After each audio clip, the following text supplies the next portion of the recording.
Set in Elkhart Lake, Road America is known as being one of the most historic racetracks in all of North America. And today, drivers will be taking it on for 6 hours for this inaugural race in what will be known as the Autism Awareness 6-Hour Endurance Challenge, presented by Accendo. Will Vincent, along with a gang of people here this evening, as these drivers in a multitude of classes take on this 4-mile, 14-corner racetrack. We've got conditions right now which are cool, just 70 degrees Fahrenheit, and some tough winds for the drivers to deal with. And Randy Chenoweth, I'm going to come to you first. It is tricky here today at Road America. Winds of about 12 miles an hour to the north. These drivers, 6 hours, have got a lot to deal with, including, of course, driving fatigue. Oh yeah, this is going to be a fantastic race. Watching these guys try to survive for 6 hours. Road America is one of the most historic tracks in the world, kind of known as North America's Spa, I would argue. It has the same sort of driving through the street feel as you go down the backstretch to the King.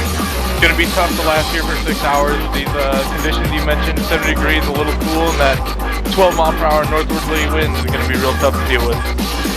Qualifying is taking place right now. We've got ourselves a little under 13 minutes left to go of qualifying before the drivers head down to the racing grid, and then they will be racing for 5 hours and 30 minutes here today at Road America. It's a track which has so many famous corners, so many good passing opportunities, and of course we've got some great cars racing here today as well.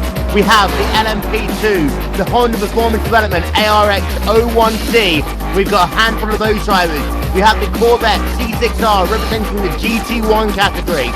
We have the Ross RT12 track car representing GT3, and then we also have the McLaren MP4 12-C, also a GT3 car, and the 4GT representing GT2 territory. And Randy, a huge gaggle of cars here, but because of the fact that this is such a long racetrack, traffic won't be as difficult as we see at a track like Road Atlanta or Sonoma, for example. On the other hand, when fatigue kicks in later on in this race, the drivers in the faster cars really have to make sure that they can handle working their way through traffic on a track which is notoriously narrow in places. Yeah, this track is really difficult for traffic. There's a few sections where I don't care what car you're in, I don't care if you're in a prototype behind the slowest class that's out there, you can't pass in some sections. You need to just wait, especially when you're dealing with a 6-hour-long event. It's better for yourself, it's better for everyone else if you just sit down, be calm, be cool, be patient, and wait until you can actually get by cleanly than trying to force anything and ending yourself and possibly someone else's race. And the way that wind is going to work here today, so about a 12-mile-an-hour wind to the north, that really is going to give them a headwind down the front straight away, a tailwind down the back straight away. That can make passing opportunities very interesting, but also that's really going to upset the balance of their cars at certain points of the racetrack, notoriously, of course, down into Canada Corner. Yeah, there's going to be a few sections where the wind is really going to affect the handling of these cars. The Canada Corner, like you said, they're going to have a tailwind when they're on their brakes for Canada Corner. Also, going through the carousel, the left side of these cars are going to be getting pushed by that relatively quick wind, as well as going into the kink, which for these prototypes is flat out. The GT cars are going to have to brake, and it probably won't affect them too much, but the prototypes, they're really going to have to work with their setups to get them working with the wind through the kink. So we've got ourselves about 10 minutes or so left of qualifying. To give you an update on how things stand right now, it is Juha Kili in the number 123 car, who currently is on provisional pole position in that LMP2 car. Timo Evenen currently is in the second position, but he will be going to the rear of the field for this race due to failing to pre-qualify. So, with Timo Evenen, we know how good he is, Randy. He is, of course, an RaceSpotTV World Championship Grand Prix Series racer, phenomenally fast, also in GT cars. Remember back when we had the Black Cup on Glacier TV for the STC Championship, phenomenal for INX Racing. Today, however, yes, he's got 6 hours to get back to the front, but starting from the rear of the field, those first couple of laps are going to be notoriously difficult for him. Oh, definitely. He's going to have to be really patient here. I've seen him do some endurance races before, and he's had problems with traffic in the past. He needs to just be patient. He needs to just work his way through calmly. He's got 6 hours in order to get the job done and get himself to the front. I think he won't have any problems doing it so long as he can keep himself out of trouble. Then third place in the LMP2 class right now is Cody Munden. And then in the fourth place in LMP2 is Stephen Alexander. And then running at your top 5 is Mark Shawley for Club UK and Ireland. Then we'll head over to the GT1 category. This is a class which I really think is going to be the one to watch here. There are some fantastic races in this GT1 category, and they're not really spread out by much at all. For example, right now, James Stevenson, who's third place in GT1, compared to Robert Lynn, who's in fourth place. They're separated, Randy, but get this, 3/100ths of a second. Yeah, right now the GT1 field always seems to have some fantastic racing in it, and like you said, they're close right now. Right now, pole in GT1 is at 202.2. Fourth place is at 202.8. So we got the top 4 cars separated by 6/10. Get them out on track and work the draft in with these long straights we got here at Road America with the hard braking zone. These cars are going to stay close together, I think, for a pretty decent amount of time.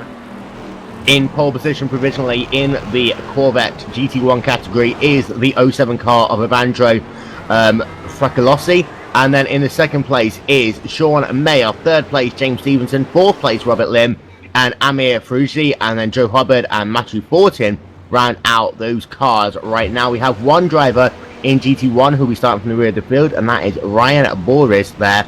And he did not set a qualifying time in pre-qual, therefore he'll be starting again from the rear of the field. Next up, we'll have a look at the rough track car, the GT3 machine. I'm going to bring in Jake Cameron on this because, Jake, it really has become one of the most popular cars on the iRacing service over the last 6 months since it's been released. Phenomenal car, lots of grip, but still can be very difficult to drive over long runs.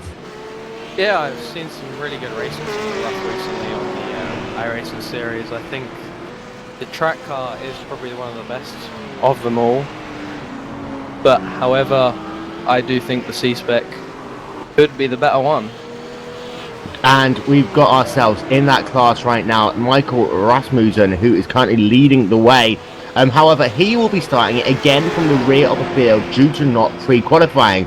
So, as it stands right now, it would be, I'll take that back, Jan Van Hove, who will be starting on pole position. He's a provisional starter in this race. And then you've also got Stuart Vaughan, Ludwig Jordan, Chuck Chambliss, who are running in that first pack. And then the interesting bit is, Randy, but then you've got some of the other classes mixed in there with the rough track car. You've got Derek Walker, for example, who's in his McLaren MP4 GT3 car. And then you've got Russell Clayton and Frederick Estolas, who are in the 4GTs. That GT2, GT3 battle is very, very close. Really, the GT2 cars are really mixing it up with the GT3s all race long by the look of it. Yeah, this is going to be something that these drivers are really going to need to take into account of and be careful with. The McLaren and the Rough are both GT3 spec cars, and while the BOP, the little off on the rough track, is a bit faster, they will be running. There will be cars in each category of each manufacturer type running with each other. Now with the 4GT is built to GT spec. It's got a little bit less oomph down the straights power-wise, but it's got a lot more mechanical grip. It's better on the brakes and it's quicker through the corners. And when you take driver talent into account, it's inevitable that you're going to have these GT3 cars and these GT cars battling out with one another. And of course, one of the big things for these drivers is top speed, because top speed is really going to be a big difference maker between those three classes. I'm having a look. They are kind of close, but there is a little bit of a straight line advantage in the GT2 class, naturally. And what that is going to mean, especially in the early ups, you might see some people running over others throughout the entire first 15-20 minutes of this race. And it comes down then to that thing that we like to call patience. Yeah, this is gonna. I mean, with 6 hour long race, you have to be patient. You have to pace yourself. You can't overdo it early. The moment you start overdoing it, or if you get yourself flustered early, there's no way you're going to be finishing this 6 hour event. You need to be calm, you need to be cool, and most importantly, you need to be consistent for 6 hours. Just again, I was having a look there. About 161 miles an hour I saw one of the McLarens go. And then Russell Clayton in a GT2 car, he was able to get himself up to about 163 miles an hour. And then we'll compare that with the rough track car, who I think might actually be struggling in a straight line here, only about 159, 160 miles an hour. But that all, again, really does come down to what kind of downforce setups you're running for this racetrack, because you've got so many different variables that you can run for this racetrack. And yeah, you might be a little bit slower in a straight line, but if you can keep that momentum through the back section of the racetrack, get that draft, get that tailwind on that run to Canada corner, that almost isn't going to matter, Randy. Exactly. When you get that tailwind, you get in the draft, you're going to probably lose more time if you're running less wing and you're having trouble, say, getting through the carousel or the kink, simply because, you know, cars stepping out. The moment the car starts sliding, you're not driving forward, you're not driving faster. So a lot of times having that little bit of wing can actually help you out more, even though as you watch the if you watch the delta split, you feel slower, but your flat at the end of the day will end up being fast.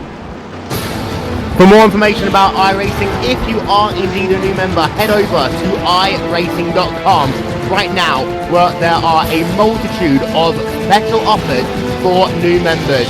You can get 50% off a 1 month, 3 month, 1 year or 2 year membership, and you can start your iRacing journey for as little as just $6. Try iRacing today and join the massively multiplayer online racing service with over 45,000 members worldwide. Head over to iRacing.com for more details. And of course, RaceSpotTV, the official home for 2014 iRacing.com World Championship Grand Prix Series. 2 minutes left to go of qualifying, and of course Timo Iivonen is still the fastest in that LMP2 car. He's going to start from the rear of the field, but Jake, this is what I like to call psychological warfare. He knows that he doesn't have to set a qualifying time, but he's 7 tenths of a second faster than anyone else. That is going to really set a fire under some of these drivers, because they know that about an hour into this race, Iivonen will be coming. Yeah, that's correct. He is probably, I'd say, one of the best drivers on iRacing. He has been on other simulators as well. But psychologically, he's just going to sit at the back. He's going to sit in their mirrors. He's going to hunt them down. He's going to intimidate them going into the kink. I can see him. He's going to pull it out. He's going to do his moves, what he's used to doing. And a good battle going on actually is Chuck Chambliss there getting into the rear. I think he was on a hot lap trying to get himself past Guto Kolova, and these are two of the rough GT3 drivers, and they're struggling a little bit right now as they're trying to get themselves a little bit of clean air. These guys right now have got 40 seconds to get back to the start or finish line. If they're on a lap, they can actually complete that lap. If the checkered flag comes out before the time they get to the start or finish line, the lap they're on is going to be the last lap they can do. And it looks like Guto Kolova is not going to need to get another lap in. I doubt that Chambliss will be able to do so either. Andrew Mickey in the 186 car, he's going to be mighty close, but I think he will just get to the start or finish line in time. We have got 10 seconds left on the play clock before the checkered flag comes out. Will he make it up the hill in time? The 186 car of Andrew Mickey. The answer is going to be mighty close, but no, he will not. Mickey will not be able to get another lap in. So the time that he does, that is his last one, and he wasn't able to get to the start or finish line in time. Mark Shorley is on a lap coming underneath the Corvette bridge towards turn number 6, and he's got about half a lap to go. Right now, he's sat in the 3rd position. He's been able to leapfrog Kobe Munden to put him into that position, but he is still almost 2 seconds back from Pure Kickley in the 123 car. And then you've got John Ulmer still on the racetrack. Thomas Hullinen still on the racetrack as well. Nico Seach, let's see what he can do as he comes out the final corner. What will be the final time for him in qualifying? Scored way down the field right now in that number 13 car. He brings that car onto pit road, so he will not actually be able to get himself any further up. John Ulmer, let's see what he can do right now. He right now is scored down in qualifying. Will he be able to set a time, improve himself on the field? The answer is going to be a 1 minute 52, puts him 3rd in qualifying for the time being. So a last minute dash there by Ulmer puts him P3, moving Mark Shorley down into the 4th position provisionally. Thomas Hullinen now coming out of corner number 14. Probably the final time for him in qualifying in the McLaren MP3 GT car, and he will come up the hill. Not quite sure if he's going to get himself a faster time. It looks as though it's a tidy lap, however. He's on pole position for the McLaren, and he does not set himself a faster time. That is game over for him. Mark Shorley was not able to improve his time either, and with that, it is qualifying done. Well, it's qualifying there, Randy. Yeah, pretty close in quite a few of the classes. Timu running away with it now in P1, and then a bit closer in some of the other classes. I think we're gonna have a fantastic race in our hands. We got like 5 cars in GT1 that are only separated by like a second. Crazy. We are going to step aside for just one moment for the playing of the American National Anthem.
So welcome back then to Road America as the cars are lining up on the grid ready to start revving their engines for this, which will be the 5.5 hours of racing at Road America. We'll run through your grid. You see it coming up on your screen. We'll run through it in full in just a couple of moments time. But the cars lining up nicely here on the front straightaway. Will Vincent, along with Randy Chenoweth and Jake Cameron, for this will be the first half of our coverage. We'll have Josh Mertz and a couple of other people joining us a little bit later on. But in a couple of moments' time, we'll get the iRacing.com first safety car to start its journey around one lap around this, the Road America circuit. And with that, it is now time to give the command. Ladies and gentlemen, start your engines. So then, the cars now are going to start revving their engines in just one moment's time. We will start by running through your starting grid, and we will start, of course, with the LMP class. And in LMP, it is Timo Evening who'll be going to the rear of this field. However, he did get pole position, a qualifying time of 1 minute 51.573. Alongside him in row number 1 would have been Stuart Kirkley, and now he will take pole position. Row number 2, John Ulmer and Mark Shorley. Row number 3 will be Cody Munden and Stephen Alexander. And then row number 4, the last of the LMP cars, Ingleson Wagner.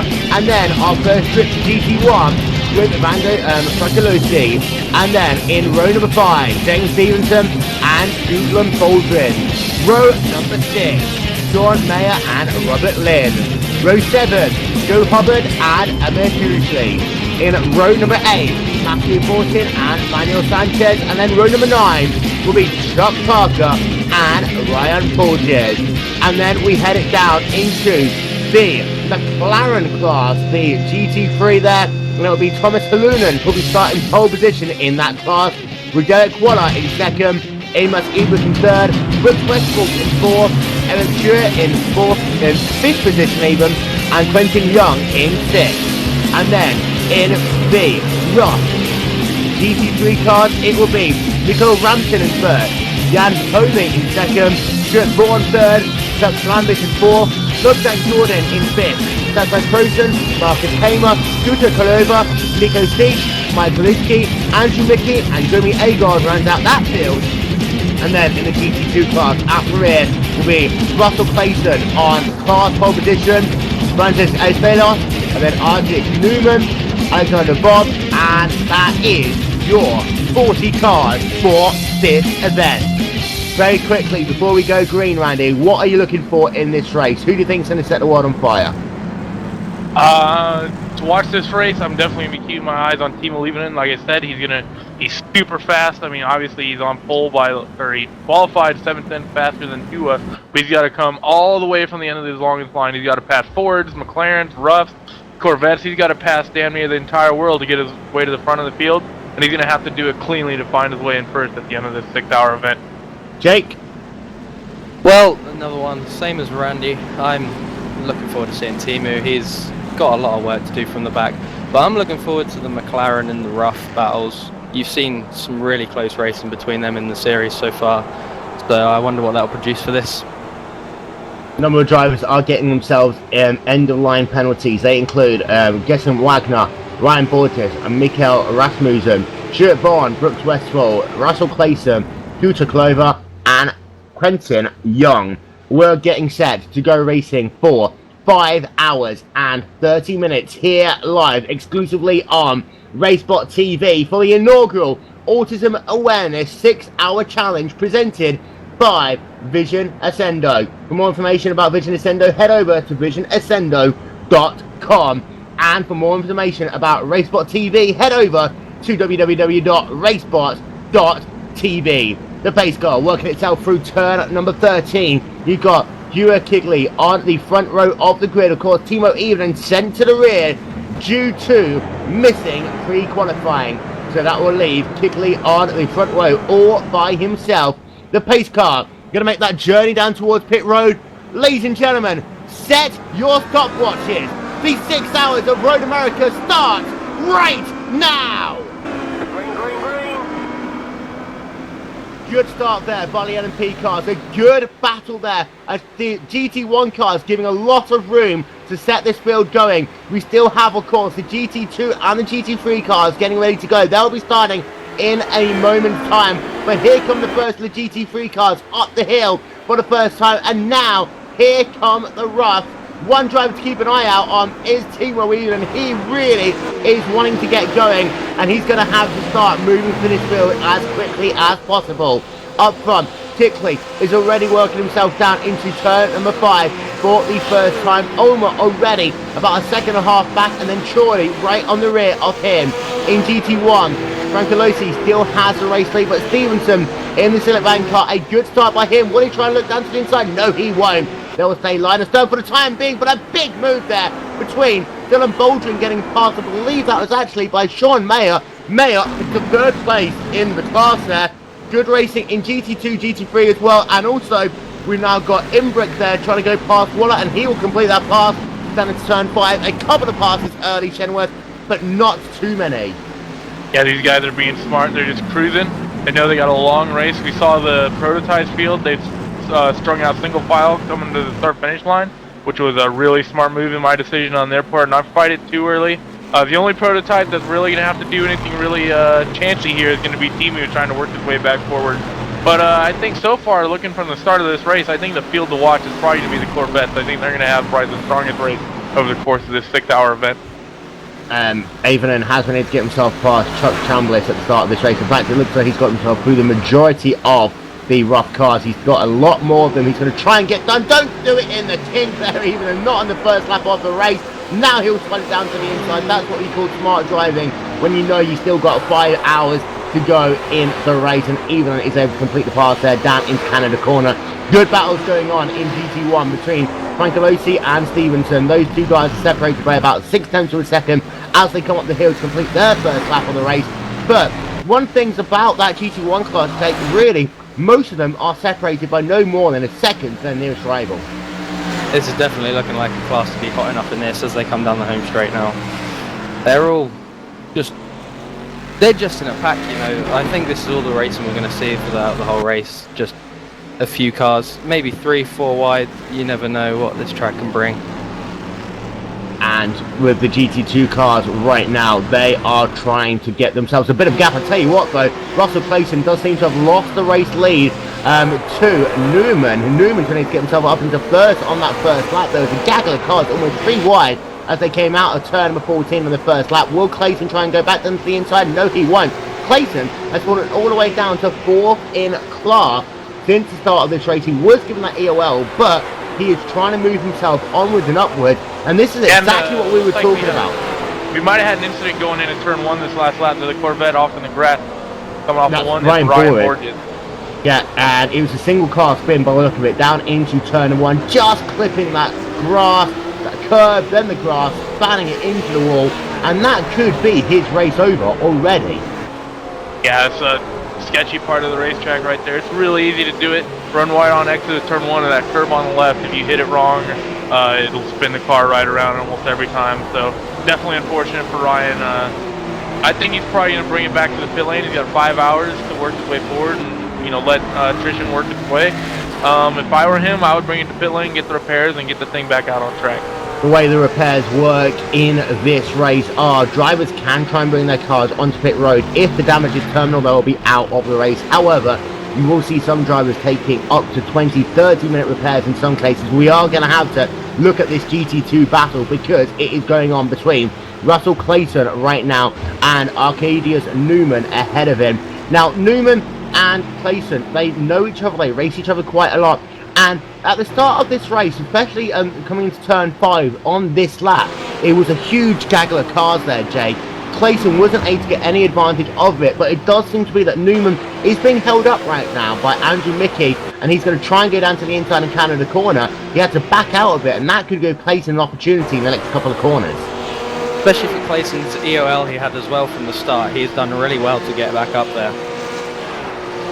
I can't see why the rough isn't holding his line at the moment, though. They just can't seem to get by him. He seems to be all over the shot, which isn't really good for the GT racing. And what this is what I talked about at the start of this race. The mix between these faster GT cars, do some of the slower cars in the faster classes, and some of the fast guys in the slower classes. And one makes it really hard for the cars to get by. Sorry, Will. That's all right. And Clayton is going to perhaps just about get past that car as well. Will he be able to do? The answer is going to be yes, only just a little bit. He has the inside line into 1, but actually the rough car on the outside line holds the momentum. It's going to be a drag race now down into turn number 2. Clayton can't pass him here. Could be his race really suffering, but he does get himself past there in that number 22 car, but it cost him about half a second in the process. More importantly, Randy, is those two battling for that lap, not able to get past the rough. That cost them 8 seconds on the racetrack.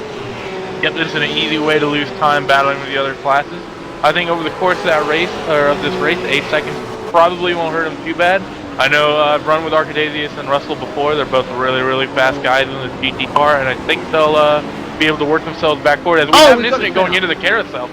Yeah, we've got Eric Scherer there, who was off in the number 25 car. We had a sympathy spinner as well, just behind him, and it looks like he was just able to get his car pointing back on the racetrack. That was actually Estolius in the number 55 car, but thankfully everyone was able to get through with no real issues. I don't see any more damaged race cars, but that was a close moment early on in this race, Jake.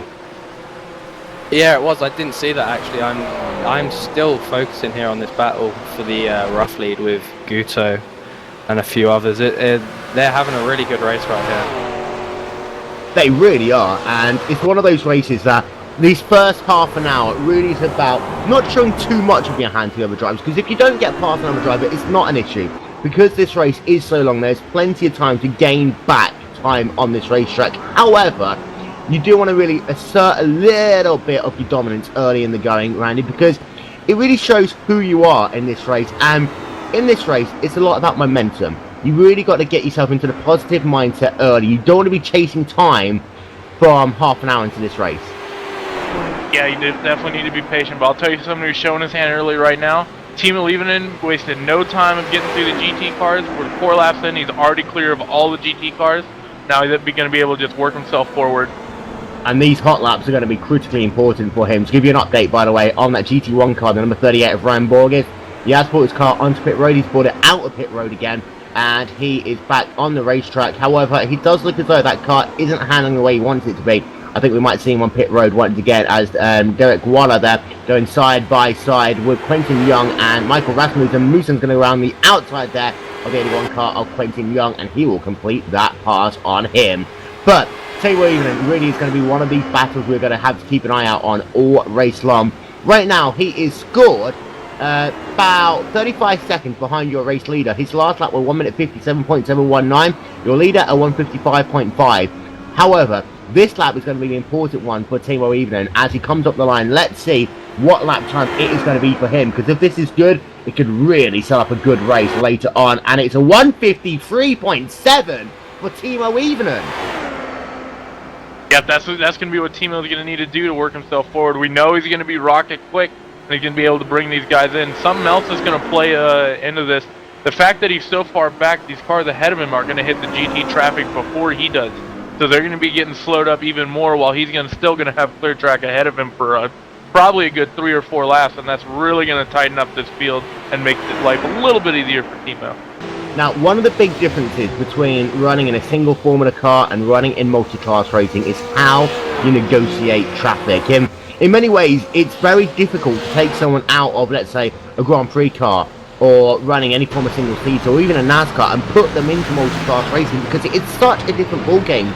Because you're not actually really battling, with that car ahead all the time. You're battling against the clock. You're battling really against momentum. We are checking in on the overall battle for P11 in this race right now, which is between Sean Mayer and Joe Hubbard. They're going side by side up the Corvette bridge, and it looks as though that Mayer is going to hold onto that position for the time being, even though he does get a big wiggle there coming out of turn number 6. But Randy, to go back to that point, multi-class traffic, you have to give quite a lot. There are times some drivers will take more than they give, but that won't be for another 4 hours at least. And also, if someone starts dive-bombing you early on, you're going to make their life more difficult when you actually need their help later on in the race.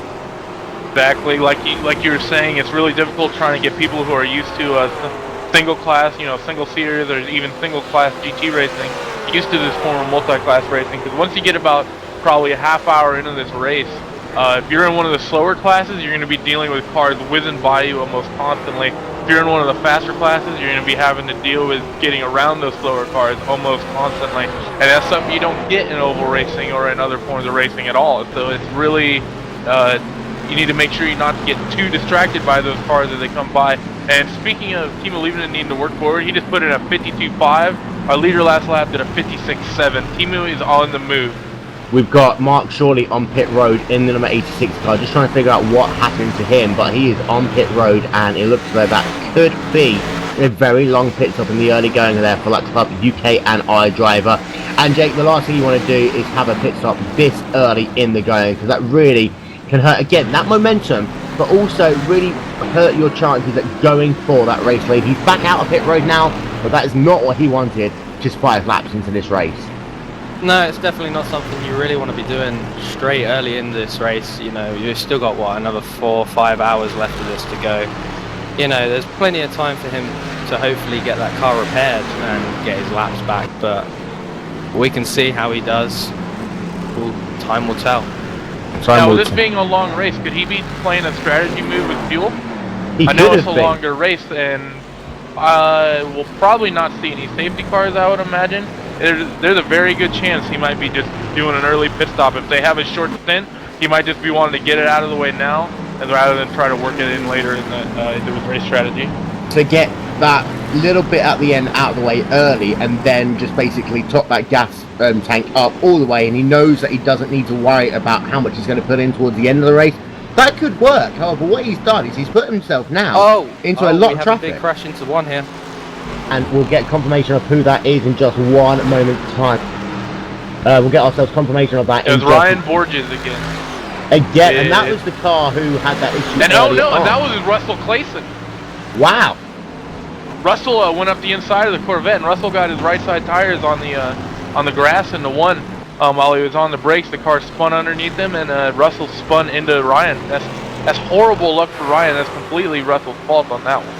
Yeah, and that was the 22 car there of Russell Clayson in the GT2 class, and also Ryan Borges in the number 38 GT1 car. Now, for Borges, he wasn't having the race that he really would have wanted. He did a 2:08 in qualifying, but had damage to his car early. He was trolling around about 10 seconds off the pace. Clayson looked down to his inside, down into turn 1, wasn't able to really get himself too much room there, even though Borges was still on the left-hand side of the racetrack. I talked about this earlier. It's a narrow racetrack here at Road America, so you've got to be careful And then just having a look at the replay again, just seems to be like Clayton put his car too far to the right hand side, got himself onto that curb as he was braking. I think he actually locked up at one point, and his car spun on him. And one thing we've seen now is just how much damage there will be to that number 22 car, because it does look as though that the Apex racing car is struggling all of a sudden. I expect to see Clayton on pit road this lap, Jake. That is what we were talking about earlier on correctly, Will. He wasn't leaving the time there. He was thinking about the early race, not the long race there. He wanted to dive bomb it in, and it didn't work for him. It's going to cause him a long time now. I reckon maybe a minute or two of repairs there. It's also not helped Ryan in his race either. Yeah, and Borges, of course, had issues with his race car at the early going. He had that incident as he started his second lap of the race. And in fact, now Clayton getting himself a black flag penalty as well for that incident. So that's just going to add insult to injury. That'll be a 15-second stop and hold penalty, and then add in any issues to him repairing his car. He's on pit road now, but having a look at this car, I think that's about a 4 or 5 minute job almost anyway. Oh yeah, he's probably going to be in the pit lane for a while with that damage, and it's definitely a good call on race control for calling that. That's definitely Russell's fault. Yes, Ryan was off the pace, but the fact that Russell tried to force it on the inside in a faster class so early in the race, and then got himself on the grass, it was definitely Russell's fault in my opinion. Got a little bit impatient. Timu now in traffic there with the GT1 cars. He's managed to catch up John Elmer. So John, Tim or Evelyn, yeah, he's about. Oh, in fact, Elmer goes off, and that's going to allow Evelyn to just go right past him. And the 902 car there, John Elmer, who was running in the 4th position, will be relegated to 5th on the racetrack. But yes, traffic is coming into play got already. Another car off in front of Timu. That was Nico Stitch, I believe, in the rough. Yeah, and this is one of those things in the early going. People are nervous. People are trying to set themselves down. And also, let's not forget, there are a couple of people who are sharing cars here today. For example, in the LMP class, you've got John Ulmer, Tony Duffy, and James Wyckoff. They are sharing a car in that 902 machine.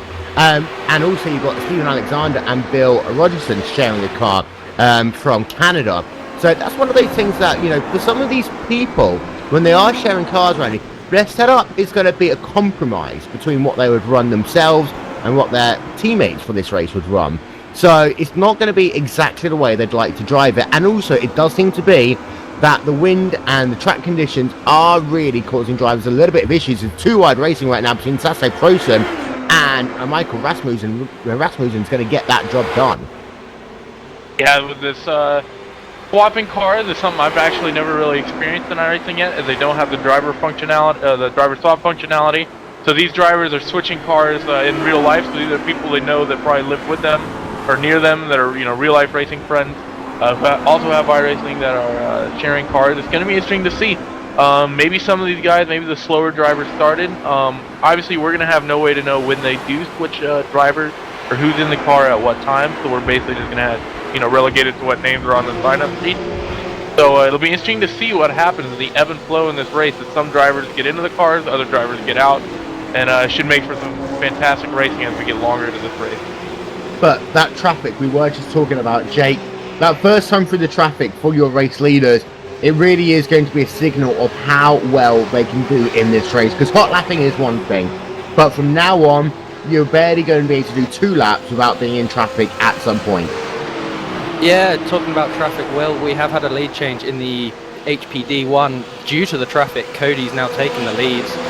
I didn't see it properly, but I think Killy got caught up with some traffic, got held up and couldn't get through there, and Cody took an advantage of that. So he now moves up to first in the HPD category. Timu also up into P3. He has done really well. He's got through some traffic. He's battled it really hard. Not only that, he's closed that gap down from 35 seconds to 6 seconds already. And that is exactly what you were talking about just a moment ago there, because the fact he was just able to, you know, drive those extra 3 or 4 laps, gain all that time that he would have lost. Actually, for Evening, this has just been almost perfect for him. Yeah, it's been fantastic. He's been patient, he's been safe, and he's doing exactly what he needs to do. And as they come past the line once again, Evening does himself a 1 minute 54.477, and that puts him now 3 seconds behind Killy. And also, Munden was actually able to get up a 2-second gap over Killy on that last tour of the racetrack. And Killy does seem to be that he's struggling a little bit in traffic that first time around. Could this be a bit of a sign of things to come, Randy? Oh, definitely. Killy's, maybe he's nervous in traffic, or maybe he just isn't very good in it, not really sure, but it could definitely be an early sign. It could also be him just being really careful. I mean, we are only about 20 minutes into this event. No point, he may think there's no point in forcing it early, which could actually end up helping him out in the end. Some of these guys that are forcing the issue a little more and taking these risks, I mean, in 6 hours they could take a risk that ends up putting them out of the race, and those risks they took earlier now don't mean anything. So then drivers are currently working themselves on their 10th lap of the racetrack in the LMP2 category. We got car off in front of our LMP2 leader, Cody Munden. They were too wide in front of him. Timo's going to be all over our leader this lap. Wow. And the battle there for the rough third position, I think. There was a good lead. Even's going around the outside of the carousel there of Hugh Kickley. I'm not sure if there's any damage to Kickley's car or something, but that was around the outside of the carousel. And Killy, I'm not sure whether he made an incident or something, or whether he's just being slow, but Evelyn just drove around the outside of him. And that's something you don't very often see. He's able to then get himself through the majority of that lap traffic. He's got 2 cars ahead of him between himself and the leader, but Evelyn is flying, and Killy now down into the 3rd place after taking the green flag in this event due to the fact that Evelyn was sent to the rear of the field. Evelyn now up into P2. He's going to get past both of these lap cars by the time he gets up the hill. And let's see what the gap is between your race leader, Cody Munden, in that 14 car, and your new 2nd place driver. 3.2 seconds on the racetrack, and thankfully for Munden, he was able to get past that lap traffic of Mikkel Rasmussen before turn number 1, Jake, because otherwise that really could have had Steven all over him by the time they got to turn 5. Yeah, definitely coming through there. That's not the easiest section to pass on this track, especially if you can't get it done into 1. But Timu making light work now of the rough. He's just breezed past it now. Timo's going to be all over Munden soon. That gap's going to be coming down to about a second, I reckon, after these next 2 turns. And then as we get onto the Canada corner, I reckon he could be making a pass. And Munden has got a bit of lap traffic between himself and the field ahead of him. Chuck Helambis is about 0.5, 0.6 of a second ahead, and that might hold him up through the carousel. This will be interesting because he brakes very early now down into turn number 8 on the racetrack, and he wasn't able to get the job done before the carousel. So this will hold him up a little bit. If he can't get this job done quickly, he could really be struggling. He has to go around the outside of the carousel. Still can't get the job done. Now he finally gets it done before they came down to the kink, but Evelyn is all over the rear of him as they come through the kink. That is just how much lap traffic can cost him. And Evelyn down to the inside. That's going to be an easy pass there. Munden lets him pass. Your new race leader is Timo Evelyn in the number 85 car, Randy. Yeah, Evelyn is making short work. He made short work of the GT cars. He knows that he's dominant from the HPD, the other LMP1 drivers. Now he just needs to stay calm, stay cool, not make any mistakes, not take too many other risks, and from here it should be, I mean, unless he has an incident, it should be relatively smooth sailing for Timu. But in GT1 this last lap, we've been kind of preoccupied with the LMP1 cars. We had James Stevenson get by Edvardo Fraclazi for the lead in GT1, and looks like he's starting to just pull away from him at this point. Doijon Boldrin seems to be pulling in Edvardo as well. Now, it's a slightly different thing for the GT cars, especially in the GT2, GT3 world, compared to the LMPs, because of course the LMPs are going to be passing people left, right and centre. In the slower classes, it's not about how you pass, it's more about how you effectively get past. That's going to be the difference maker in this race. Yeah, for the slower classes, it's definitely how you get past. Like in the McLarens and the Rough and the Fords, they're not really going to be passing too many slower cars. As Ryan Borges' day just got worse, looks like he had an issue in the kink and blew his motor. So that's going to be his day done. It seems like not even 10 laps in. That's extraordinarily bad luck for Ryan. There might have been some overheating issues on that car already. However, I'm just having a look. Let's see whether there was a gear change that he did down into the kink or something. No. He just caught the curve. Just caught the curve on the inside of that corner. And that is one curve you really never want to run. Yeah, you don't really want to hit any of the curves in through the King. The one on the entry is sketchy, the one at the apex is sketchy, and the one on exit is sketchy.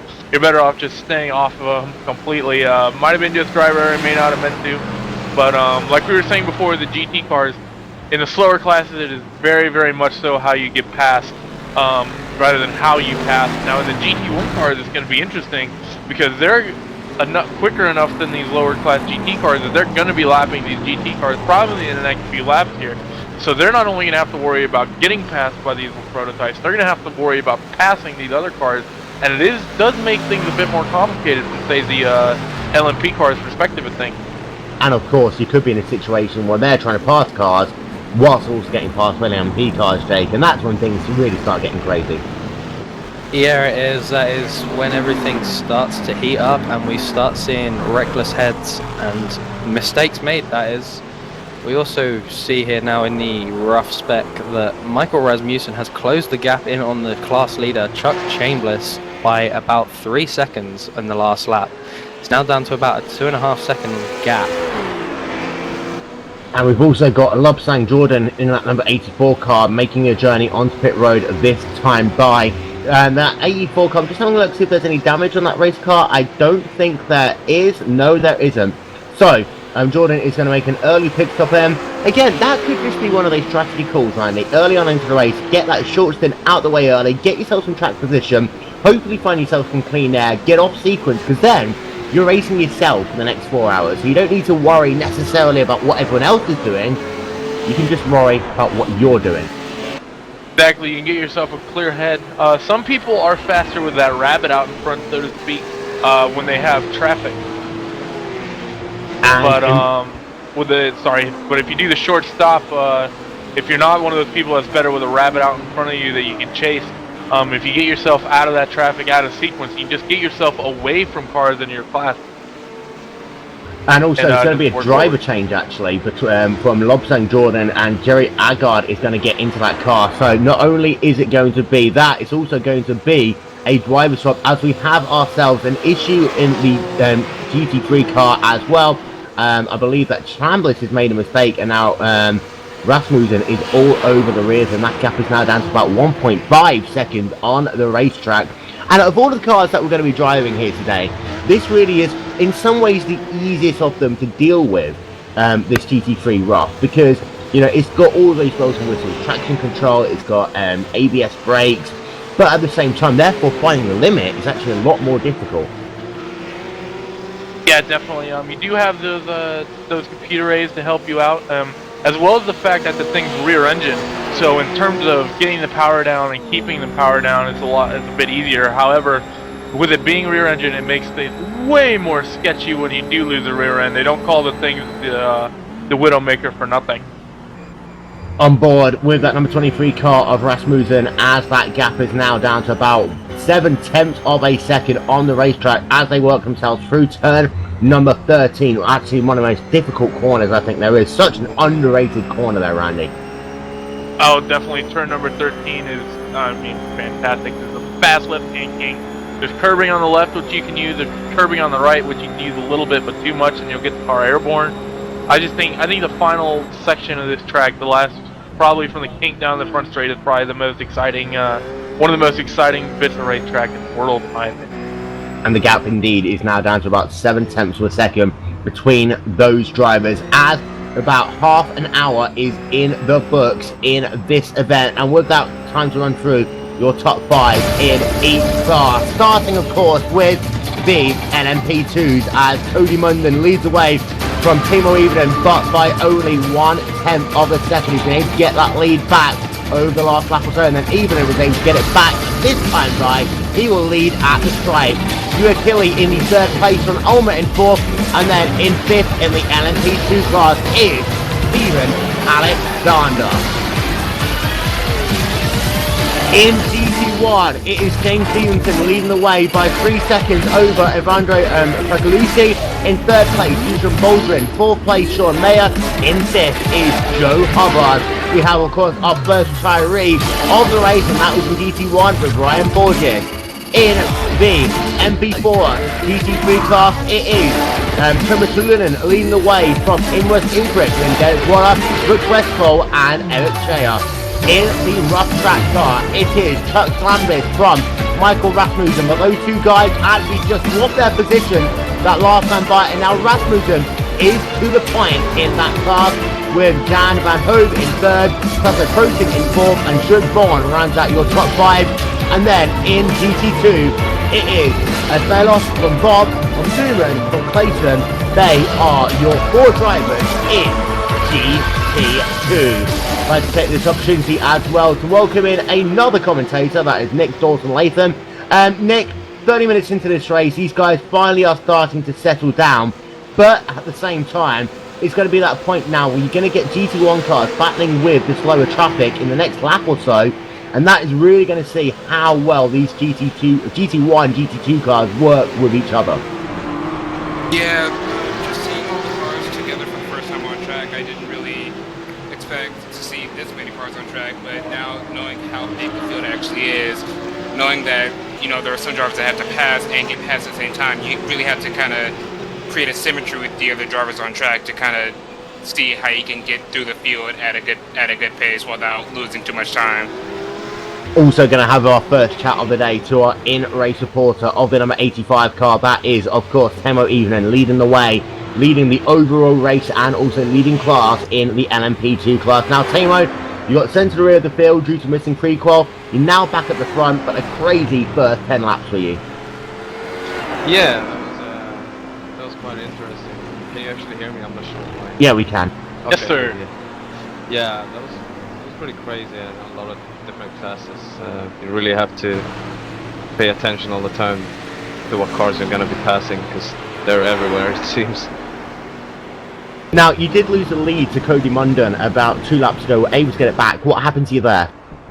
I just had a slight lock up in turn 6, and instead of trying to do any crazy saves, I just decided to go a bit wide and take an off track instead. And it's a long race, there's no point in spinning the car and putting it into a wall this early in the race, so just being cautious.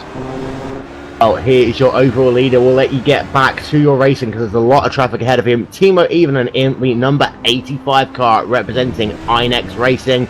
And what a great first couple of laps, you have to say, Jake, for Timo. But he's now got a lot of traffic to deal with, as again, they're coming up amongst GT1 and GT2, GT3 traffic, and they're 2 wide ahead of him coming down into the kink. Yeah, I'm not really surprised that Timu's managed to get up here within the first 4 laps. He was past the GT1 cars. He was up there on the back of Mark Chorley, wanting to get into that group of the HPDs. Oh, there's a little lock up there, trying to pass. Who was that? I believe it was Nico Stitch. He locked up there going into Canada Corner. I think he's trying to be patient, but at the same time he doesn't want to get stuck behind him and lose that gap he has against Cody. Is currently sitting at about 4 seconds. And the braking zone for this is one of the critical things, Nick, that, you know, the GT2 cars, some of them brake very early, almost half the way down that second part of the back straightaway coming down into Canada Corner. So you've got to make the move early, and a lot of people talk about dive bombs. Dive bombs aren't always dive bombs, but you've got to be aware of how other people brake, especially if they're running in packs, because someone could just easily dart out of their lane into another lane to overtake another driver. You've got to be aware of that all the way through this race, and that's one of those things in such a long event like this, when the mental fatigue gets in, that's really where we could see some very silly incidents later on. Yeah, knowing the fact that you have to kind of be aware of where everybody else is at the time, you kind of, sometimes you lose track of where people brake, and then, you know, you think somebody's going to brake later than they do because you've been used to driving with somebody else, and then you go to the next car and they're braking at least 20 feet earlier, and you kind of can't like anticipate it. Next you know, you're plowing into the back of them and you're at fault because you couldn't kind of tell where they are. So there's really like a sense of cautiousness that you need to have when you're racing in such a big race like this.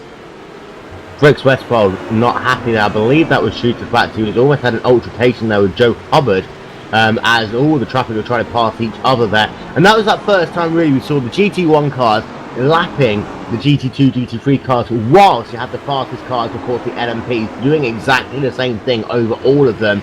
However, Evening wasn't able to really stretch out his advantage through that pack of traffic the first time around. This time, however, that gap is just doubled in size over one lap as Cody Mundham in second place in the LMP class has lost about 4 seconds this one lap, Chinua. Yeah, Cody needs to let this not bother him.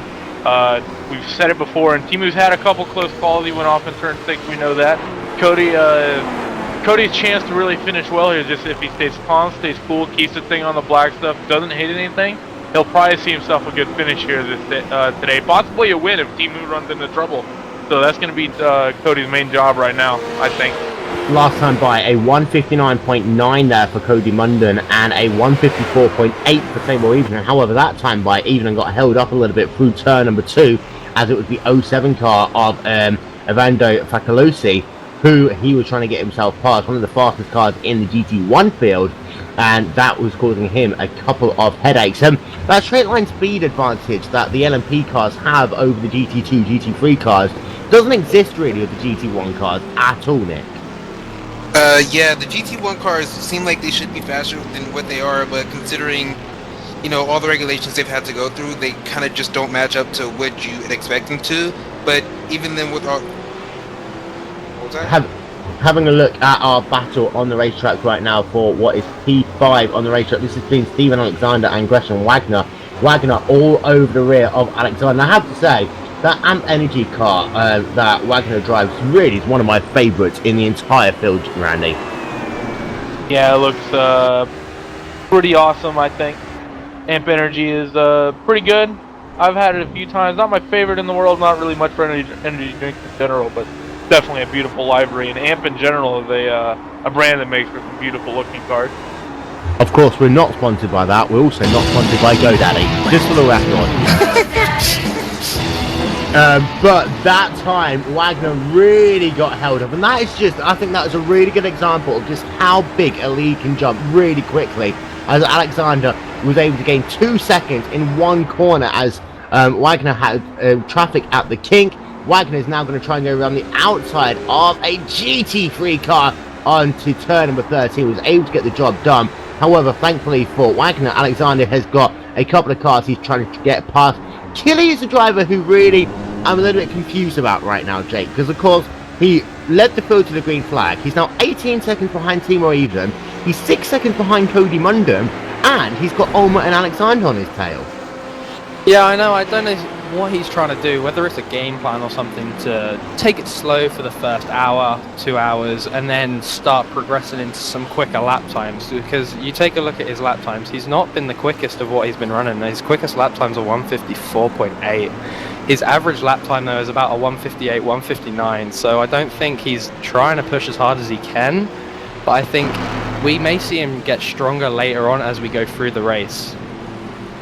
Let's take a little bit of a journey. Oh, trouble down in turn number 8, and that was Derek Waller there. I believe he just clipped one of the GT3 cars, spinning down in turn number 8, and that was Andrew Mickey in the 186 car. I'm not sure how much damage there is to either of these cars, however, they are both circulating on the racetrack once again. Very close corner. That's actually one of the worst corners you can have an incident, probably second only to the kink there, Nick. Yeah, this track is really notorious with having just like kind of really bad corners to pass in. It's still really good for the multi-class racing we have, but even then you have to be really careful with where you're passing and how you can actually get around these cars, because if you hit somebody in the wrong spot on like just at the wrong moment, you're pretty much screwed for the race, and that race over for you. And that battle will continue, by the way, in LMP between Wagner and Killy. And they are about... In fact, no, Wagner is all over the rear now of Killy, and it does seem to be that Olmer's been able to get past Killy on that last lap. So Killy really is struggling in traffic, and he's got a GT1 car ahead of him, which is Sean Mayer. Now, and here comes down to the inside goes Wagner. Really, Killy just does not like working in traffic at all. He's not bringing his car into pit road. Wagner did get a bit of a wiggle out of turn number 14 there. However, Killy just does not like traffic in this race at all, Randy. Yeah, I think he's definitely playing the patience game. I think he doesn't really want to get himself into any incidents. He don't want to race hard at the start. I think he's perfectly content just hanging out, just cruising, letting the race come to him, letting the incidents come to him, and stay away from him, that is. But his pace is definitely pretty far off what we were expecting from qualifying and practice for sure. Great pack down at turn number 5 right now. We've got Jan Van Hove in GT3. We've got Cody Munden trying to get past him. Wasn't able to get the job done. James Stevenson right behind him in a GT1 car. Then Marcus Kramer at the rear of that pack in the GT3 car. And still Munden's not been able to get past that GT3 car. It might have to be him having to go around the outside of someone again at the carousel. Now Munden just doesn't like that section of the racetrack from about turn 6 through to about turn 9 on the racetrack. And again, he's slowing. He's going to go right round the outside. Thankfully, he might just be able to get it on the inside now of that GT3 car coming down into the King. But Munden really struggles on that middle section of the racetrack, Jake. Yeah, he does. I've been watching him for a few laps now, and every time he's got up to that section of the track, he's not been able to get the right line. For me, I would just sit it behind the rough and wait for the exit, but instead he seems to be just... He doesn't want to make the move to the outside, to the inside and stick on it. He's too impatient, and he's just trying to go around. I think he needs to just wait up a little more and take his time, because he can always run wide, and that could be the end of his race in the gravel. And that is going to have a huge impact to that battle for not only the race lead, but also for battle on P2 on the racetrack in the LMP car. And the gap is up now to 19 seconds. 7 seconds lost that time by from Evelyn to Munden. So that gap is really growing in the battle for the race lead. Sorry to interrupt you, but we had an incident coming out of the last corner. We had Andrew Mickey spin out and almost collected Juakile. That's the second incident that we've had in the last couple of laps there for Mickey in that number 186 car. Now, he, of course, is driving in the rough car here today. And Mickey, he was sharing that car, actually, with his brother, I believe, Eric Mickey. And they both are from New England in the US. And it does seem to be that he just is having a bit of a tough day right now. He qualified towards the rear of the field, the last place qualifier in the GT3 car. And it just seems to be that he's using a lot of those curbs. And as you said a little bit earlier on, you can't use those curbs too much. Yeah, here at Road America, these curves are really sketchy. There's a few you can hit. There's one coming out of Canada Corner you can use. There's one going the corner after Canada Corner. Actually, you can use a pretty decent amount of curbs there. But besides that, the curbs here really do upset the car and can really spin you around righty, like it's nobody's business. It's definitely your best bet just to stay clear of them than it is to abuse them here. And of course, you've got the one on the exit of turn 5, which is fine for a point. But then after that, it does get a little bit hairy, especially if you're trying to settle that car down and that run down into turn number 6 on the racetrack. Now, we've got ourselves John Ulmer trying to close down Cody Munden. Last time by, Ulmer did a 1:56 flat, and Munden did a 2 minutes 0.739. Let's see what lap times he's going to be able to do as he comes up underneath the Caterpillar Bridge towards the start-finish line once again in the battle for the second position on the racetrack. And Munden lost 3 seconds to even in that last time by, but did a 1:54.9. John almost got himself past in GT2 traffic as he comes up past the start-finish line. For him, it's going to be a 2 minutes to actually. Munden was able to eke out the advantage back there, and Wagner all over the tail of Ulmer once again. That battle resumes, Jake. Yeah, it does. That battle looks like it's going to be a hard one for this race. Wagner seems to be the quicker driver, in my opinion. He seems to be all over the back, but he just can't find a way by. I think he's doing the sensible thing just by sitting in. Hopefully they work through traffic together. But also looking back to 5th and 6th, Alexander and Killy, they're still at it. Alexander's dropped off a few temps though. Coming down the straight, he was right in the draft. He was about to make the move into 1 until he had some lap traffic. Sorry to interrupt you, but Wagner just got around Ulmer going into turn 5. Easy pass it was as well there by Wagner. He just slid it down the inside. There was a little bit of lap traffic in front of him. Wagner able to make advantage of that. Move Wagner up into P3 now. And that Amp Energy car is really flying as he now goes past the Zillit Bang car into turn number 8. Nice easy pass. A little bit late on the brakes, but able to make it stick, Randy.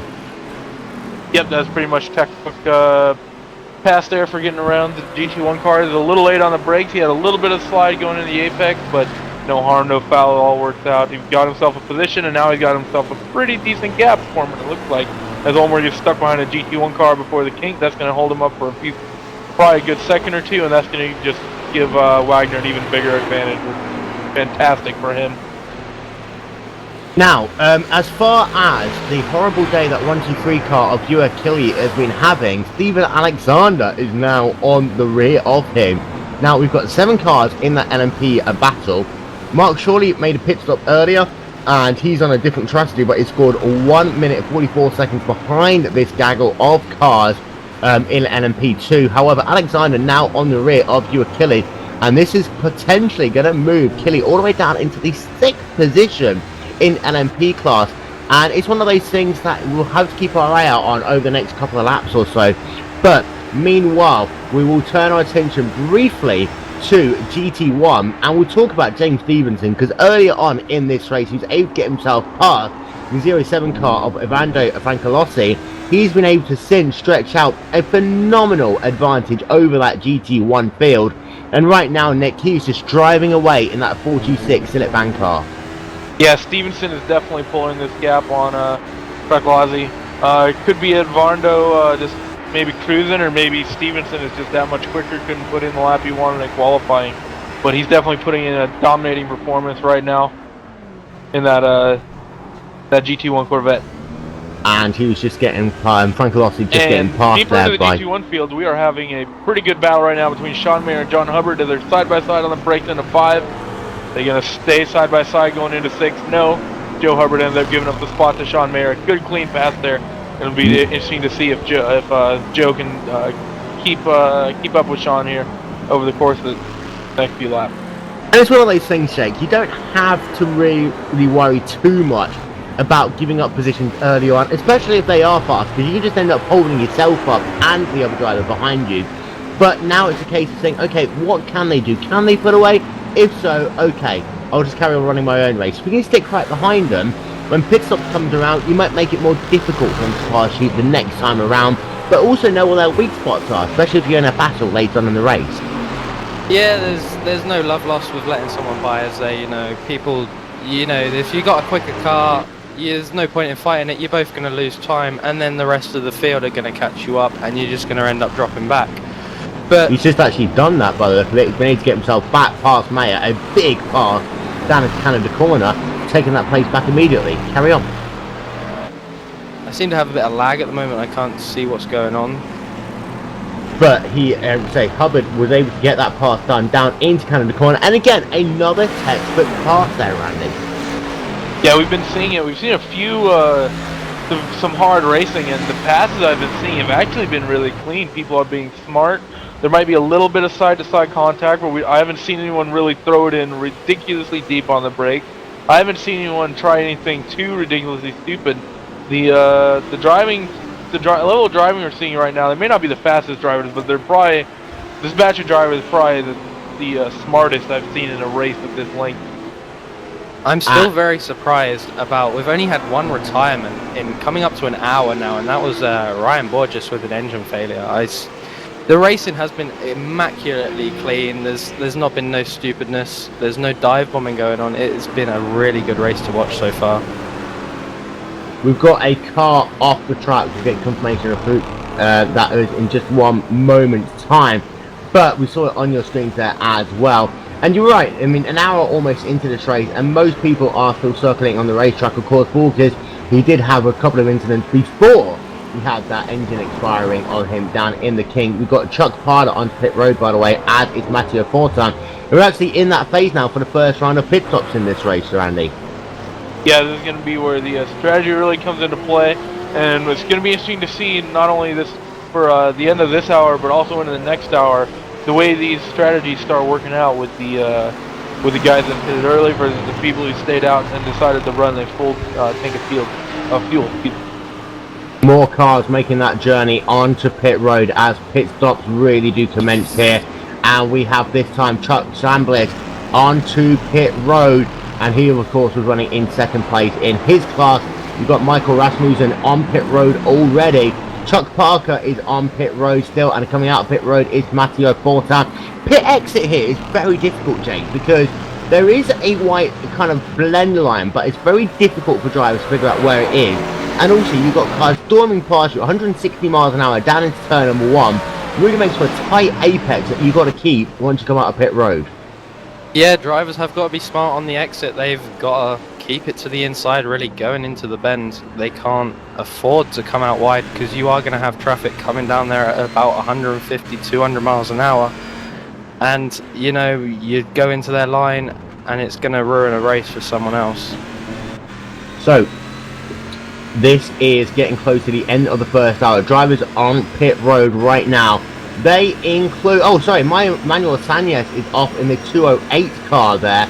As Timo Whelan, your race leader, now is on pit road. 45 miles an hour, he comes. And probably the second most important part of a race, after you got yourself done for 45 minutes, is making that first pit stop, Jake. Yeah, it is. I'd be interested to see if he's pulled enough of a gap, though, to come out in front of Cody Munden.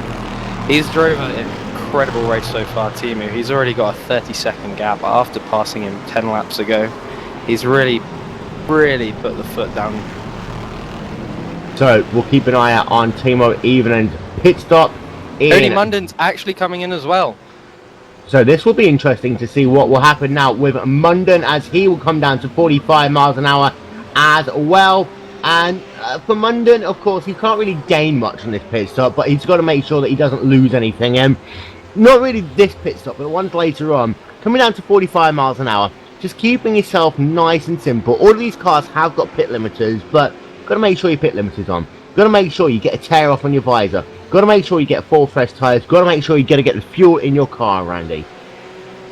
Definitely, the pit stops are definitely the big difference maker here. Now, we saw the top 3, I believe it was, coming on a pit road with Timo, Munden, and Wagner. John Ulmer opted to stay out, who will probably, in all likelihood, end up leading this lap unless Timo ends up jumping him assuming if Ulmer will pit this lap. But you might be seeing someone getting a bit better fuel economy than any of our other drivers right now. While focusing on the pit stops, though, we have also seen a GT1 leader change. Frau Colossi takes the lead from Stevenson now. And we've got Marcus Kramer, Alexander Bob coming onto pit road, as is Quentin Young to pit road, a very busy place, as Wagner coming out of pit road after making his first service of the day. And Munden is still on pit road. So did Ulmer actually just leapfrog Munden now on pit road? John didn't come in, but Wagner has leapfrogged Munden. Yeah. So whether Wagner's on a different strategy, we'll have to find out. And Munden does come back out onto the racetrack, and it does look as though Munden is indeed now behind Wagner by about 7-8 seconds on the racetrack. Meanwhile, Derek Waller and Nico Sitch, they were just trying to work themselves out of position in the GT cars as pit stops continue here at Road America. The first one of today shows Stephen Alexander hard into the wall there, down at the King. A huge crash for him. Randy, one place you never want an incident in an LMP car is down at the King, and that just happened to Alexander. Yeah, definitely. He was passing a rough, and it looks to me like he tried to hold it flat out from a narrow entry line, and I think he might have caught the curb on the right or the grass, and he got the car sideways into the wall. That's definitely that's probably the scariest corner on the track is the Kink, because if you have any sort of a slide there, guess what? You're going under either into the side or the outside wall, and it definitely bit Steven there. It's a hard lesson to learn, but that's probably going to be his day done, I think, after that. I don't think there's any way they can get that car repaired. Yeah, and that was a big crash for Alexander, and of course he was able to move himself up into 5th in class. However, a huge impact to him. I mean, he did indeed clip just that right front tyre and then the right rear tyre on that tiny bit of grass, and if he just had that car 6 inches further to the left hand side of the racetrack, Jake, he would have been fine. But that tight apex into the corner really did seal his fate. The tight apex on this track, they all seal everyone's fate. Whatever turn you go into, there's inches for mistake. You run a tiny bit over, and you're going to end up in the wall or in the gravel. Can't afford to make mistakes at this track. It does not take prisoners. I'll also say great heads-up driving by Mr. Mike McCloskey. It was the rough he was passing, and then ended up having the incident in front of him. Mike saw what was happening, got on the brakes, and was able to avoid the incident. If he would have kept driving on the gas, he would have run right into him. So great driving by Mike to be able to keep himself in this thing. Marcus Kramer deciding that he wants to do a little bit of off-road racing. He's going to bring his car onto pit road. After that, he gets a 5 out of 10 for effort. Just runs very wide down in the final corner, and I mean very wide in that number 32 car. He does miss the wall. He misses pretty much everything, but he's going to bring his car on for his first service of the day. And we've got a driver swap as well in the LMP car. Steve Alexander is going to get out of his car, and he is going to hand it over to someone else. But I believe it was handed over to Steve Alexander. So I think we might have had someone who else who started the race for. Oh no, that's Steve Alexander, correct? Never mind. No worries. We'll carry on. But Frederick Estelle is just coming out of pit road a moment ago. This field is a little bit more spread out now compared to how it was, but Sasso Protum is going to go side by side with Stuart Vaughan as they come down into turn number 5. Protum going to take the very wide apex. Even though you lose the corner here, you can get it back into 6, but Protum decides that he was just going to allow Vaughan to pass him there into the corner, and Stuart Vaughan in that Australian-New Zealand car moving himself up a position in class now into 3rd, and a good drive so far by Stuart Vaughan, who qualified 3rd, lost a place early on, back up into 3rd in class. Randy? Yeah, definitely having a pretty good run right now. To keep himself up in 3rd in class, we'll be seeing if he's able to do that. We did have another driver change. John Olber changed over to James Wyckoff in the number 902 HPD, so basically to see how they go. And in the Mickey Rough, which we've talked about a few times, we're now having a driver swap over to Eric Mickey. So we are getting close to the end of our first hour here in the inaugural race at Road America, which is the 6-hour endurance challenge presented by Autism Awareness and also by Vision Accendo. For more information about Vision Accendo, head over to www.visionascendo.com. And as we get close to the end of this first hour, what's the one thing that's really stood out for you in this race, Jake? I think the GT1 cars, they've not been as slow as I thought they were going to be. I thought the GT1 cars were going to be much slower in this race. I thought the McLarens would have been close to their pace, but obviously I have been mistaken. Emu, obviously, we all knew what to expect from him coming into this race. We all knew that he was going to be the one to watch, coming from the back through the field within the first 10 laps. Cannot take that away from him and his class. He is something out of this world. The roughs, they've also had a good race so far. Michael Rasmussen, he's done really well. He's come from, I think, P3 on the grid for the roughs, or no, he may have got an EOL, stand corrected. So he's done really well to come through as well. Randy? I'm not going to go to any one driver. I'll say the overall cleanliness of driving so far has been phenomenal. We've seen some self-spins, but we're an hour in and we've seen, I believe, only 2 or 3 retirements. I've done some endurance races on this track before with very similar car combination. Normally this track is just a incident hard generally when cars start catching other classes. There are some hard bottlenecks on the track with the long straightaways, and it makes multi-class driving very, very difficult, and I have to hand it to the drivers for being able to keep playing. Professor Nick, what about yourself?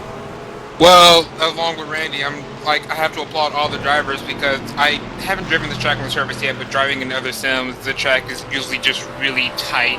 You have to kind of just make sure you know where you are. Along with some of the corners, you gotta, it's just a really tight track, and it's hard to multi-class race, and these guys have made it through with as little incidents as they did. I can't say I'm shocked or surprised, but, I still gotta applaud them for what they've done.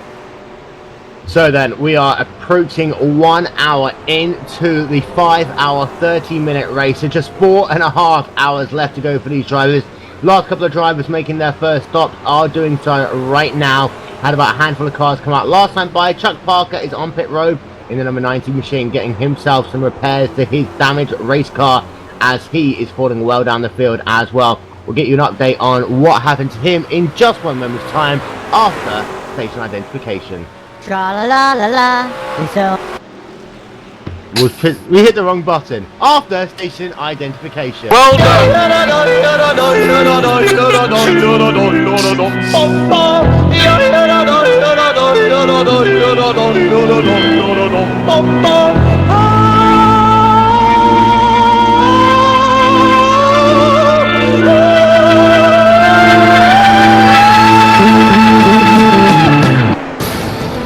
So welcome then to this, the second hour of the race here on RaceSpotTV for the inaugural Autism Awareness 6-hour challenge presented by Accendo.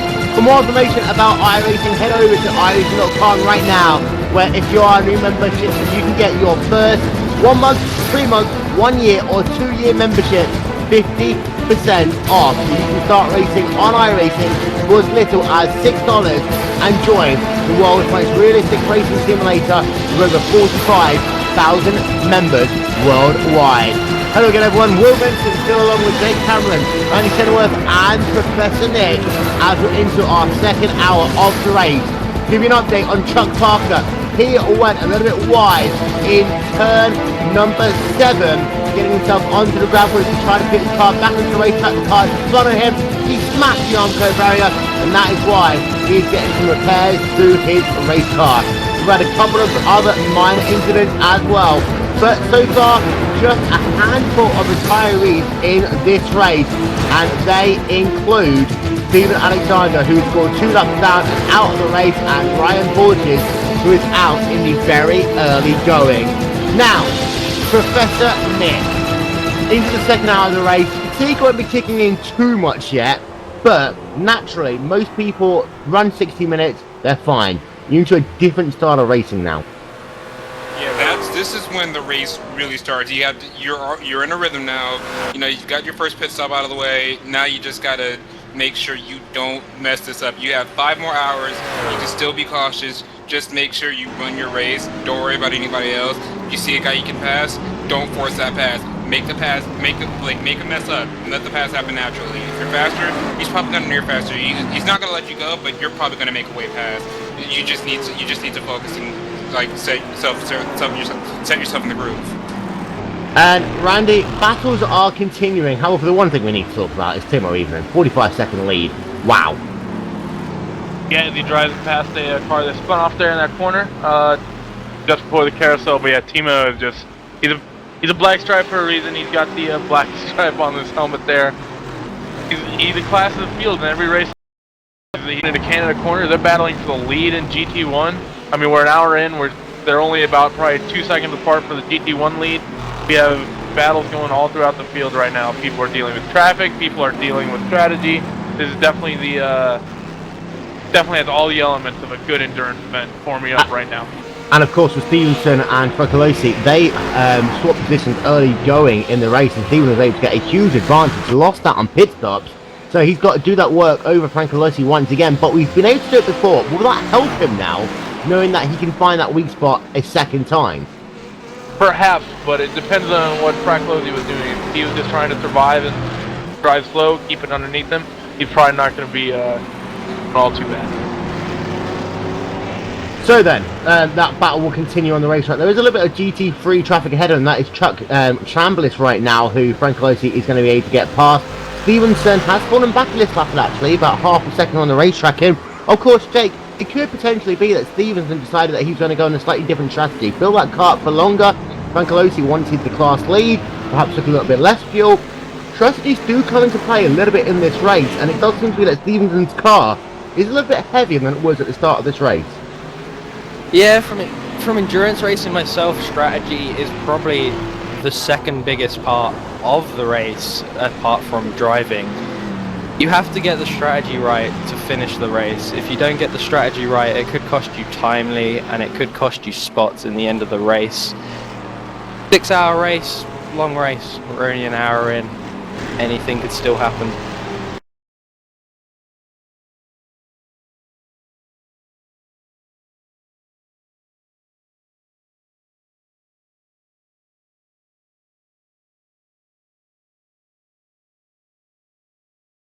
That 07 car, because he's being held up big time there by Adrian Sturgis. He's now driving that number 41 car, having replaced Brooke Westfold after that pit stop, and that really has bunched those two drivers up dramatically. Yeah, that was an almost wild occurrence. The McLaren really had nowhere to go, so he kind of got held up, and then, you know, a battle formed right behind him, so he really didn't know where to go. So, you know, when things happen like that, you kind of really can't blame them. You still have 5 hours left. You have time to rebuild that gap if you need to. If you're trashing you, then you probably deserve to get past anyway. And Stevenson is still on the rear of Francolosi. They are battling for that GT1 race lead. Let's turn our attention a little bit actually to the battles going on in GT2. We only have ourselves a handful of drivers in GT2. However, Fernic Estalos has himself a huge lead right now over Alexander Bob in that battle for the first position. Bob, in turn, is about 30 seconds ahead of Newman right now. Clayson is a further 30 seconds back. Really, that field has spread out dramatically. Clayson, he got himself some damage with that incident early on in that race, and I think that really hurt his chance over getting the opportunity to get ahead of the rest of this field. Yeah, he had that early incident, which lost him time, and he also got a penalty with that, and that really, really hurt him, as we have a car spun off turn 1, I think. That's Andrew Mickey. I think he's just got that wrong. Mickey again. Coming I off believe of it's one. Eric Mickey. I believe it's Eric Mickey's in the car right now, and we've been talking about the Mickeys for a little bit. They've been having some interesting events happening in their race. So definitely chock full of incidents. So yeah, that will carry on as well between those drivers. But for Clayton, as we were saying, one of the worst things that you wanted to have was a big issue in the first part of the race. We are going to step aside for just 1 moment's time, and we're going to show you the sights and sounds of Road America.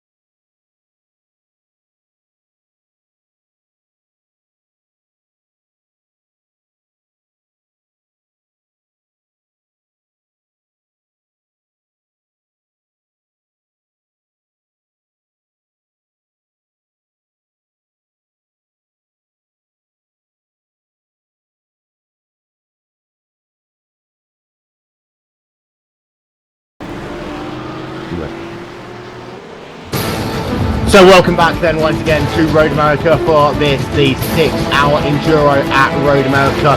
Brandy, before we went away for just 1 moment's time, we were talking about Russell Clayton. Early on in the race, we really do not want to have an incident. Clayton has really been harmed by what happened to him. He qualified, with a time of 2 minutes 7. He is running 2 minutes 9 again. However, he got some damage to his race car in the early going, then got himself a black flag as well. So he had to repair some damage, get his black flag served. He now has to just charge through this field. He's got a long way to go, however. Yeah, he definitely has to work his way forward from this. He's definitely one of the quicker Ford GT drivers in this field, I feel. I've run with Russell a lot. He's a Ford GT driver, and I've run the Ford GT a lot as well, and I know Russell's really good. But he's also had problems in the past. I've said this with a few guys, but he's had problems in the past with he's running into incidents, maybe not necessarily always his fault, but maybe just get a bit unlucky a good amount of time. And it's happened again here. It's happening going into turn 1. He had it with that Corvette that was having issues, Ryan Borges. And he needs to just sit down, he needs to be calm. He's still got, at this point we're about where most endurance races on the iRacing service would be halfway done. We're about a quarter of the way through this one. He's got another iRacing, general length endurance race and a half to go to work his way forward. He has plenty of time to build his thing. And how does that affect your mindset, Professor Nick? When you've got to go from a kind of, conservative strategy to an overly aggressive one. Does that affect the way that you are going to drive the race car? Or do you just calm yourself down and think about one lap at a time and just hitting your marks? How do you approach it, especially when you get like jagged traffic behind you, which you will get every 10 to 15 laps? Oh, it definitely affects you. I used to do a lot of endurance races, and another time R Factor. When you're coming down to the end of the race, you kind of get the message to push, and you feel like if you don't push, somebody's gonna take advantage of what you have. So you just start driving harder and harder, making sometimes some people do make those mistakes, some people don't. I'm one of those who do. So you have to try to calm yourself down, but it doesn't always kind of go through your head because you're just thinking, I gotta push, I gotta go. We need to finish the race as quick as possible if we want to keep our position. Turn our attention next to what is going on in GT3, and we'll start with the rough RT12R track cars. Now, of course, you had the battle in the early going between Chuck Clambless and Michael Rasmussen, and that has calmed itself down a little bit. Rasmussen now is a long way ahead of Chambliss. However, Chambliss is indeed also ahead of Sasa Kroken by about 15 seconds on the racetrack. Some great action between these drivers in the early going, Jake. It has settled down for the time being, but we have seen with this field that they can really shrink back together when traffic comes into play. Yeah, this is something I was really looking forward to before the race, was the Rough and the McLaren. They're probably my favourite two road cars on iRacing. The Rough is just one of them good cars to drive, really. It handles like a beast, and Rasmussen is showing how to drive the car. He's pulled away from Chuck and Prosen really well. Beansy's gap was only about 5 seconds, not even that, a few laps ago. But I'm also really interested in the battle between Rasmussen, the GT3 rough leader, and the MP4 leader. Oh, and we have a spinner just there, GT1, I don't know who that was. Spun right in front of Halloween. Halloween, that's our GT3 leader in the McLaren. That was Manuel Sanchez that spun right in front of a McLaren MP4 leader. Halloween did collect a little piece of that. I heard a tap between the cars. He might have a bit of front end damage. Thankfully, looks like he's going pretty slow. Thankfully, both those cars are kind of tough animals. Unlike the LMP cars where you get a tap to it and it can almost be your race over. Thankfully, these GT cars are a lot more durable. However, at the same time, very close call. That could have been a much bigger incident, Nick. Yeah, it could have been way worse than it was. Kudos to Hallinan for, hitting the brakes as soon as he saw, him spin around. If he would have, kept his foot in it, he would have been a lot worse than he is now. Looks like his that spinner, and that gave James a huge run down into turn 5, and he managed to get the job done. Yeah, and that's one of those things as well, that sometimes you just have to take some evasive action. Yes, it's going to cost you the race lead now, but in the big picture, at least you still got your car on the racetrack. And actually having another look back at that incident with those two cars, and Francolosi really had to take evasive action. Having a look at the damage that Halunen has got to his car, and it's not much, really not much at all, just a tiny bit there to the front bumper work, and he could have had a lot worse considering the speed of impact there, Randy. Definitely that he definitely got lucky in that regard, that it was just ended up being more of a tap than an actual slam, because that's definitely the sort of incident that can really end someone's race really quickly in these sort of race. Coming off of turn 3, it's a very slow corner, but the exit is very quick. But so it's definitely a place that you can end, that those sorts of incidents end people's races all the time. And to come back to what happened there with Francolosi, Nick, it's one of those things that he took evasive action and some very good heads-up driving for him, but we are only, 1 hour 15 minutes into this event. We're about quarter way through it, and in another 3 hours time, would he have those same reactions to just dive off the racetrack and take that action that he did there? Or is this potentially where we are going to see the bigger incidents in the later going? I think later in the race, your instincts are still going to kick in, telling you to get out of the way as soon as possible. You might do it in a completely different way, but somehow you have those same instincts at the points in the I'm race. sorry to interrupt you, but we had another big incident in the kink a couple laps ago. With Quentin Young. We had a huge incident. Yeah, no, we had John Ulmer on his roof. I'm trying to figure that 902 out. car. It was a 902 car of John Ulmer. He came into the kink. In fact, it was a very similar incident to what happened with Alexander earlier, getting two tyres, two right-hand side tyres, onto the grass on the kink. The 902 car, he just got spun around, and then he had a secondary impact with Quentin Young, and at the point they hit the wall, his race was over. But then Young, he just speared into him, and Quentin Young's race out in the number 91 car as well. Very lucky they didn't throw a full course caution for that one, but that was a huge, and I think actually we might have had a rough involved in that as well, or a rough taking some very big evasive action. Sasso Prosen in the number 75 car was also involved in the melee there, So 3 Very cars out at surprised. once. Very surprised how Cody Munden managed to get through that as well. He's only just got through, literally going over the grass 2 wheels. I don't think the rough actually saw the incident as he was on the racing line. He tried to swerve to the inside, it looked. And then Cody Munden nearly got collected as well by the rough when he was spinning.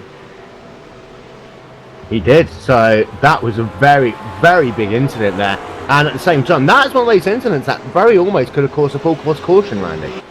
Exactly, and that's what we were talking about at the beginning of this race. The kink is a very, very, very scary place for things to happen, and when they happen quick, and they are dangerous, and they will end multiple people's races. As we saw, we had the entire track blocked basically with the cars until they got their cars towed off the track. It's a very, very bad part of the track for this sort of tragedy. So, Makes it exciting though. it really does make it exciting. I had to say, Cody Munden, like a cat, multiple lives, but there's only so much luck that you can give yourself. Part of it is always in the hand of the racing god. We're going to run through your top 20 overall as it stands, as we are getting closer to an hour and a half into this race. And as it stands right now, your overall race leader is Timo Evelyn in the LMP2 class. He has a 52-second lead over Gresham Wagner in the 05 LMP car, with Cody Munden in third, Hugh Kelly in the fourth position. Mark Shawley and John Ulmer are your remaining LMP cars, but of course Ulmer will be classified as out of the race very soon. James Stevenson is leading the way in the GT1 class. He will move ahead now of Ulmer up into 6th place overall. Evandro Francolosi is in P8. Joe Hubbard in P9, and then Douglas Baldwin round out your top 10. John Mayer, Amir Fuji, and Matthew Forten, Robert Lynn, and Michael Rasmussen. They are P11 through 15. Rasmussen is of course leading the way in the GT3 class, with Thomas Verloonen leading the way in the McLaren class in P16. Chuck Lambert in the GT3. Ross is in P17. Salos is in P18 in the GT2 car. Alexander Bob in 19th, and then Jan Van Hoove round out your top 20. This race is presented to you today by Vision Accendo. For more information about them, go to www.visionaccendo.com, as they are the official broadcast partner for the inaugural Autism Awareness 6-hour endurance challenge here exclusively live on RaceSpotTV, as we are getting closer to 90 minutes into this race. And that was our first one big incident there, Jake, but at the same time it's not really anyone's fault as Jan Van Hoove goes very wide there out of turn number 14, almost climbing into the inside retaining wall. No, it wasn't really anyone's fault. That was just one of them racing incidents that happens during these events. It's the case of the quicker car trying to go around the outside, gets it a little wrong, ends in a big crash. See it all the time, but hopefully we'll see him back out in another endurance event soon. He was doing really well as well, which is the bad thing. He was, and of course he's moved up through the field as well. He had some great battles in this event, and of course he was able to get himself past Hugh Kelly. He was able to have some good racing with Gresham Wagner and Cody Munden. One of those things that, and that fatigue will come back into this a little bit later on, Nick, because we're talking about a foot on the racetrack down at the King, and these LMP drivers, they do like to take it flat out, but it's all that radii of how you attack that corner and just how you turn into it. You've only got about half a lane of error in total between making that corner and hitting one of the walls. Okay, I'll come to you instead, Randy. Yeah, there's a lot of narrow places on this track, and there are very, very few things, or very few places where it's really safe to get it wrong. There's places where, you know, if you get the braking wrong, go off a little bit, you might end up in the gravel. But there's a lot of places where make what would normally seem like a much more minor mistake, maybe putting a couple wheels off, or maybe putting a single tire off, or turning it a little too soon. You hit a curb, and that curb either spins you or it upsets the car, and then you just catch massive oversteer. I know I've done it going into the kink. You clip that curb wrong, car doesn't turn. All of a sudden you're in the wall on the left. The car just pushes out there. It is a very, very dangerous racetrack. Brooks Westfold's number 41 car is on pit road, as is Quentin Young's number 91 car and Sasa Proson's. They have all got the pairs which look as though they could be terminal, they could be classified as out of the race. Timo Räikkönen out front is leading the way right now by about 58 seconds on the racetrack as he tries to get that gap up to over a minute now over Gresham Wagner.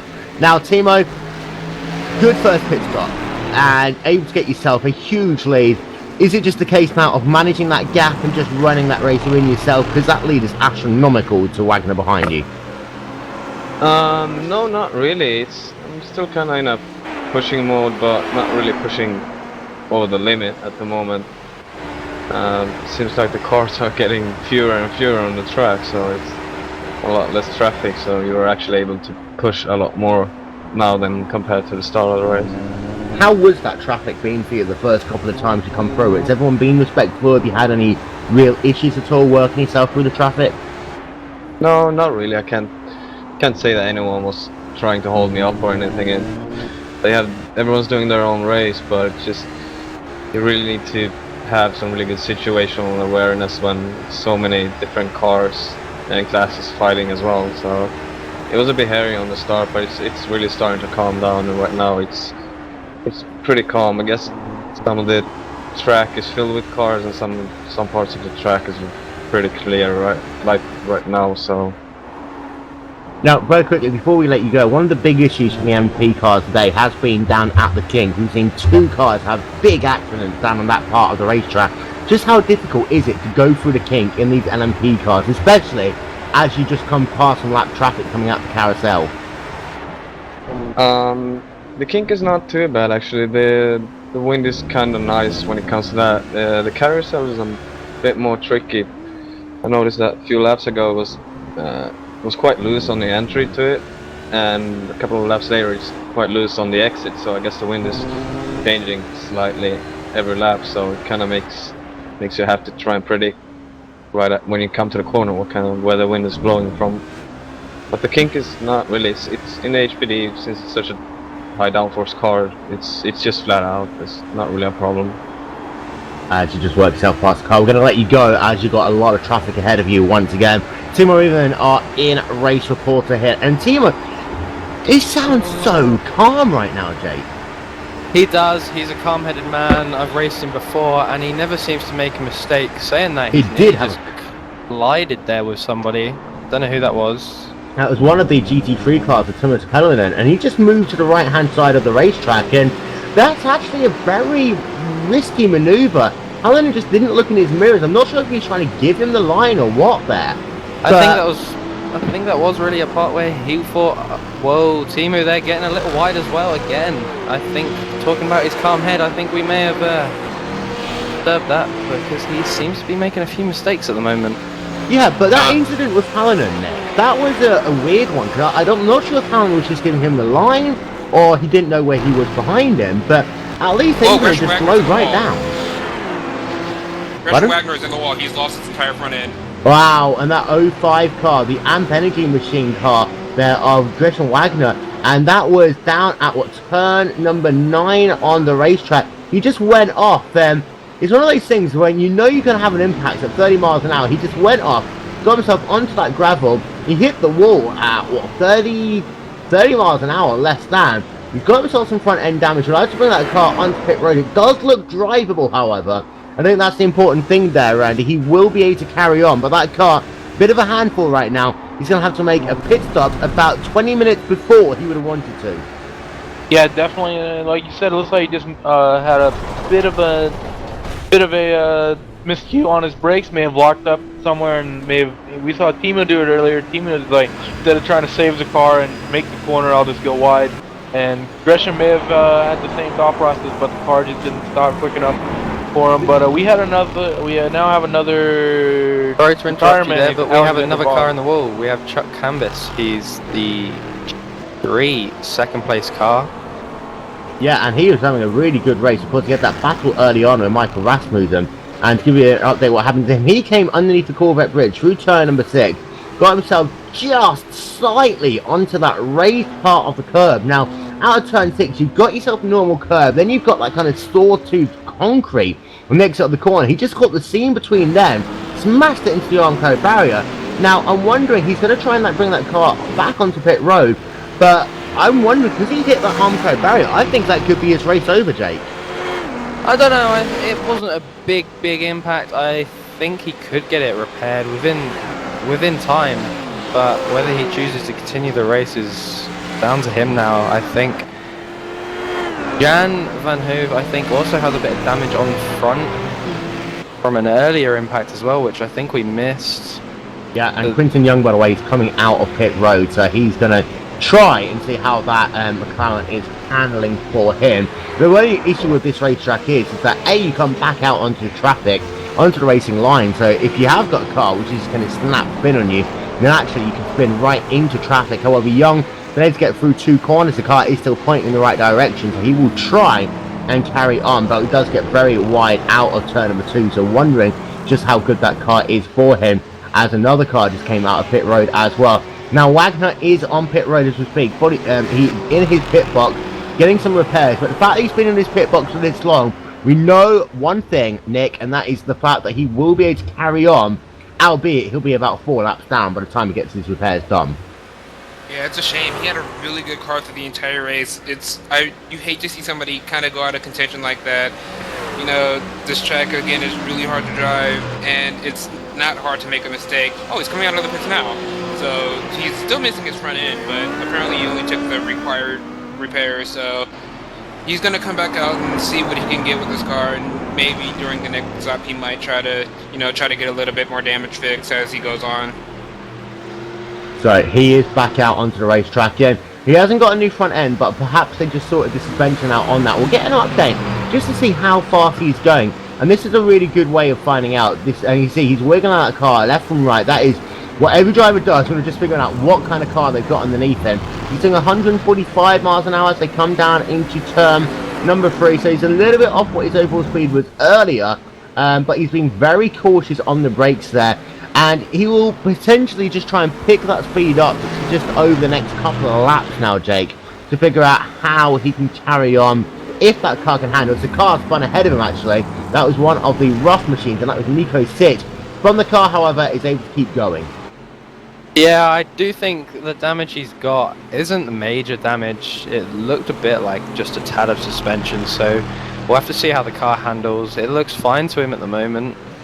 But lap times, we'll have to see. Will they go down as the tyre wear keeps going on? We don't know. Will it affect him when he has less fuel? Maybe in the draft as well. He could not have the draft as well with no downforce on it.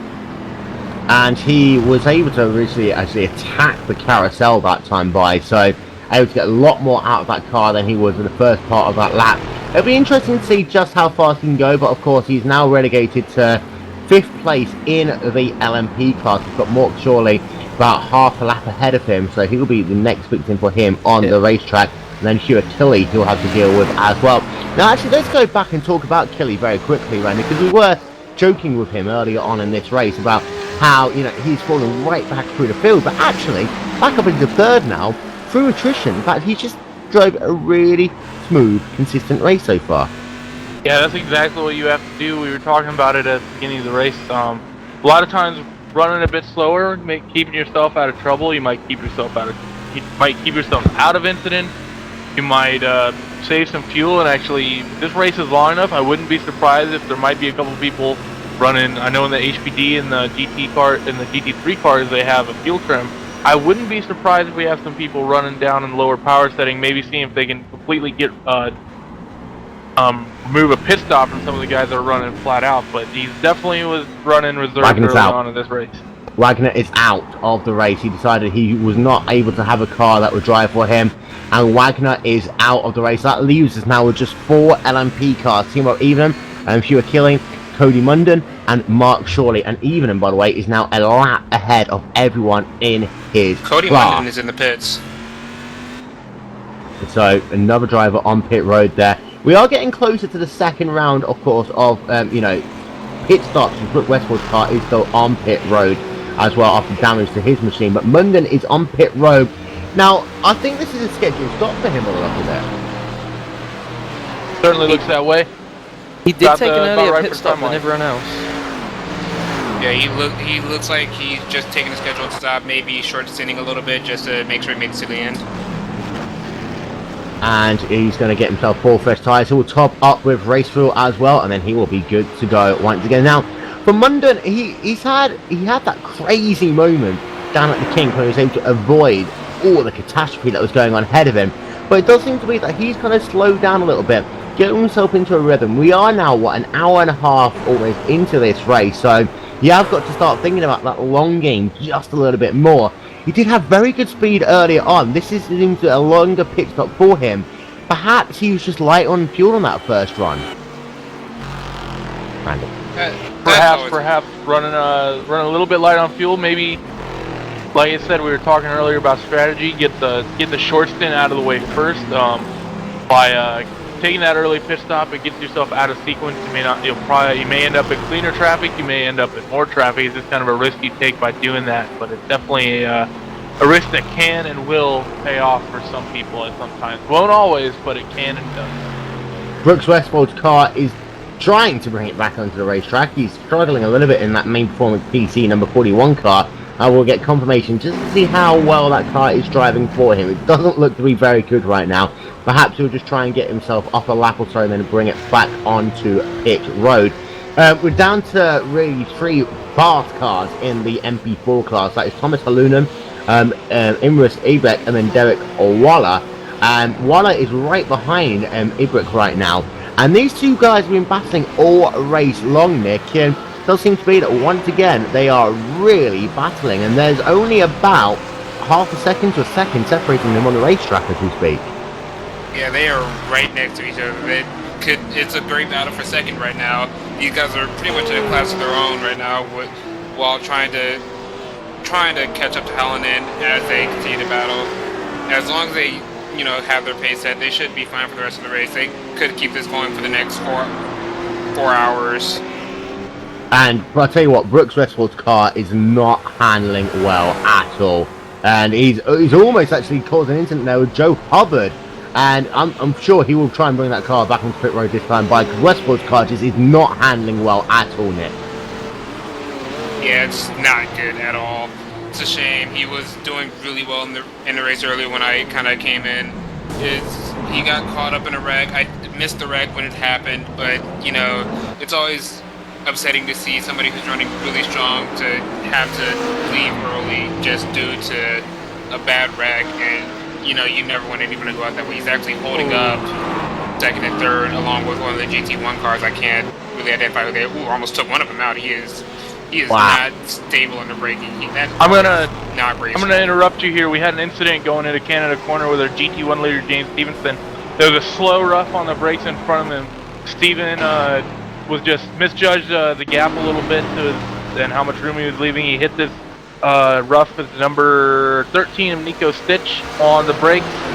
Knocks Nico off into the wall. Nico didn't hit the wall hard. Shouldn't be race over, but it's definitely a close call for our GT1 leader James Stevenson. We've got Brooke Westford back on pit road. He has been black flagged by race control, telling him to get some more repairs to his race car. Jan Van Hove is on pit road right now, as is Ludwig Jordan, but Chuck Slambis as well, and Nico Sitch is on pit road as we speak. So it's kind of scheduled repairs going on for these guys right now, but at the same time some drivers trying to get some incidents done, and it looks like Brooks Westfold is now going to be classified as out of the race. So that is how it is right now, and we have got some attrition. Attrition in that second hour naturally is always going to increase, but it does seem to be that there are some drivers still having some very good racing, and that one with the battle going on in GT3. Sorry, say that again? Marcus Kramer just hit the wall hard. He is now in the pits. I missed it. All I remember was seeing him dash across the track and hit the tire barrier coming out of turn 1, I think. So that's a little bit more attrition going on right now. I say Brooke Westford is out of the race officially now after all is said and done. And that is a shame for Brooks, really, because he did have a first good run going there. Yeah, he had a good... Go ahead. Yeah, definitely. Brooks is a pretty good driver in these cars. He's not the fastest, but he's generally very consistent. But in a race like this, it's really hard to stay clean the whole way. Someone's going to end up hitting the wall, and some just wasn't Brooks' day to be the one that finishes And as far as that battle we were talking about, which we are going to talk about once again, it is going on between Derek Waller and Imruz Ibrick, and that gap was able to get up to about a second and a half, 2 seconds on the racetrack that last time by between the 00 car and the 311 car there. Ibrick in the 00. And we've got another car into the wall right now. We'll get confirmation of who that is in a moment's time, but fatigue really is starting to kick in. It's the 32 car we're getting word. Yeah, that's why I called earlier. He's out of the race now. He dropped out. So that attrition thing is starting to kick in right now, Drake, and it's that sort of thing. I think if you can survive the next, 15-20 minutes or so, that's a bit where you can really just start thinking about yourself now. Those damaged cars also kind of really woke some people up as well, because they had to be a lot more cautious going around them. Yeah, you are starting now to see that the damaged cars are starting to slow down on the pace as they start to get less fuel. The cars gets harder to handle with the damage. Tyres are worn a little more than usual. We also see Russell Clanson. He's unfortunately retired from the race after his earlier incidents in that Ford GT class. We've also got the other retirements of John Elmer now. There has been a lot of retirements in this second hour. They say the second hour is the dead hour. If you're not going to make it through that, you're not going to make it to the end of the race. And a few drivers we have seen do that. But we are now past 90 minutes in this 5.5 hour race, and it still is Timo Even leading the way in the LMP class. He's got over a lap advantage, almost a lap and a half advantage over Hugh Achille as we speak right now. And we are going to step aside one moment, as at the top of the hour we are going to do station identification.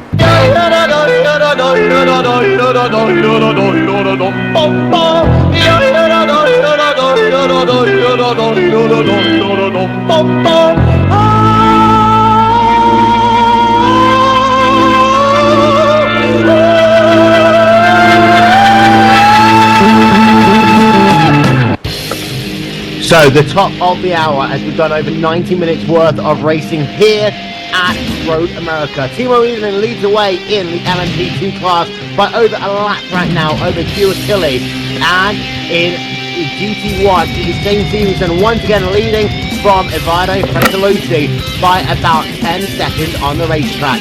In GT2 it's all about Antonio in number 55 car, as he has got himself almost half a lap advantage, always a lap advantage now, over Arcadius Newman in the number 92 car.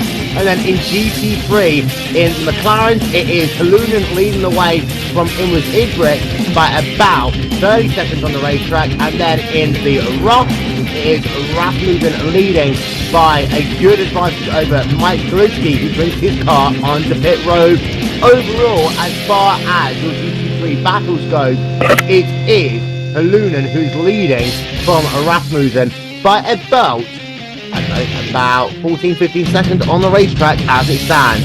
We'll enter still along with Randy Kenilworth, Professor Nick and Jake Cameron as we close out the second hour, and this has been the hour of attrition. A number of cars now classified out of the race. They include Sasa Proton, John Ulmer, Clinton Young, Manuel Sanchez, Brooke Westfold, Chuck Parker even, Stuart Vaughan, Stephen Alexander, Eric Cheo, Ryan Borg, all out of the race.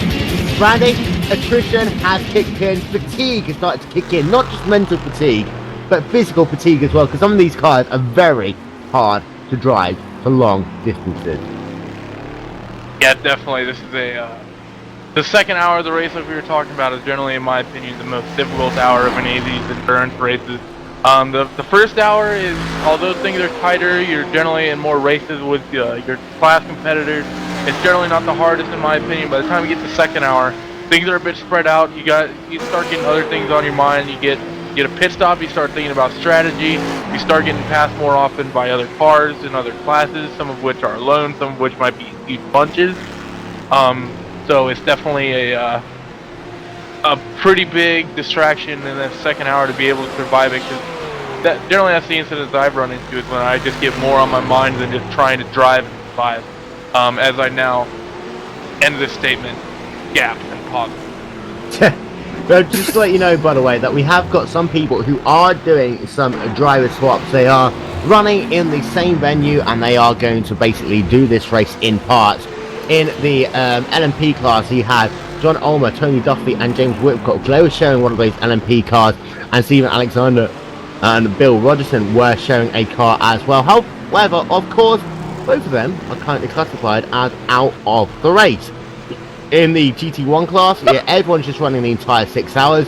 In the GT3 class, you've got yourself Chuck Slambis and Dave Beland, who are running in one car.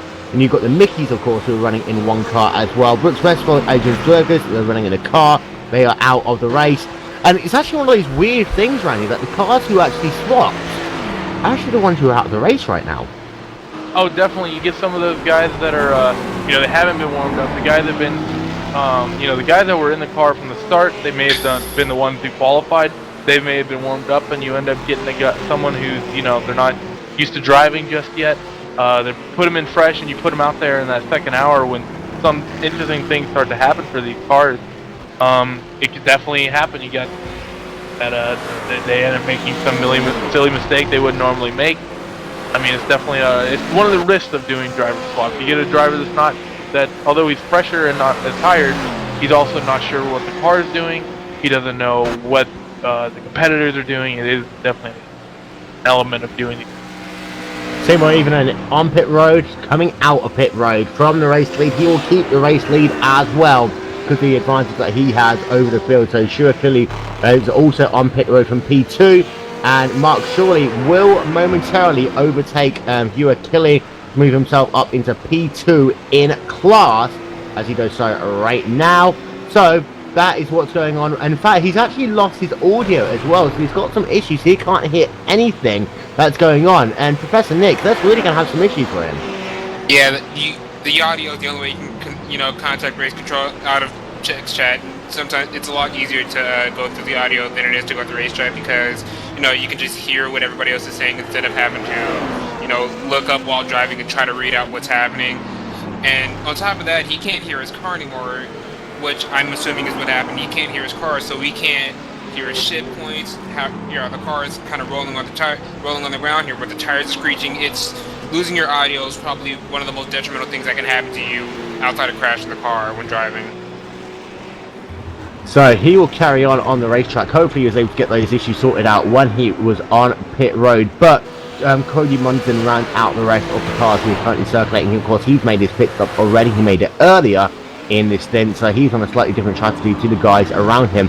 But what we've got to keep our eye out on is between James Stevenson and Eduardo Fileski, because let's not forget, the last time these two drivers pitted, it was Fileski who was able to get back out onto the first position. I'm going to actually say his name properly now. Fracolosi, who's able to get out into the first position in class ahead of Stevenson. Are we looking to see the same thing again, do you think, Jake? I don't know. I think Stevenson took more fuel last time, and then it's played off for him now, because he's obviously got the longer strategy. It's going to work for him in the long run.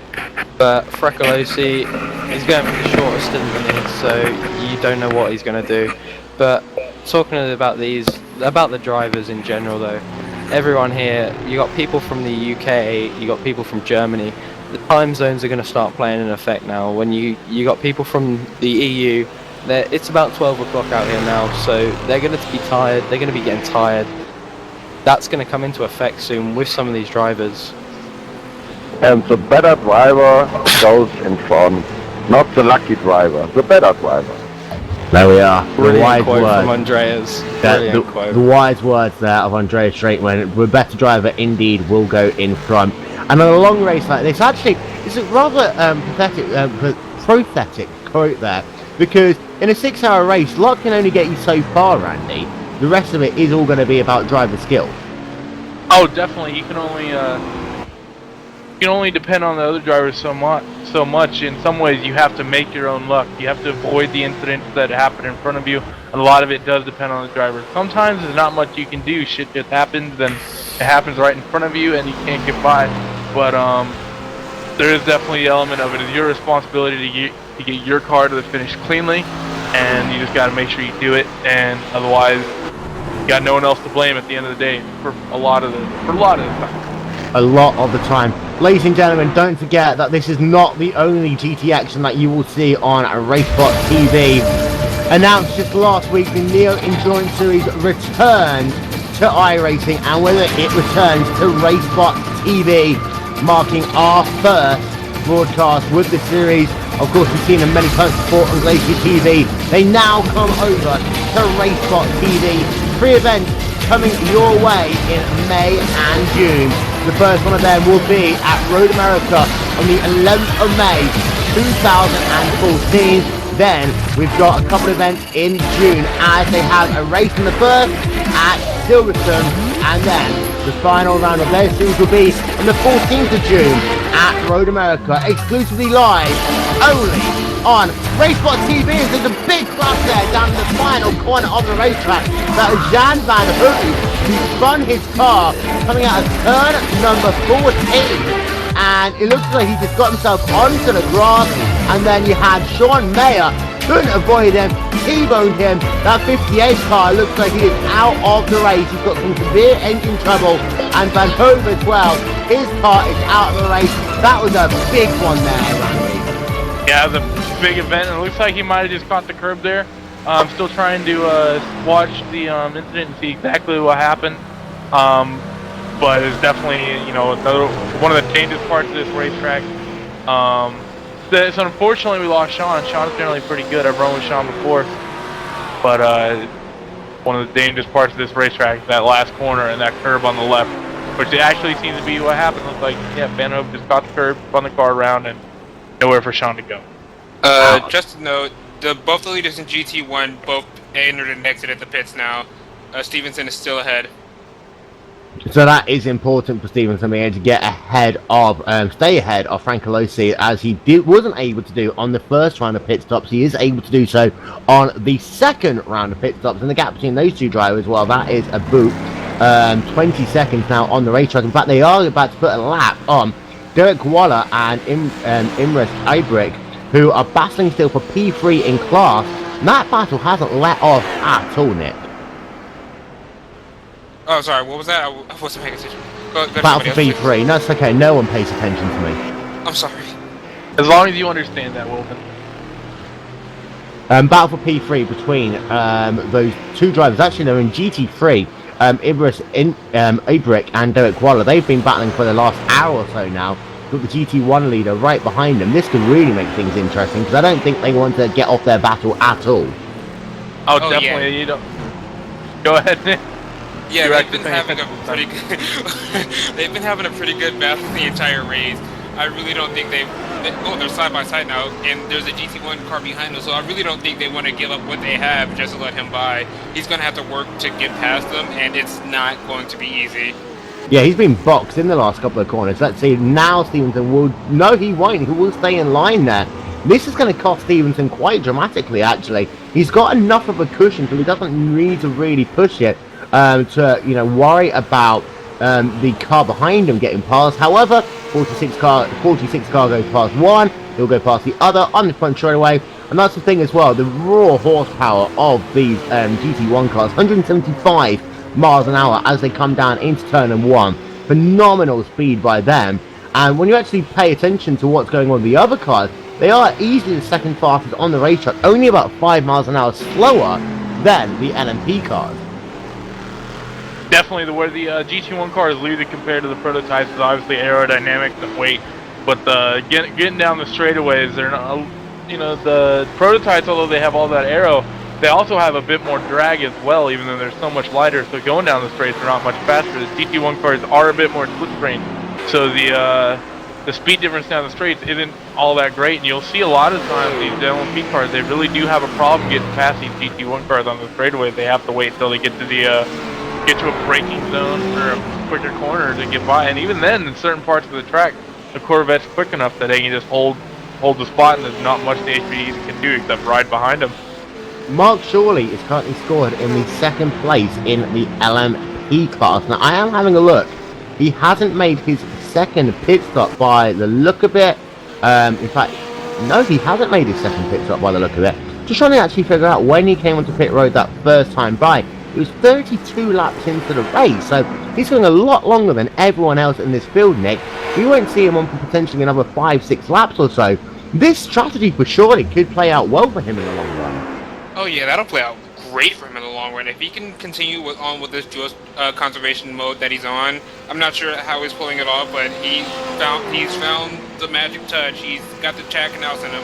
He can, as long as he can, stay on his fuel strategy, he might be able to jump a stop over everybody else, and that will do him good in the long run, especially near the end of the race. So, we'll keep an eye out to see the 86 car of Mark Shorley, see how far he will be able to get himself in this event, as we are starting to close in on 2 hours, so only 3.5 hours left of this event to go. Jan Van Hoove is classified now as out of the race. Disappointing for him there, Chenworth. Definitely, anytime your race ends early, you're obviously not going to be happy about it, but with a 6-hour-long race, it's really, really difficult to keep the thing on track. I mean, right now we're at a point where most iRacing endurance races would be getting ready to end, and we're just about a third of the way through. So you really do have 2 more full, what most races would be on iRacing endurance race. You have about 2 more of those to go before you hit that white flag and then the checker. And at some point, we've got to commentate this for 3.5 hours left to go. I don't know how we're going to do it, especially as you're going to work soon, Randy. RaceSpot HD after dark. I think it's going to come in about 5 minutes' time, but I've done worse. We will start by running through, however, your field as it is, your top 5 in each of the classes. And it is Timo Evening still leading the way in LMP2 by a lap now over the rest of the field. Mark Shorley is in second place. He hasn't made his second pit stop yet. Stuart Kelly in third, Cody Munden in fourth, and then Gershon Wagner is out of the race, but he's classified 5th in class. Joe Hubbard leads the way in GT1 with Dugan Baldwin in second, then Stevenson in third, Eduardo Spatalosi in fourth place, and Amir Saluzzi rounding out your top 5. In GT2 it is Frederick Ashleios, and then Arcadius Newman, Russell Clayton, Alexander Bob, and they are your GT2 drivers. And then in GT3 in the MP4s it is Thomas Alunan and Imrich Idrik, Derek Waller, Quinton Young, and Brooks Westphal. And then in the Ross, it is Mikael Rasmussen from Guto Kalava, Mike McCloskey, Andrew Mickey, and then Jan Van Hoove, although he's now classified as out of the race. And Thomas Halunen coming on pit road this time by Quinton Young, by the way. He just had a moment down in turn number 8 on the racetrack, and that puts him back onto the racetrack. But he's already got a severely damaged race car. He scored 29th place overall, and he's had some big issues in this race so far. Scored 14 laps down. I think he's just trying to get himself some form of respect in this race. His car's not too damaged, but it's very ill handling. Yeah, his car's really bad right now. I respect him for driving that thing as long as he will be. He still has 3 hours left in the race. His car is badly damaged. I honestly thought he was going to drop out of the server for a bit and kind of leave everybody, not leave everybody in the dark, but kind of just, I don't want that scheme to go. That is a beautiful looking car, and I wanted to finish this race. I don't care how badly damaged it is. We'll be joined at some point later on by Paul Jenkins. You know him, of course, from Glacier TV and RaceSpotTV broadcast of the 16th Street Racing League. He is, however, currently at Sonic, and this is How You Sonic, presented by Sonic. And we will talk about Timo Evening very quickly, because he's not relenting at all, and he's doing still 1 minute 53s in this race. His fastest lap, 1 minute 52.0. He set that midway through his first stint. This guy, I don't think he knows how to slow down at all. He's from Finland. They don't know what slow means. All Finnish people know are fast and vodka, and right now he's doing the fast part. Maybe it's because he's got too much vodka in him, but he's driving phenomenally. He is driving astoundingly well right now. He's got a lap over the entire field. In fact, Mark Chorley's in turn number 6 right now. He's P2 in class. The person you really need to keep an eye on is Hugh Achille, who is actually just coming underneath the San Leandro Bridge right now. Timo Evening coming out of Canada corner. He's a lap and a half really ahead of everyone who's made 2 pit stops in this race. That is just outstandingly quick by our next racing driver. Yeah, he's really fast right now. as long as he keeps his pace, you know, you never know. Somebody might mess up. You might get that lucky break that you might need at the end of the race. But again, it's all about, this race is more about skill than it is luck. Other drivers can only help you so much. You just have to be calm, collected, and continue to do what you do as you continue on with the race. He has got some GT1 traffic ahead of him. That is Evandro Francolosi in the 07 car. And I tell you what as well, Randy, we are coming into After Dark in a moment's time, so we can joke about this a little bit more. After 6 hours, I really must be able to say Evandro Francolosi without even thinking. I know, these names are like, it's definitely weird, especially, and I'm sure you're in the UK you get a little bit more exposed to European names. Here in America we get, you know, some Spanish and Mexican names, but besides that it's like do they know? Like, for example, there's another one in here, and like, where is it? Alexander Bob. What is that third letter in his last name? I have no idea. We'll find out. Speaking of, it looks like he's off the track. Like he's off track. It looks like he had to pull it off. An unfortunate day for Alexander. Sorry to them taking the piss. So, commentator's curse. There is indeed. We are going to step aside for just 1 moment's time. 2 hours are almost in the books. We'll be right back after these messages and a word from your friends at RaceSpotTV. You are almost 2 hours in to the inaugural 6-hour endurance challenge from Road America, presented by Vision Accendo and, of course, in awareness of autism awareness. This is a short ad break. We'll be right back.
With this net, we can do anything on the internet we want to do.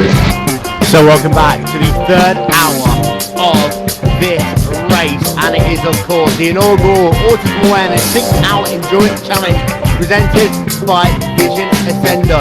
You might know this music, it's the Will and Day Show. It's every Friday, it's 4 PM Eastern, live and exclusive from RaceSpotTV. We're stealing the music tonight because in our 3rd hour, we're going to take the lead out potentially the best for the entire universe, Magnus Racing, and this is our take on After Dark. It's Will Vincent, you can hear them laughing a little. We've got Professor Nick in the house, we've got Randy Chenoweth, and we're going to have a little bit more of a light-hearted chat about the race right now. Because after all, it's a 5.5-hour race, and us commentators, just like the races, need to just tone it back a little bit, have themselves a little bit of fun, and occasionally even a little bit of a laugh. And to start, we need to do some more face and identification.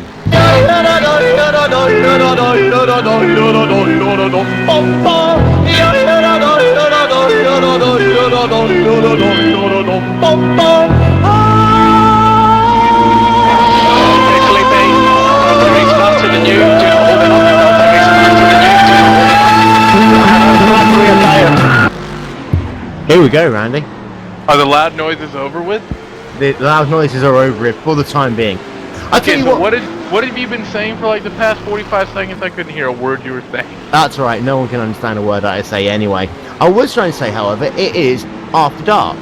So That is very true. And this is when the fun stuff really starts to start. Yeah, it's 22 minutes past midnight in the United Kingdom. I don't know what time that makes it. What, 5, 7? 4:22 on the west coast of the United States, 7:22 on the Sorry, east. breaking news. We have a spinner down at turn number 6. That is, ladies and gentlemen, Andrew Mickey. Again? Yes, at number 186. I mean, he's doing a good job keeping that car on the racetrack. I'm not sure how much damage he has got to his front end. I am having a look. A little bit of a crumple here and there. But that guy does like doing his donuts.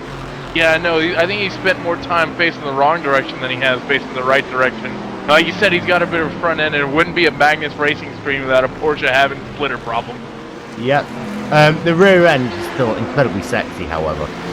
Rear end is always incredibly sexy. Yep. Nice and tight. We've got some good exhaust coming out the rear end. I think, still got a good car, and that 186 car, even though he scored 9 laps down, is still circulating on the racetrack. Now, one of the things that I have just realised, man, that was our first real ad break. What's going on here? Oh no, Mickey's off! Off again? That's not good. He hit Turn the number wall. 14, and oh, that was close there. The cars ahead of him. They're going side by side as they come up the hill, and it is going to be Neo Sitch being passed there by Marcus Kamer in what is 22nd position overall. Yeah, it's definitely Nico Stitch and Mickey, and that's a race for, or actually no, is that a race for position? I know It is a race for position, yes it is. Yes, they both had some incidents, and they're both back there in the back of the pack, and it'll be interesting to see if they can keep it clean long enough in order to actually race each other. Yes, by the way, no, technically it is, but it's not about a pole position, because Kamer is scored 1 lap down by the looks of it to Sitch. However, he's unlapped himself, so that's good. He's only now 2 minutes and 11 seconds behind him, Professor Nick.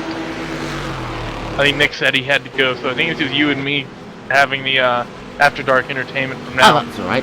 Unfortunately, we don't have any Porsche experts or cream pies to keep us too entertained, though. Well, I know a little bit about Porsche. They all look exactly the same. That's true, but you don't know anything about cream pies. Well, we have got children watching this broadcast potentially, so I really. What's wrong with cream donuts, man? No comment. That would potentially. I'm just saying you're quite fit, and you don't know anything about cream-filled donuts. I know a little bit about cream-filled donuts. We have them as a speciality over here in the UK. I don't think you have them, because I don't think Starbucks sells them, so you would never buy one. That's a good point.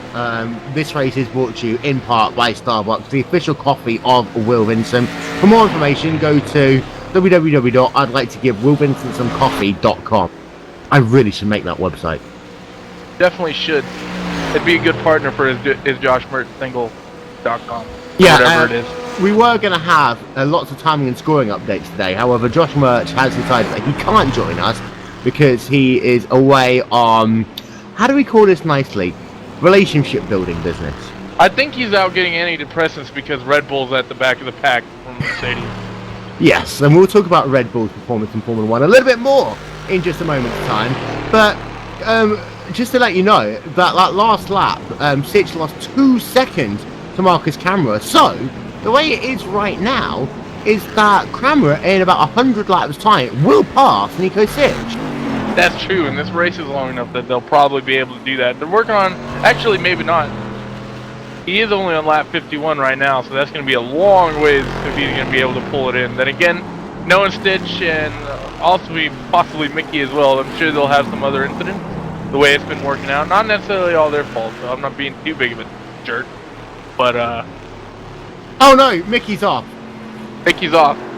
In that 186 car, just slid off the racetrack there at turn number 2. Didn't spin it, still pointing in the right direction, and he is back onto the racetrack there. I think the biggest piece of news there is that Mickey had an incident and didn't spin. Yes. Yeah. Let's talk very let's not talk serious at all. Let's talk about Timo Evening. We're gonna have a more interesting interview with Timo Evening. Timo, I'm not sure whether you're in traffic or not right now. I really should pay attention to this. There is no traffic ahead of you, so you can talk to us. You are now starting lap number 64. Have you fallen asleep yet? Yeah, he has. Hello? Hello. Hey. Hello. Lap number 64. How drunk are you right now? Come again? Anyways, continue. Are you drunk is the question that was asked. Are you fallen asleep yet? Are you in a daze? How is it? Almost halfway into this race. Yeah, it's kind of starting to get a bit boring to be honest. I had to run and put on some coffee during my last pit stop, so I'm gonna grab that cup of coffee on the next stop.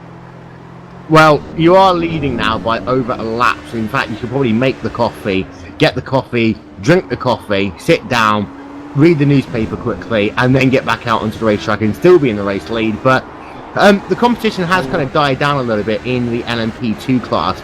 Of course, we had Wagner, Ulmer, Alexander out of the race. You've got Munden with some issues now, scored 2 laps down, and Hugh Achille scored 1 lap down from yourself. How do you keep yourself motivated, awake, alert during this kind of dark period of the race where everyone's so spread out? You just need to try and find entertain yourself in some way. Okay, the important question is, how do you entertain yourself? Come again? How do you entertain yourself? Oh, I think we all know how you entertain. Oh, I can't drive with one hand, Will. But no, on a serious note, how do you keep yourself entertained during this race? Is it just like humming a song to yourself? Is it just trying to, try and do a PB lap every lap, hit your apexes? How do you do it? Well, thankfully I have a bunch of teammates on another TeamSpeak that I jump over to when I'm not here, so they scream and laugh and sing and keep me entertained. Okay, so it's like being here. Do they want to come commentate? I know where he is. Are these the Glacier boys you were by any chance? No. Oh, this is from the Arnex boys. Yeah. Tell the Arnex boys to come and say hello. I could tell them that, yes. No, well, I'll let you get back to the race before we bore you to tears. Timo Eden, our in-race supporter, leading by over a lap right now. Yeah, well done, Timo.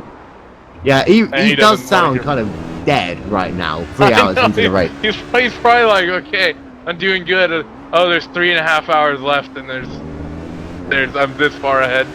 And Will Vincent's asking me really stupid questions once again. Oh gosh, why did I agree to be the in-race supporter? What have I done?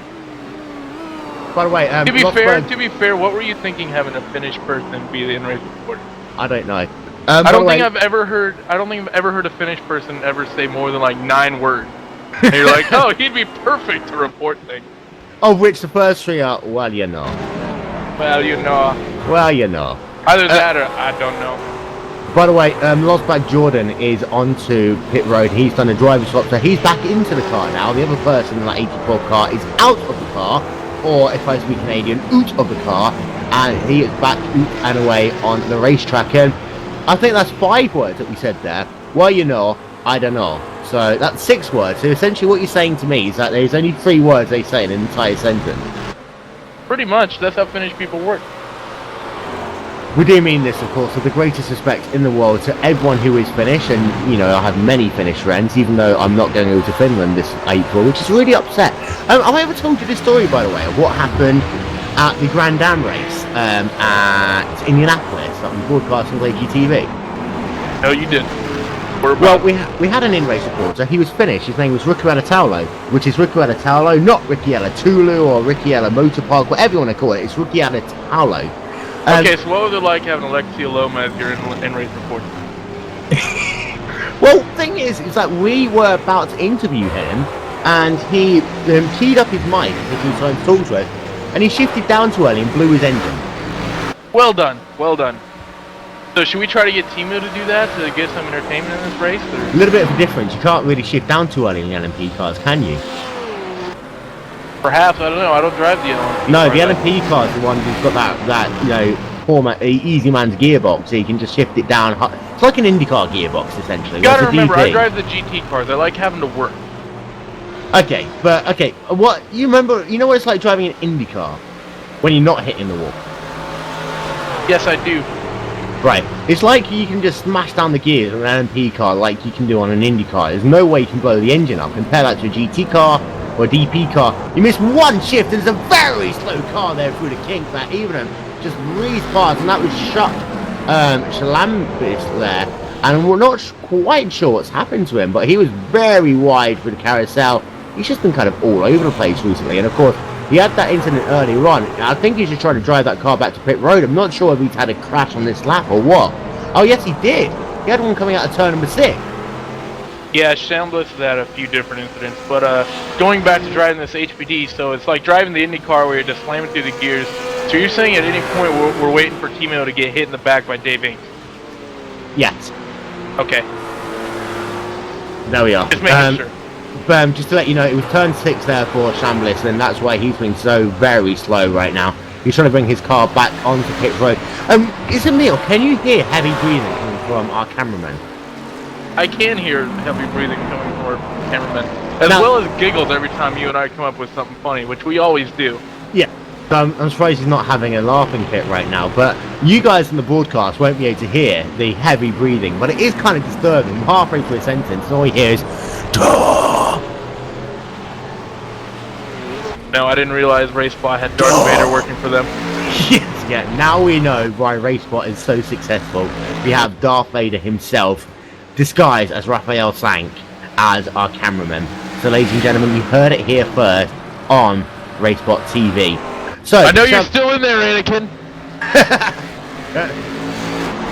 And see, now he's talking to us, but he's not going to be. You're not going to be able to hear that on the stream at all. So, Shambliss is, by the way, back onto pit road, so he's going to try and get some more repairs to that beaten up GT3 car. We've got past the hour of doom, as I'm going to say, but we really have about 20-25 cars really still circulating on the racetrack. That attrition that last hour though was just astronomical. We had about 15-20% of the field crash out in the second hour. Yeah, we went from like a really clean first hour to like the second hour, like everyone was driving through a minefield or something retarded. But it's like everyone and their mother started having incidents right then. But they drove through their own minefield rather than hitting each other, because there wasn't really any cars colliding with each other. That's the thing that we haven't really seen in this race. We haven't really seen people hit each other, with the exception of that Clayton incident. Everyone's had their own spins, and that multi-car incident we had down at the Kink was one person spinning, and then other people not being able to slow down the time. You know why that is, Randy? ARCA brakes! ARCA brakes! There we are. Here we are. Yeah, see, I can even get the soundboard out for this part. So I've got many things on this soundboard. If Valtteri Bottas was in this race. Okay, Felipe, Valtteri's faster than you, do not hold him up. Valtteri's faster than you, do not hold him up. There we are. Someone pull Timu back into this channel and play that. Okay, let's just do that. 3, 2, 1. And I've lost the button now. I don't know where it is. I've lost the element of surprise. Okay, Felipe, Valtteri's faster than you, do not hold him up. Valtteri's faster than you, do not hold him up. There we are.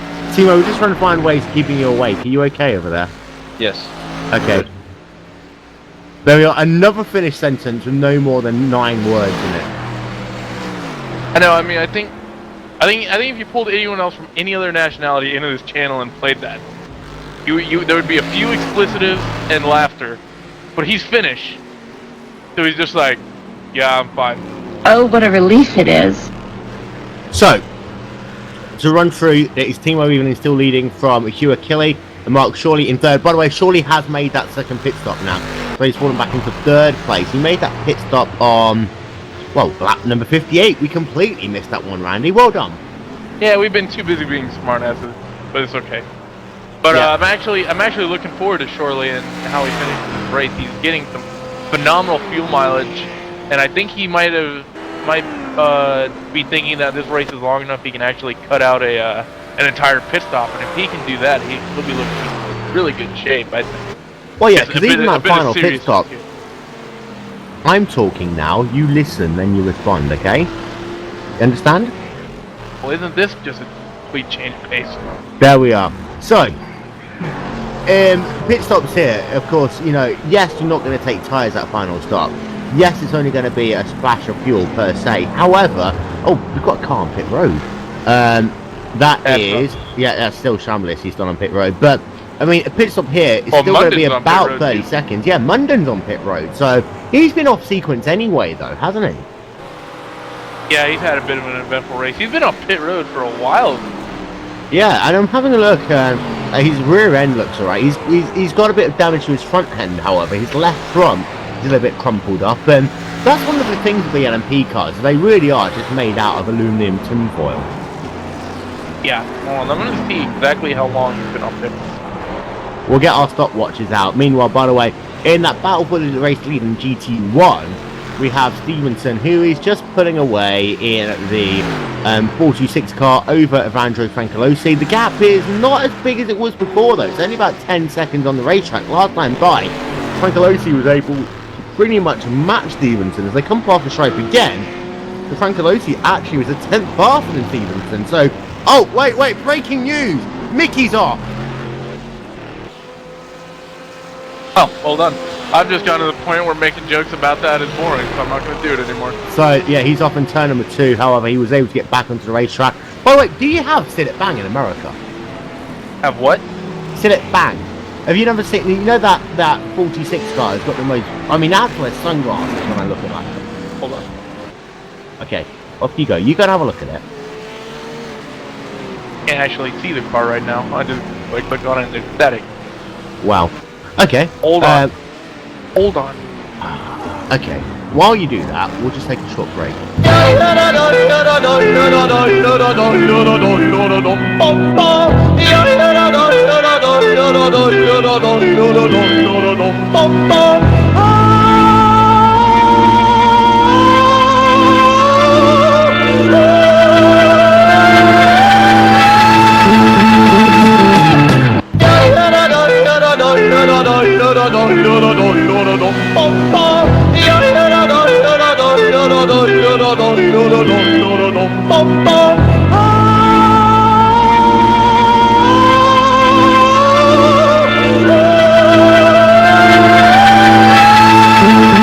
Guys, we've got some huge breaking news. Timo Evening has had a huge moment, and this was down just coming out of Canada corner.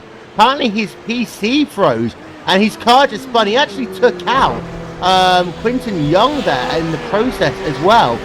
Timo Evening, your race leader, could be out of this race. Definitely looking that way right now. His car is destroyed. He's got all sorts of damage on the front end, the rear end. I don't know what kind of damage he's going to be faced with, honestly. What his pace is going to be. That's pretty heartbreaking for Timu, though. As we see him leaving pit lane right now, but he has a big enough gap that he can probably get a bunch of repairs done. This is probably going to be a recon lap, exactly what the car is doing, but that's heartbreaking for Timu. I definitely feel bad for him with his computer freezing. I've had that happen to me before. And he is still, get this, still a lap ahead of you, Achille. However, this could be catastrophic for Even in the long term. Now, I'm just thinking, doing the math here. I mean, he can theoretically be 4 seconds a lap slower and still win this race, but Hugh Achille is all over the rear of Evening down the straightaway. Evening, of course, is being respectful there of the lap traffic. I don't think he wants to be in a position where anyone else gets, tangled up in his incident should he spin again, but Achille is right on the rear. And if you're Achille, you've got to think, well, yes, I can get past and lap myself. At the same time, what happens if we go too wide and all of a sudden Evening catches a line when that car's handling badly? Yeah, and then there's the there's also the other issue that with Timo is that trying to actually talk right now. If he's 4 seconds per lap slower than the other LMP cars, like damage-wise, like we're just using a rough guesstimate, that's gonna hugely impact his ability to pass other cars. So he's gonna lose even more time there, getting stuck behind other traffic, whereas the other guys just won't. And it took him a while there to get past Matteo Fortan, who's running in the number 88 car right now, because he's doing that one for Dale. But the 85 car of Timo Evening is able to get past him. I think Even in many ways dodged the bullet there, because let's be honest, if he had that incident happen 20 seconds earlier, it would have been game over. Definitely. Had he had that in the kink, it would have been would have been race over for him, and there's no way he can repair the car after hitting the wall and the kink with his spin. But definitely heartbreaking for Timu, and I hope he's able to stay in, at least able to get a good finish. To give you an update on his speed, down to turn 171 miles an hour. That's 9 miles an hour slower than what he was doing previously. That is a huge deficit for lapping car. Yeah, it definitely is. And that's going to be huge. I think that's the same speed as the Corvette. So now for the Corvettes, he won't be pulling up on the Corvettes to get past them. He's going to be more or less restricted to actually getting past them through the corners, into the kink, through the carousel, assuming he has any downforce at all, really. So it's going to be a huge deficit for Timu to try to overcome here. As we see him, the McLaren, that's a place I would think an HPD would normally go by, that he just second thought himself and just didn't pull the trigger on that path.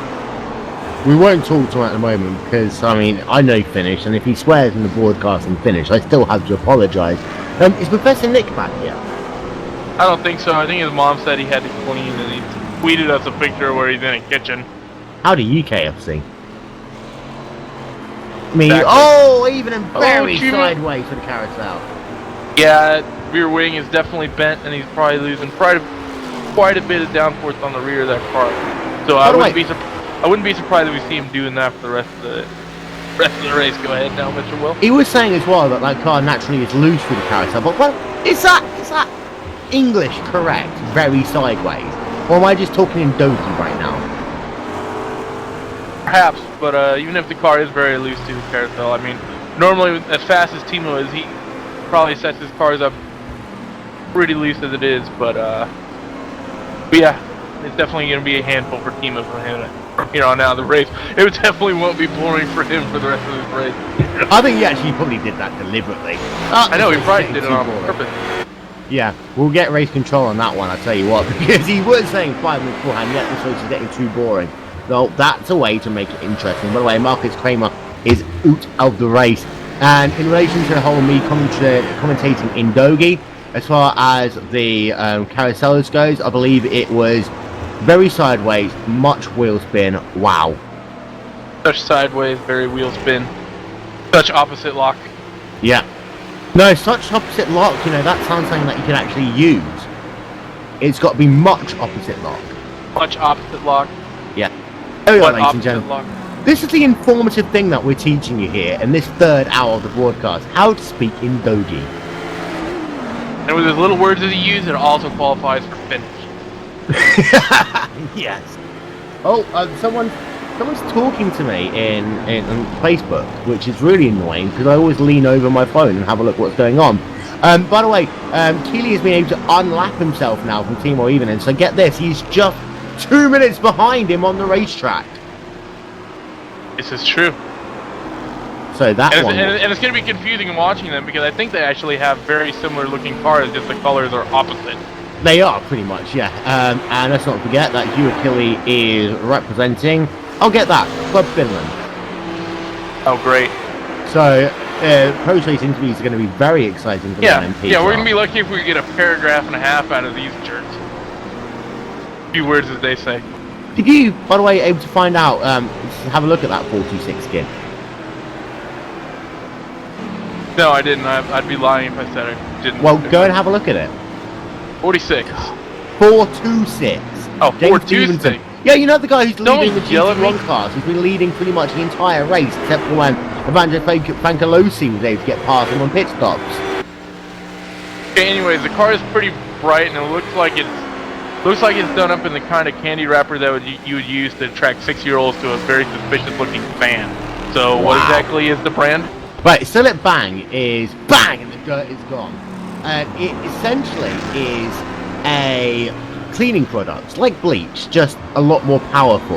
And some houses have actually exploded before because they left the top of the thing out, or they tried mixing it with other cleaning products like ethanol or something, and it can create chemical reactions. So never mix Still It Bang with ethanol because it will cause an explosion. Unless, of course, you decided that you want to really clean your house by getting rid of everything inside it. You see, in America, we don't need cleaning products to make explosions. We just have guns.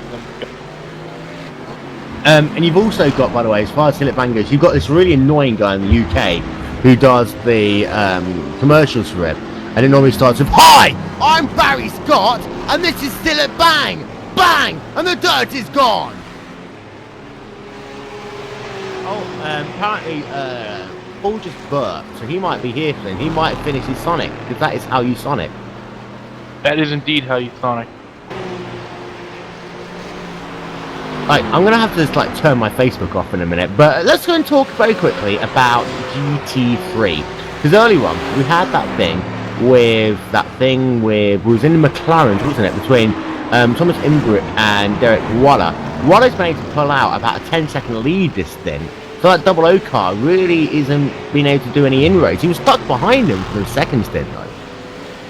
Yeah, it's pretty unfortunate that they've gotten as spread out as they have. But who knows? Maybe they'll be able to work themselves back together. I was definitely hoping to see some more close racing in the GT field. I mean, the McLaren and the Rough are relatively close. The Rough is obviously faster because iRacing doesn't know how to BOP, but I mean, beyond that, still should have been quite good. Quentin Young is on pit road, still getting some repairs to his number 91 Fanatic machine. And Mark Shawley is on pit road. Mark Shawley's had an incident. Oh no. Oh no. Oh no. Oh no. Yeah, he's been on pit road for a long time. So the fact that oh no, this was down at the Kink. Another LMP driver with an incident at the Kink. Oh no, this was his secondary incident. This is his secondary incident. He had a first incident which took the front part of his car off. Trying to figure out what happened to him there. Oh, it was coming through the hurry down. And once again, can someone go and tell the LMP drivers, please, not to run the curbs through the hurry down? I know. That's definitely much needed. The hurry downs is a sketchy part of the racetrack, but let's be honest, the entire racetrack's a bit of a sketchy part of the racetrack. There's not really many points you can even breathe here, as Falucci just goes past the lap car, which is Imric Imbrick, puts him down a lap for his class, and it is now him out of the race, by the way. And Evening, by the look of it, is out of the race. That is unfortunate for Timu. That makes our LMP field Juhakili and Cody Munden. And Cody spent a long time on the pit road. I don't think he had a problem. I honestly think he went to the bathroom. But yeah. We've got a huge accident with the 32 car, which 32 car? Are you sure? Oh yeah, he's sure. Also in the Kink. Yep, and that was Marcus Camera by the look of it, and he is now classified as out of the race as well. Down at the King, he was trying to go around the outside of a GT1 car. That car just never turned on it, let's be honest. Oh, and then he got T-boned as well. Was that actually... Wait. That was Francolosi. That was Francolosi as well, who he got a huge contact with him there. And Francolosi, that was huge because, of course, that was the battle for the race lead in GT1, and Francolosi was starting to really close down on that battle for GT1 race lead. So that is a big moment. And I'm having a look, Francolosi's not got too much damage, but that was a huge boiler. Bracalossi on board. We're on Francolosi, by the way. Yeah, no, that was kind of bad. That really sucks. Because I started noticing that the throttle was getting stuck on the entries a couple of laps before that, and then the brakes started getting, and I was really afraid that the PC was overheating, which most likely was the problem, because I had barely 25 FPS, and then it just suddenly locked up, and I was next to another car, and basically race over. Wow. I'm guessing you're going to be really upset about that, because again, you had almost a 2-lap lead over everyone in that race. After all the prep that you've done, after racing, getting that lead, then being out of the race, how upsetting is that for you? Not at all, actually. I did my first laps in the warm-up, in the qualifying. I had done 0 laps. I just took a setup off the forum 1 hour Can you do me a before the race. favour? Can you do me a favour? When I give you a compliment, take the compliment, please. Yes, okay, thank you. Yeah, I did tons of practice, no, but I'm not, it doesn't matter, it happens. It's unfortunately out of my hands. I can't really say that I myself made a mistake, but technical problems happened, and then that's racing sometimes. So just gotta deal with it. Hey, Randy, did you hear that comment? It had more than 9 words in it. I know there were actually words, but in all Finnish in Finnish tradition, the statement had absolutely no emotion. With it happened. He may have been more long-winded than most Finnish people, but at the end of the day, it boils down to it happened. So it might as well have been finished. So thank you, Timo. Timo, of course, you have got the 4th round of the Accendo World Championship Grand Prix Series, which will be live on RaceSpotTV, coming your way next Saturday, and that's going to be here at Road America. So yeah, I'm hoping perfect warm-up. Perfect warm-up. Short of racing, what you've done today, even though you've crashed out. What you think that INX racing car is going to be good here, and what about the rest of the INX cars? Yeah, we got to bounce back after Suzuka. That was pretty awful because we prepared pretty good for it, but it was just a race day. Some people just didn't click, so we're really looking to bounce back from that failure. Well, the Glacier Boys have got themselves their first win, and in fact it's the first time, apart from that snafu that happened at Indianapolis, that we had a non-free ID or a non-red line driver win a race. In fact, it's the first time we've had a non-free ID or red line 1-2 in WCS history. So, is it now INX's turn? Can Jake become the first driver, for example, to get a win in both the NASCAR iRacing.com and the iRacing.com World Championship Grand Prix Series? Oh, we're working hard for it, and we're really hoping that it can go his way. I mean, we got 2nd place and 3rd place last year, so just need to get that first step this year, and we're gonna work as hard as we can to help him and Isaac. I think are the 2 guys that could get a win. So we're gonna do everything we can to help those. That's a pretty long-winded maybe. You're going to be on WCS Spotlight as well this coming week, aren't you? Yes, I believe so, yes. Good. So we'll talk to you on WCS Race Spot. In fact, can I give it the official title? RaceSpotTV presents WCS Spotlight, the preview to the iRacing.com World Championship Grand Prix Series, powered by iRacing.com. The title would be longer than any of the answers you would get from the Finnish people. That's a true story. Of course, INX has got more than just Finnish drivers, so that one just kind of blew you out the water there, Randy. It happens. Well, Timo, unfortunate to see you out here about midway through. Of course, we know you're still a great GT racer, and now you've only just, by the way, lost the lead, as you Achille is on pit road, making his 3rd pit stop of the day. But it's okay, Timo, it's not all lost, because you're still going to end up with a podium in this thing. That's always something. Yeah. So, yeah, it's something. It is. And Achille, by the way, brings his car out of pit road, and he is now coming through turn number 1. Ladies and gentlemen, will you please welcome the one, the only, the irreplaceable, the unbelievable talent that is Mr. Paul Jenkins. Hi, Paul. I like turtles. Hello. So, we are about half an hour into this After Dark segment. It hasn't really done anything at all. We've not said anything about anyone or anything at all, really, have we, Randy? No, we've been quite correct, in my opinion. Yeah, that's okay. Right in front of Kelly, and it's probably... Is it, what's his name again? No, it's not. It's World Flag Jordan. Okay. In the DX number 84 car. Now, that could have been some retribution from the World Cup. I won't go controversial on that one, though. But Jordan, in the 84 car, spins on the exit at turn number 5, and he gets it back onto the racetrack. No harm, no foul. He carries on as well. So, that is that one. Would you like to know what's happened in this race so far, Paul? Lots of cars have gone round and round a lot. So then, as we get close to the 2.5 hour mark of this race, in fact, we've done 2.5 hours. I'm just a little bit further back.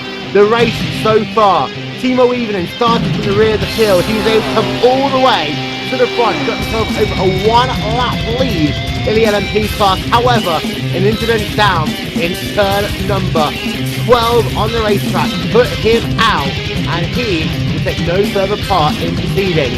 It's been a crazy day. Achille fell all the way back at one point in LMP to 5th. Now leads once again by 2 laps over Toby Mundum in the 2 remaining cars that run in the LMP2 class.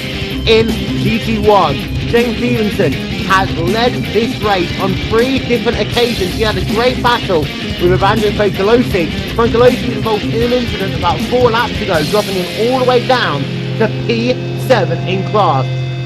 Dujon Baldwin currently is in second in GT1, with Amir Falusi rounding out your top 3. In GT2, Russell Clayton was the big victim early on as he got himself a black flag due to an incident damage to the first corner of the racetrack.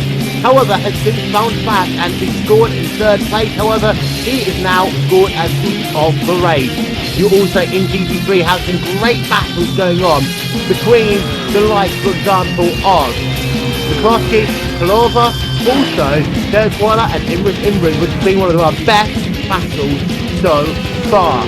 We are now 2 hours and 35 minutes into this race, and Paul, I'm starting to go senile. Justin, how you really using this? Yeah, I know. As Freddie Mercury once said, I'm going slightly Well, I'm mad. gonna interrupt you. Evandro Francolosi is out. Yeah, well, of course, he had that incident, didn't he? He brought his car into pit road, fell back, tried to get some repairs, and I don't think those repairs worked for him. I didn't realize he had an incident. Yes, it was the incident with the car, remember? You Oh, commentated that narrows on it it. down. Type broadcasting as usual, guys. Good job. Oh, we're at the After Dark section anyways. I've already cursed a couple times. It's all good. Oh, boy. Yeah, do you not remember when there's that rough who spun and then Francolosi hit him?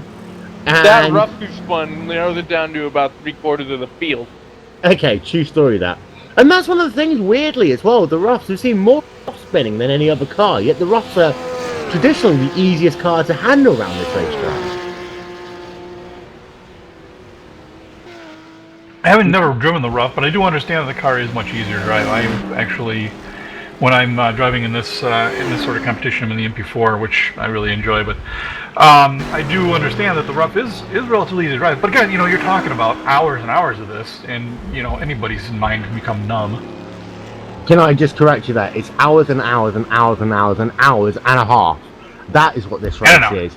As I'm looking up above, and it's still a beautiful racetrack here at Road America. However, it is now, once again, the top of the hour. And Randy, do you know what that means?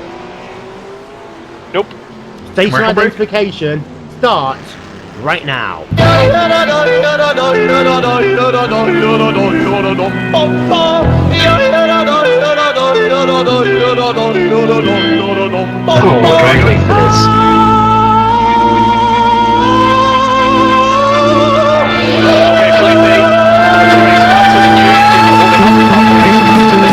Hold him up.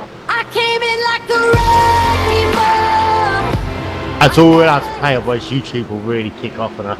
So, that is the story of the race so far. We still have 21 cars scored in this race. 22, 23, 24 cars scored in this race.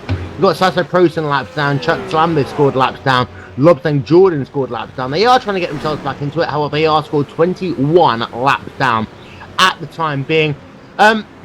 Drew Achille has got a 2-lap lead over Kobe Munden. However, last time by, Munden, Achille's got a ton of traffic ahead of him. He's catching him at a really bad place there, turn 13. Yeah, he's got a couple of roughs right in front of him, and it looks like actually he had passed James Stevenson. Now he's gotten right. James Stevenson has gotten right past him again in the Corvette. So Judy probably just kind of trying to take it easy a little bit here, sizing these guys up, seeing what they're going to do here. Hopefully, looks like he's going to work one of them over right now. But this is the interesting thing about these multi-discipline races. You get such a difference in speed, and these guys are all over each other.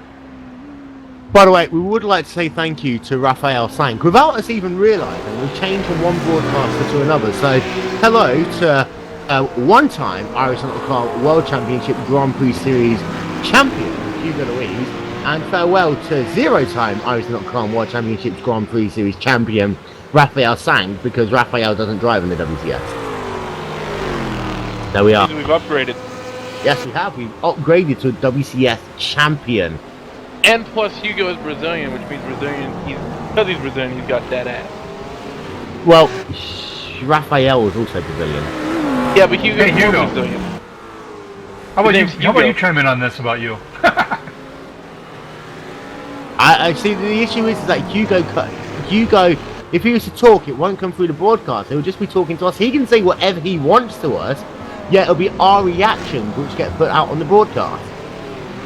That's fine. It would be special. Let's try I remember doing a Glacier broadcast where we had Yoni absolutely cracking up in our ears trying to commentate at the same time. I'll tell you what, one thing that we haven't really talked about is the wind at this racetrack. Now, Randy, the wind has moved from a northerly wind to a northeasterly wind.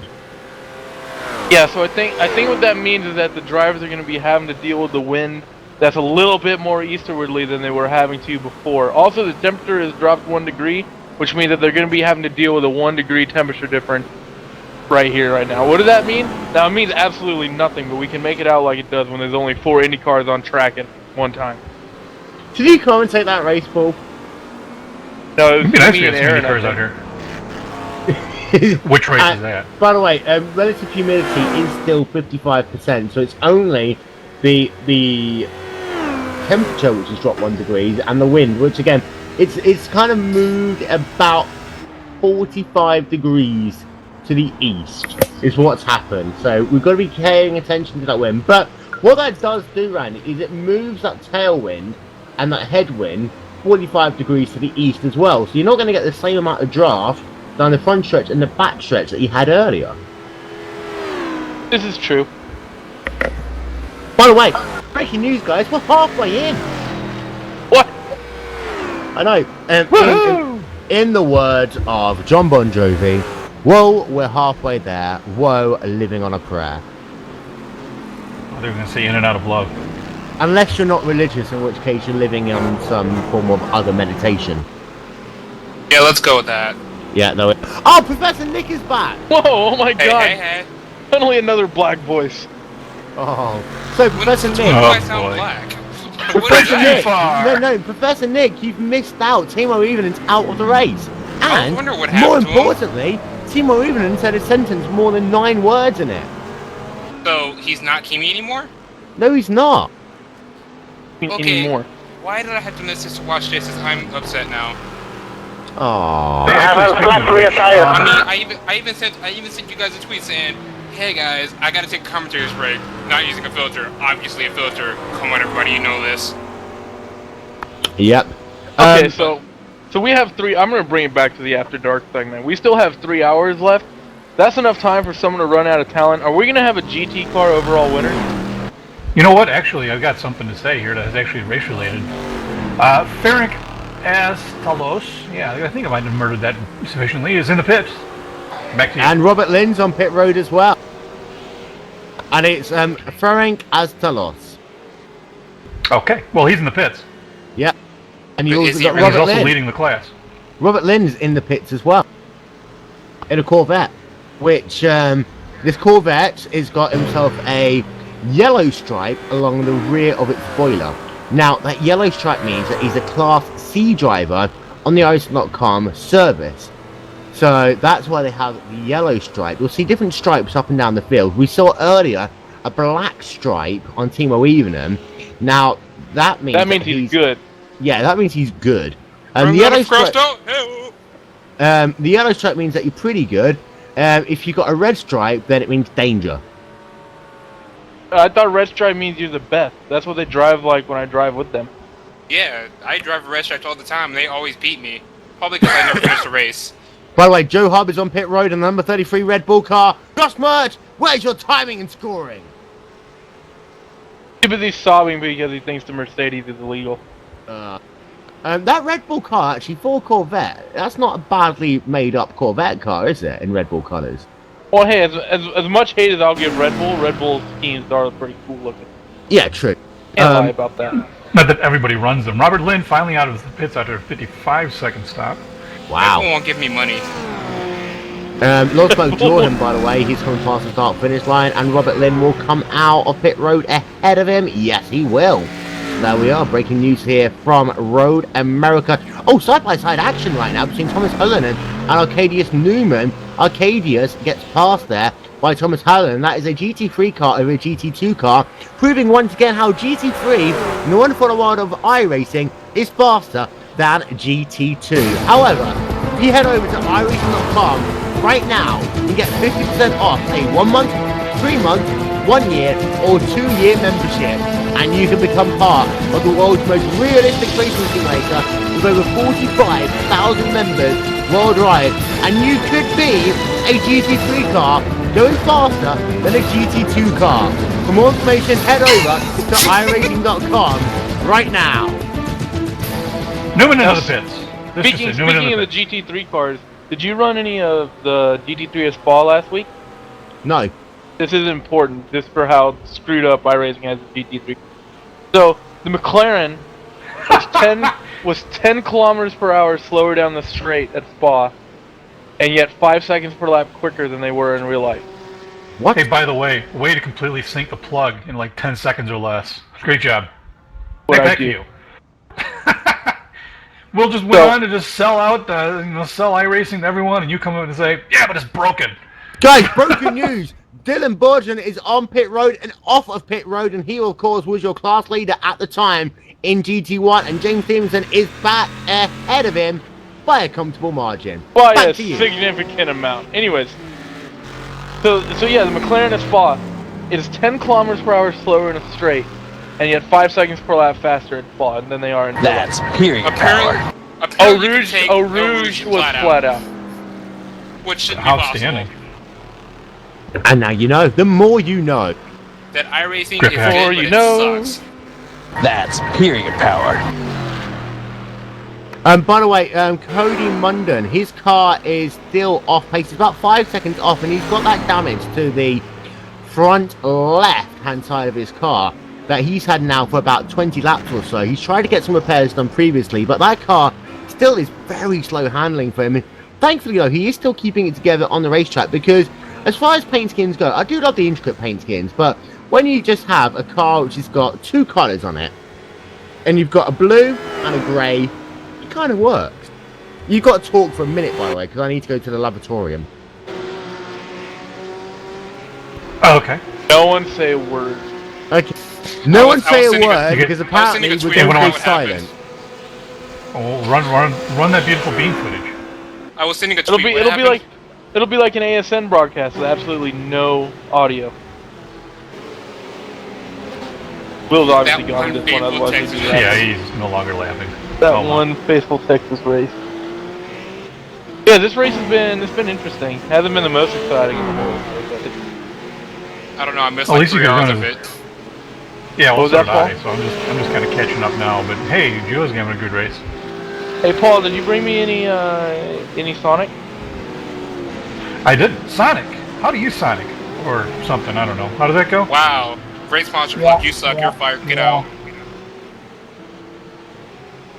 The 6 hours behind the cheddar curtain is brought to you by Sonic. The only way that sponsorship plug could have been any worse if you had said how good Sonic's Big Mac was. Actually, on the track, Jewel almost just bought it trying to get past a GT3 car of Sasso Prozen. Damn near ran into the back of him, and now he's kind of slowed down, and Guto Calovara in that rather used up Porsche is catching up to him. Back to you. Wow. By the way, you're talking about how Sonic could only have been worse if you're advertising a Big Mac there. Have you not seen the new Taco Bell advert? No? Would you think? Sonic's advert? No, Taco Bell. They're doing an advert right now for their breakfast. Oh yeah, about all the Ronald McDonald's eating their breakfast. Oh. Yeah. By the way, Hugh Kelly is going past 2 GT3 cars, and he is still your leader. I hate to rag on these titles, but I have a feeling we're gonna have a GT overall leader. I already said that. Like the top GT car is only 3 laps down. And he's still only a lap down behind the second place. Like if these two prototypes cars screw up, we're going to have a GT overall winner. It's going to be like the 24 Hours of Spa in like 2003 all over again. Mm-hmm. Yeah, but I mean, you laugh, but it almost happened. I mean, Joe almost ran into the back of Sasso, and I mean, this is what's going to do these guys in, really, is that just little lack of concentration. And now we've got a pretty good concentration of cars between Sasso, Guto, and Nico, all kind of battling for position there. Yeah. Guys, Dujan Boldrin's had an incident, and he is out of the race. Oot! He's out of the race. Yeah, something happened to him. Yeah, he blew an no. engine in turn 5. That's disappointing. Well, you can't put that one down to netcode, let's be honest. Just think, when we get driver results, we're going to have to deal with this for more than 6 hours. Well, this is what I was talking about earlier on when we were talking about how the LMP cars, they look like an Indy car. You can just slam down on that shift down pedal and it's not going to blow up. In a GT1, GT2, GT3 car, Randy, you just can't do it. And that's exactly what happened. And this is going to be my last words because I need to go to work because I start in about 15 minutes. So have a good rest of the podcast, fellas. Nice and slowly. You're fired. I'm fired? Pretty much. Oh, okay. Whichever. Hey, Randy. Will, thank you very much for being a part of this broadcast today. It was really, really, really nice of you to do it. And he's gone. Well, there we are. So bye-bye, Randy Chenoweth. It's like, Paul, we've got the dream team back, kind of. I'm part of the dream team now. Yes! The band back together, man. Yeah, well, you're a professor, Nick, so whilst we're still on Afterbark, we've got to ask, how did you become a professor? Nice! I am the dumbest professor in all of history, and I'm completely okay with this. There we are. Who gave me a PhD? There we are. Questioning this. Cody Munden, by the way, he almost ran into the rear of a GT3 car. The same GT3 car that Killy almost ran into about 2 laps ago. I'm telling you, a GT car's going to win this overall. Thomas Alunan, by the way, is pitting this time by, or as our good friend Julian Fan would say, Paul, pitting. I am pitting. Pitting now. Pitting now. Box. By the way, for those of you who are just joining us, what we're doing for this middle part of the race, because of the fact that we are doing this for 6 hours today. This is the longest broadcast I've done since the iRacing.com World Cup. However, I actually got a break in the middle of that to go and get some food. Oh, I was going to order some food, Paul.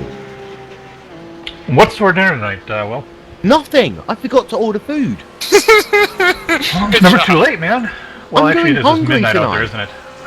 Or 1. It's 1 in the morning out there. You're nuts. It's 1 in the morning, and I forgot to order food. This is how dedicated I am to the iRacing.com service that I forgot to order food, and now I'm going hungry until tomorrow. And if you'd like more dedication, don't forget you can head over to iRacing.com right now, where you can get yourself 50% off a 1 month, 3 month, 1 year, or 2 year membership. And you can become part of the world's most realistic online racing simulator with over 45,000 members worldwide. And who knows, you might have the crazy Will Benson and Paul Jenkins commentating on one of your races at a point where Will Benson gets to order takeout and therefore has to go hungry. For more information, head over to iRacing.com right now. To almost Helenon. Dude, your dedication is too strong. The struggle is real. Retains the lead. Oh, there we are. That's useful. Not a GT4, it's GT3. Did you say Sorry, GT4? GT3 cars. I don't know what the hell that is. GT3. We need more yes, GT4 cars. Yeah, GT3. Thomas Halunin says pass right. So someone's going to pass him on the right-hand side. He did. Passing to the right was one Juha Kili, the overall leader. Of course, if you're looking at it from the reverse angle, he will be passing on the left-hand side, but from driver's view, he'll be passing on the right-hand side. This is what we like to call useful top-tip information here for anyone who tries to say that what we're doing is wrong. So it's stage left? Yes, that's correct. Stage left. Indeed.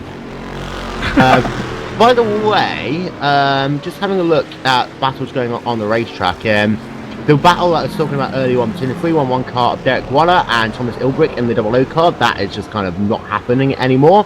So there's no need to talk about that for the time being. In the other GT3 cars, the Ross, there's about 2 laps between most of these drivers. And Kolova and McCloskey, they are separated by, I don't know where Kolova's coming. He's coming through turn 8 now, and Kolowski's coming through turn number 1. So that's a great battle going on right now, Paul. Indeed. At least there's some action on the track. We can keep an eye on this one as things go along here. Yep, they are separated by no more than a minute on the racetrack. So I really do expect McCloskey to be all over the rear of Kolova in the next lap or so. You missed it earlier on though, Paul. We joke and laugh about it, but that's one of those things about GT racing, that it can all change in a bit of a heartbeat. For example, Timo Eden at the start of this race, he was 35 seconds back at one point, as he got an EOL penalty sent to the rear of the field. However, as the leader coming through lap traffic for the first time, Evenham, just so fast hot lapping, closed that gap down to less than 5 seconds in 4 laps. You consider the skill level of the driver too. Yep. And you know, he really is kind of a master at just car control and just trying to eke everything out of the car. But I think he was kind of I believe he's probably pretty frustrated from having to start at the back of the field. And you know, the problem with such a long race is you really kind of have to pace it. I mean, it's almost like running a marathon. You gotta pace yourself in the beginning, or you're gonna wear yourself out. Here's an interesting point, by the way, that you can run a marathon quicker than these guys are running this race. In what marathon do you switch runners have in every hour? Me, I give up and go have a beer. In fact, if you're really fast, you can run 2 marathons every time they're doing this race. Beer! This race is not brought to you by beer because we're responsible drinkers. Beer! I am not. However, hey, Will, there is an important thing to talk about here, Paul, because if you'd like to race responsibly whilst not drinking beer, head over to iRacing.com right now. We're getting a half-price offer, 1 3-month, 1 year, or 2-year membership, and you can drive cars while not drinking beer. Head over to iRacing.com right now for more information. That one just didn't work at all, did it? That was the 6 perfect. hours behind the cheddar curtain is not brought to you by Miller Lite. Miller Lite. Shut up and drink. Guys, Pretty much. we are almost at 3 hours. And this is a good point. If you're running the Targa Virginia, then you would have finished right now, Dr. Professor. Are you a Dr. Professor or just a Professor? I believe you're actually Mr. Dr. Professor. Yes, it's Mr. Dr. Professor Mech to you because it was basically it came from those SpongeBob reference because every time somebody tried to call him, thank you, Mr. Patrick, that's Mr. Dr. Patrick. Thank you, Mr. Dr. Patrick, that's Mr. Dr. Professor Patrick to you. There we are. The more you know. We've got Chad Peterson, by the way, from Broken Arrow, proving that just because of the fact that I don't like certain people, I still like other people if they're on the same team. Chad Peterson, how are you? I'm good. There we are. Thank you. Oh, look at that! He's playing the role of a Finnish person. Yeah, I'm simulating. I'm channeling my Finn so I know how to go fast now. Channeling your inner Nico? And into the wall you should probably go. And don't forget, if you'd like to imitate... Here we go again. I can't do that anymore. I think it's overplayed now. Have that on. Okay, we are 3 hours now, pretty much into the race, and with that we have to do our 3 hours station identification. We'll be just 3 hours in, like 10 minutes ago? No! Are you 3 hours and 10 minutes ago? The hour.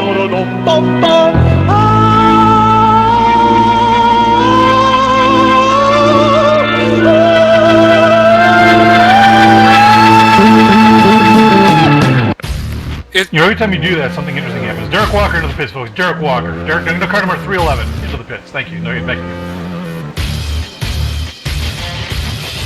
So we are into the 4th hour of this event, and of course this event has a name. We are going to give it to you one more time. It is the inaugural Autism Awareness 6-hour endurance challenge at Road America, presented by Vision Accendo. For more information about Vision Accendo, head over to www.visionascendo.com. And this race, of course, is live here on RaceSpotTV. Will Vincent, along with Paul Jenkins and Professor Nick, as we're in the 4th hour of our event. On this, hour 4, we're going to continue after dark for another hour because, let's be honest, we're all going slightly mad, and therefore we have to keep ourselves entertained as well as everyone else. Derek Warner is on pit road right now. He's getting 4 fresh tyres. He will top up with some OK race gas, and he will be back and away.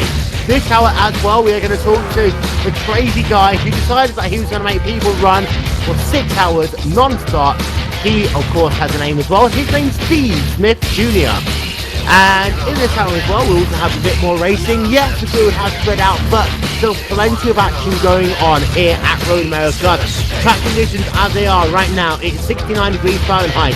A northeasterly wind of 13, now 12 miles an hour. Relative humidity is 55%. So, what's going on in the race? Your overall leader is Stuart Killy in the number 123 car. In second place is Cody Munson. Third place, James Stevenson. Fourth place is Amir Fruji. Fifth is Joe Hubbard. Sixth is Matthew Fortan. Seventh is Robert Lynn. Michael Rasmussen in eighth. Thomas Cullinan in ninth. And then Protus Estonios rounds out your top 10. Don't forget that immediately before each of the Autism.com World Championship Grand Prix Series races, RaceSpotTV presents WCS Spotlight with in-depth interviews, analysis, and so much more. 1 PM GMT immediately before RaceSpotTV's coverage of the Autism.com World Championship Grand Prix Series, which is live on RaceSpotTV. I just said that, but I need to fill time before I do this.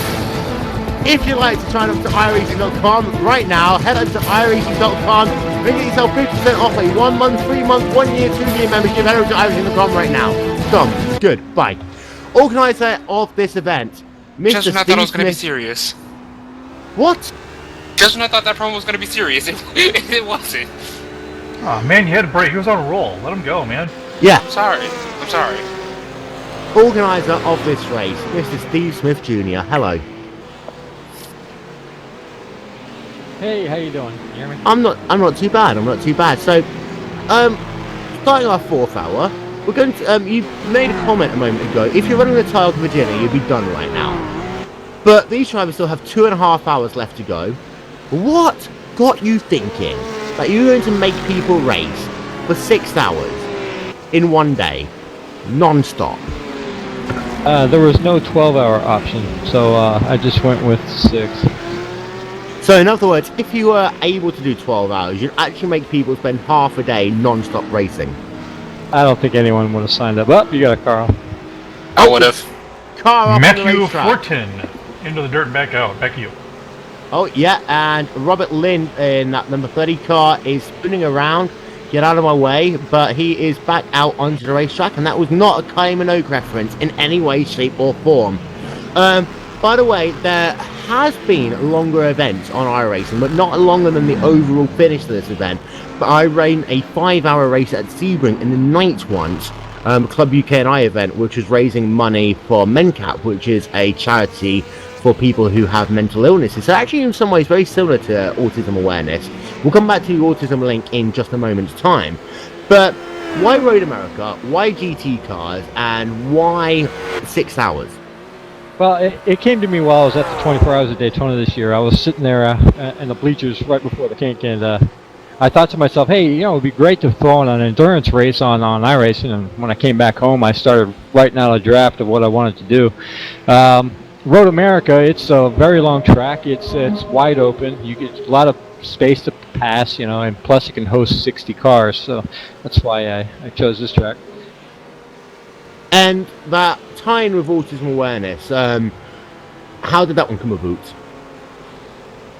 Well, April is Autism Awareness Month, and I figured it would be a great way to make people more aware of autism and the good people at Autism Speaks and the stuff that they do. And final question for the time being. We'll talk to you more in a little bit. How do you think this event has run so far? Because we had a very good start to the race, very clean, and there hasn't really been many multi-car incidents per se, but we did have the death hour in hour 2 when a lot of people, that fatigue really kicked in the first time, and I don't think they were prepared for that first stage fatigue kicking in for them. Yeah, hour 2 kind of separated the men from the boys there. Overall, I've been really happy with how this race has gone on.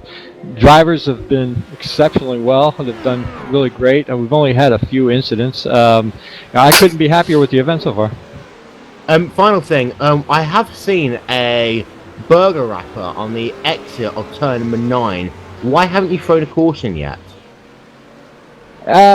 That one wreck in the kink, I was gonna throw a caution, but they got it cleared out of there quickly enough to where we didn't need to do one. So other than that, there really hasn't been a need to throw one. There we are. Well, thank you very much, Steve, of course, for running this event and also the great work that you are doing for autism awareness through it.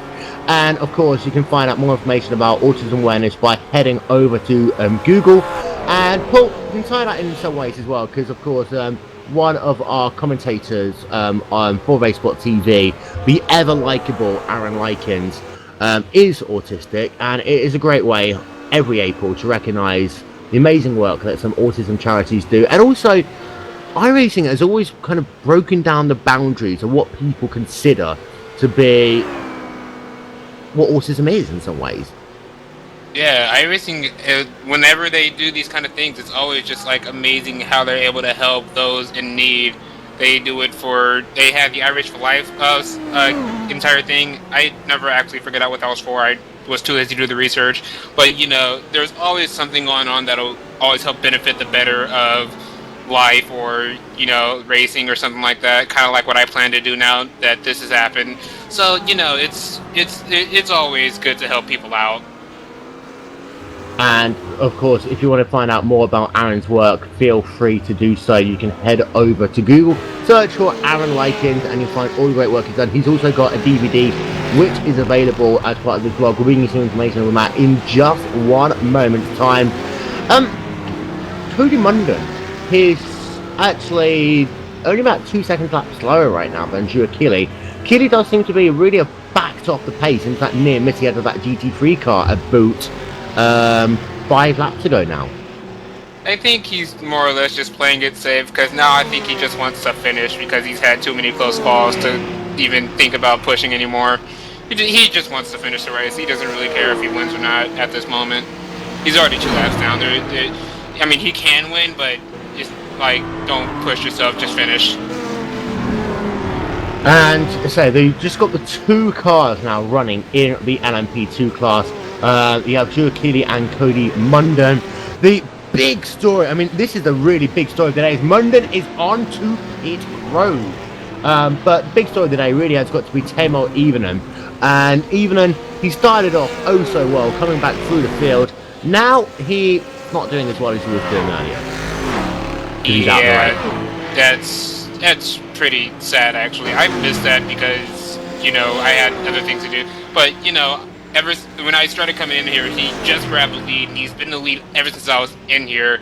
And then to leave and come back, and he's out of the race. I was his good luck charm, and I'm sorry. Will from the track? Yes, hello. Matthew Fortin was off track again. Oh no!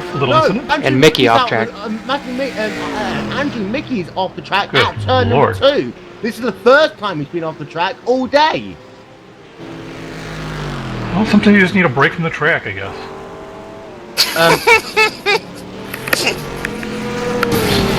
Ladies and gentlemen, if you'd like to know more about safety racing and how it can impact your real-life driving abilities and become a safer racer, head over to iRacing.com right now, where you get yourself 50% off a 1 month, 3 month, 1 year, or 2 year membership.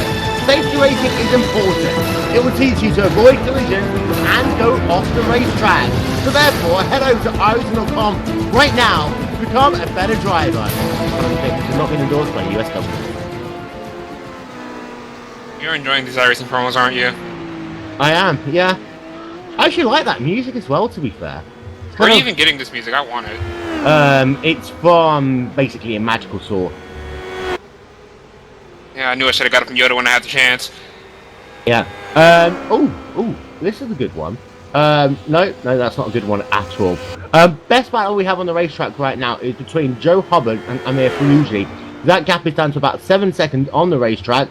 And Hubbard in that number 33 Red Bull car, he's getting some wings under him all of a sudden because his last lap of 202.355, and he was, get this, a full 7/100ths of a second faster that last time by than Faluji was full. Miracles do occasionally happen, but we'll see if you can string them together. Okay, that time 203.5 for Faluji and a 202.4 for Hubbard. The Red Bull's kicking into action. Thanks for the timing and scoring. And timing and scoring will update every single lap. Brought to you by ASN and... You see, I always call him Joe Mertz there. That's just wrong. But Faluji's trying to get himself past the lap car right now. That is Imrus Ibrick there in the 00 car. And he gets past. No crashing, no incidents. They carry on the racetrack. Joe Hubbard is about, let's have a look, say 5 seconds, 6 seconds back, do you think? Is that 5 or 6 seconds, do you think, there? Sorry. Let's go ahead. Hey, what? Hey, Are you that get drunk? it together, Doc. You want to fight? I'm gonna cut you. Okay, live on there. You're about to see me beat the crap out of this man. Let's go. Hey, give me another Budweiser. No. Hey. Get it yourself. If you'd like to see more arguments, head over to RaceSpotTV right now. Where you get yourself half price off a 1 month, 3 month, 1 year, or 2 year membership. Where you can call other people out and get involved in second arguments on the IndyCar forum. For more information, head over to RaceSpotTV right now. Hey, by the way, Mike McCloskey, by the way, 0 for 3 on the season, spins it. He gets back on without an incident. Back to you. There we are. So I mean, there have been a lot of people spinning, but have been able to get it back out onto the racetrack, which is useful. I mean, the thing is, they are spinning at bits of the track which actually have some runoff areas, Nick, where there are parts of the track where you'd hit a wall, like, I don't know, through the kink, or on the exit of turn 2. No, turn 2 is one of the big gravel track. Where am I thinking right now? Turn 6 is the one that's got the wall. Turn 7, turn 8 as well. Well, if you go off there, you're not going to get back onto the racetrack because you're going to hit a wall. You'll die. It literally could be worse. You could be in Montreal right now, where it literally is going to run off. If you mess up, you're in a wall, regardless of where you are. Don't mess up in Montreal, people. It's bad for you. Mess up here, in certain corners. Don't mess up in, like, turn 6 and other turns that I can't name right now, because I have yet to memorize this track. All I know is that if you mess up at the kink, you're dead. And, of course, at Montreal, even when there is runoff down at the hairpin or down at turn 1, if you go off there, turn 1, you're just going to bounce into the wall on the exit of turn 2, and at the hairpin, that gravel trap never slows you down. So don't crash at Montreal. Paul, back to you. Further, don't crash at Long Beach. Long Beach, by the way, the ISOWC IndyCar Series visits Long Beach next week and Saturday. Don't miss it. $42 buys you the whole seat, but you'll only use the edge. And it's not live on RaceSpotTV. Oh, yeah, by the way, nobody's going to see it. Back to you. Oh. Well then. Can I release that? Shall we run to the field? Michael with 2 eyes Rasmussen is in the pits, by the way. Yep. Did he just have like a bit of a moment though when he hit the key twice? Was his name was actually Michael? Yeah, he just wants to make sure you get those eyes in there. Mike McCloskey, after his spin, took a pit, and now he is back on track. Back to you. There we are. Chuck Schlambis is on pit road right now on that number 15 car. Of course, he's got some big damage to him. And with that, it is time to run through the field after this. Where will all the martyrs go when the virus cures itself? And where will we all go when it's too late?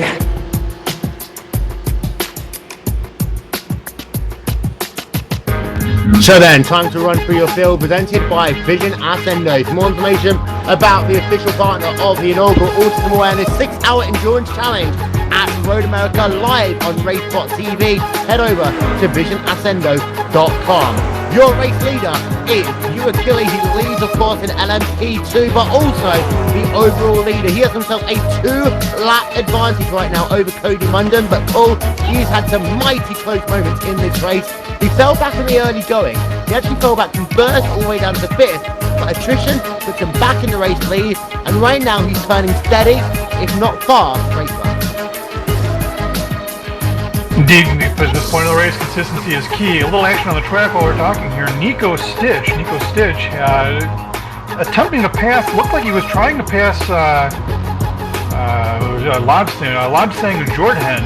Lobsang unexpectedly cut to the inside. I think he was expecting Nico to go to the outside. Lobsang had to take evasive action, went off track and spun it, and got back on. May have taken a little bit of damage to that car. Back to you. Yeah, Robert Lynn has got himself some damage to his right front, and he's bringing that purple and black Corvette onto pit road. Second place right now is Cody Munden. He had some incidents early on. He's got some damage to his left rear, Professor Nick, but he's still going on the racetrack, and he's still scored a net second place overall. He's a trooper. He's been in a lot of close calls, but he's a trooper. In my case, I would probably do the same thing, but, you know, that's dedication. Still driving with a damaged car for the next 2 12-ish hours. I didn't really pay attention to how much longer we haven't played. But yeah, he's been doing really good with, you know, the car he has and how long he's been doing what he's doing. In third place overall and leading the GT1 class is the number 426 Sillet Bang Machine of James Stevenson. Now, James Stevenson is also sponsored in part by Nvidia and Intel Core i7, and that 426 car is also an Australian New Zealand driver. Leading the way in that GT1 class, and he's got almost a full lap over his new competition.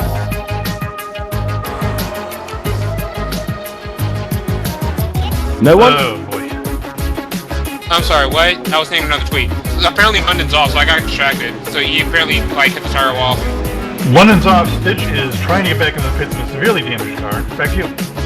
Yeah, we'll cut the music there. We'll like, I literally couldn't hear you on the music, so I didn't know what was going. There's actually stuff going on we probably should try and follow along with. Munden apparently went off of the carousel. Yeah, he just went very wide. He caught a white line. He just tried to go around the outside of a car, caught the white line. He got himself some rear spoiler damage. We'll try and get ourselves a replay of that up on your screen in just 1 moment's time.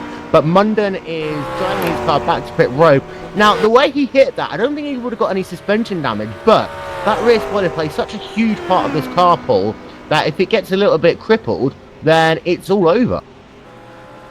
Yeah, it can make for an extremely long day of driving if you mess up any sort of the aerodynamics on this car. So the rear wing, with the rear wing damage, he's now going to be dealing with a car that's going to be loose, and in trying to compensate that, he's going to heat those rears up, which is just going to make it progressively worse. So it's going to be sort of somewhat of a mental challenge for him to remain within the control of that car and try and protect the rear tires the rest of this race.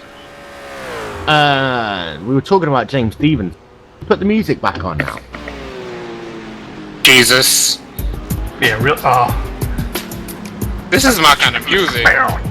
So, James Stevenson leads the way in the GT1 426 car. Now, Professor Nick, he overtook the car to get that race lead twice in this race. However, since then, he's just been absolutely dominant. He's got almost a lap advantage over Amir Faluji. And that battle he had in the early going with Evandro Francolosi, that turned out to be naught because Francolosi now out of the race. But you have to say that Australian-New Zealand driver just driving a sterling race. Something about these Australian drivers always have them come out faster than you would expect. So I think it's just like the V8 supercar blood in them where they can touch windows and not have a problem. So once he got past the leader, he just put on the afterburners and, you know, got a little bit of Jamie 1 Cup in him and just left everybody in the dust. By the way, Afterburner has no relation at all to Team Afterburn, the former team of Will Vinson. However, you can find more about the Afterburn Diaries on episode 25 of the Will and Dave Show, Fridays 4 PM Eastern, live and exclusive on Glacier TV. Amir Faruji currently running in the 4th place overall, 2nd place in the GT1 class. He has, however, got Joe Hubbard starting to close him in, and also Hubbard has fought him, actually passed him. No, he's unlapped himself. He's a lap behind right now. But Hubbard is closing into Faluji. Last time by, Hubbard was about a second faster as he comes past the track. That time he's a little bit slower, going through some lap traffic. But we still have a battle going on for P2, Paul, and it can still go either way. Well, it could, but it's going to take a mistake from Juha. Again, I mean, not outside of the realm of possibility. Obviously, we saw a mistake by even at the start of the race. So anything can happen. Juha's got a 2-lap lead on Cody at the moment, so you know, it's just going to take a consistent drive. Cody, of course, does have some damage to his GT1 car. Also, looking at the camera here. And then Joe Hubbard today is 5th overall in the race and also 3rd in the GT1 class. And then Mathieu Fortin is in 6th position. He's a lap in it, well, almost a lap behind Joe Hubbard, but he is trying to close him in. In fact, last time by was running much faster than that Red Bull number 33 car, but he's got a lot of work to do in the last 2 hours of this race if he wants to get himself back into contention, to get himself potentially a podium in class. Now, over to the McLarens, and in P7 overall, and first in the McLaren, and also the first GT3 car, is Thomas Halunen. Halunen's been in the wars a little bit, but is still going well in that 115 car, and let's be honest, he's got himself a 2-lap advantage over anyone in his class, Nick. Yeah. The only thing I can truly say is that he's been fast, and he hasn't been in too many incidents, and you know, at this point, you know, it's kind of attrition field. So, the less amount of incidents you're in, probably the more laps you're going to be ahead. And apparently, he's been in 2 less incidents than everybody else in his class, except for Rasmussen. But are we going to count the Porsche? Are we going to count the roughs in the McLaren class now? I think we might as well. Well, now he's only a lap. Pretty much equal, now he's only a lap ahead of his class, but you know he's still really fast. You know that McLaren, from what I've heard, it shouldn't be faster than the Roos, but it is, and he's making sure people know. And then in P8 overall is second place in the GT3 class, and that is Mikael Rasmussen, who also leads Guto Clover, who's in the GT3 battle in that class by almost a lap on the racetrack right now. Now, Mikael Rasmussen, even though I'm saying Michael Rasmussen, who in that number 23 car does represent Club Scandinavia, he is just drove a very strong race. He had some very good battles in the early going, Nick, with Chuck Columbus. They were literally a second apart at one point. Columbus had some issues, and now this race is Rasmussen's to lose. Again, it's the race of attrition. He's had less incidents, and that's pretty much all you can have right now. The calmer you are in the car, the less incidents you'll be involved in. Some you just can't avoid, but it looks like he's been through all the avoidable ones, and he's just been solid through the entire day. And then your first GT2 driver, Paul, is Bronik Astalios. Now, that number 55 car, he's got himself a very unique paint scheme. Looks as though that everything's still pointing in the right direction on his car. And again, just a very solid race. We barely talked about him, but he's leading by 2 laps now over Arcadius Newman in that GT2 battle. Yeah, definitely having a very quiet but very consistent race. The car looks great. Looks like it's handling well. And you know, most important in these endurance races, he's taking care of the equipment. So as long as he can continue to do that and remain mistake-free for the rest of the evening, you should be all right. And then rounding out your top 10 overall and second place in the rough GT3 battle, third place overall in the overall GT3 battle is Derek Waller. Now, Waller earlier on had a great battle going on with Imraz Ibrick, who currently runs 12th overall. However, Waller has now been able to eke out a half lap advantage over Imraz Ibrick. That battle isn't necessarily over yet, Paul, though, because with 2 hours left to go, still a lot of strategy which can come into play, especially some guys have been getting their short stop out of the way early. Some guys have also been taking slight tanks of fuel compared to filling that thing up with Sunoco race gas. Well, and that's an interesting thing you bring up, is with the endurance race like this, fuel strategy does come into play. The less time you spend in the pits, obviously, the further ahead you're going to be. So you need to try and determine over the long haul what your strategy is going to be and try and stick to it. So, you know, I wouldn't certainly count Waller out of the fight yet with the strategy. We'll have to kind of watch and see what the plan is and go over what he's done. Your GT1 race leader is in and out of pit road. Your overall race leader, Uakili, is now coming out of pit road as well. And that 1-2-3 car is still your race leader. But a nice solid stop for him. Does seem to be, though, he's going to have to make 2 more pit stops in this race next. Yeah, he's the car only lasts a bit over an hour on via pit strategy. I've driven these cars once before at the RA Center, one of my sponsors. You know, they're actually really solid. They're really solid to drive. They last a really long time on fuel, and the tires don't fall off too much.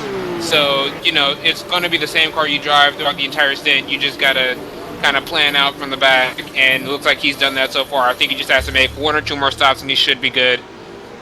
Well, as far as it goes, we are almost down to the 2-hour warning. It's like a 2-minute warning, just 60 times longer. And Uakili is still leading the way from Cody Munden by 2 laps in this race. And of course, your GT1 leader just came onto pit road a lap ago as well. He's back onto the racetrack. Battle between Fallujah and Hubbard. I think this one will come down to how long these guys are going to do on their next pit stop, because there is only about 10 seconds between them right now. And 10 seconds in an endurance race can go very quickly, especially if you get into some traffic. Yeah, 10 seconds in a race longer than about 2 hours is pretty much nothing at this point. Unless you're racing at Bristol, where 10 seconds is like the majority of the lap, 10 seconds here can easily deplete within a good 30 minutes, and that's not much considering we had 6 hours. Can I just ask you a very, very personal question, Paul? Go ahead. Oh, not Paul. Yeah, let him speak for me. Go ahead. No. Why didn't you like that music? It wasn't me complaining about the music, it was Hugo. You're the one that said kill me. I was piling on. I'm not It's called impressed. mutiny. What? What? You're just out of order, you guys. Really, you're out of order. Have I ever really been in order? It's RaceSpot After Dark. Do you expect it to be in order right now? True story, that one. By the way, Cody Munden has brought his car back out of pit road, but that car is all over the place damaged right now, and we have got ourselves about 2 hours left to go. Of course, you will see the actual official ticker along the top of your screen. Yes, there is actually one at the top of your screen. One of the things I haven't yet talked about, Paul, and because we are getting into the really tiring part of the race, is that if you look at the ticker on the race broadcast, I really do like the fact that there's different colours, you know, so you can tell the different drivers. In case you couldn't tell MP4 or RAF or GT, you can colour coordinate differentiate them as well. Well, all joking aside, it is difficult to try and keep track of who's doing what at any point in time on the track. So it is quite helpful to have the different colors. And of course, here in the broadcast booth, we have different colors too, and I haven't quite sorted out what color is what yet. But never mind that. For reference, yellow is HVD, blue is Corvette, red is McLaren, purple is Roof, and the green is the GT. Now you know. And now you know. And okay, so what's different on your end? Run through some of the retirees out of this race. Go ahead. Okay, well, Ryan Borges was the first car to be out of the race. He had an incident in the very early going, and he hit a wall, and then he had another incident, and he is out of the race. Eric Shearer is out of the race. Steven Alexander had a huge crash down at the kink.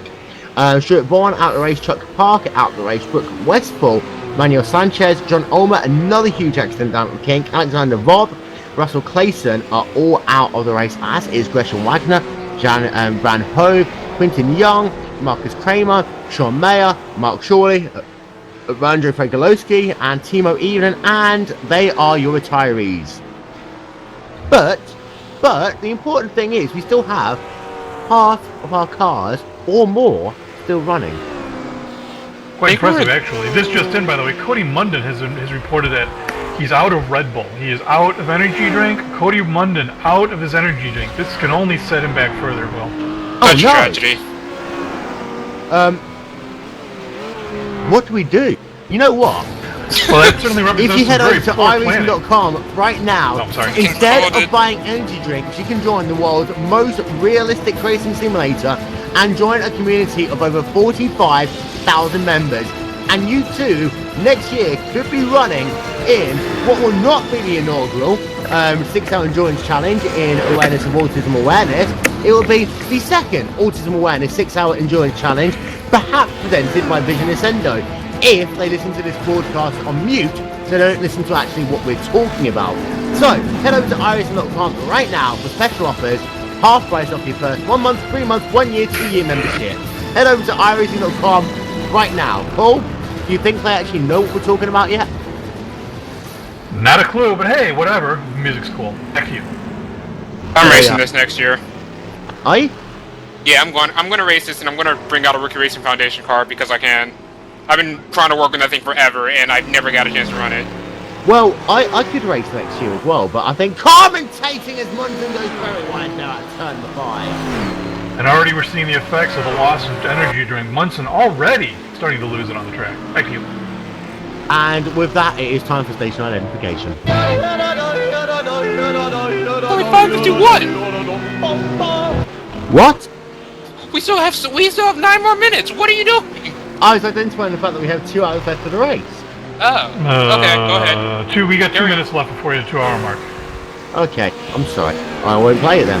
And 6 hours behind the cheddar curtain is not brought to you by Sargento Cheese. Shut up and eat. No. Cody Munston. That car's been all over the place the last couple of laps. And seeing as you are a professor, Nick, how much did the lack of an energy drink hurt you with 2 hours of a race to go? Oh, Jesus. Okay, I've been through that experience personally. That one hurts me deep.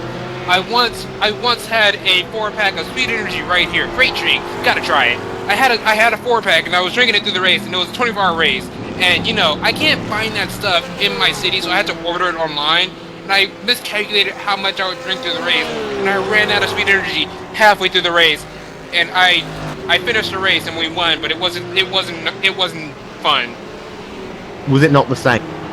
It wasn't the same because I could have won. Well, I could have won with Speed Energy, but I didn't. I won without it. But at the same time, Paul, if he had been watching his speed vision, then he may have even gone a little bit faster. Speed vision, man. Speed vision. Gotta get that speed vision. And on that note, don't forget the Winning Day Show is every Friday, 4 PM Eastern, live and exclusive on Glacier TV.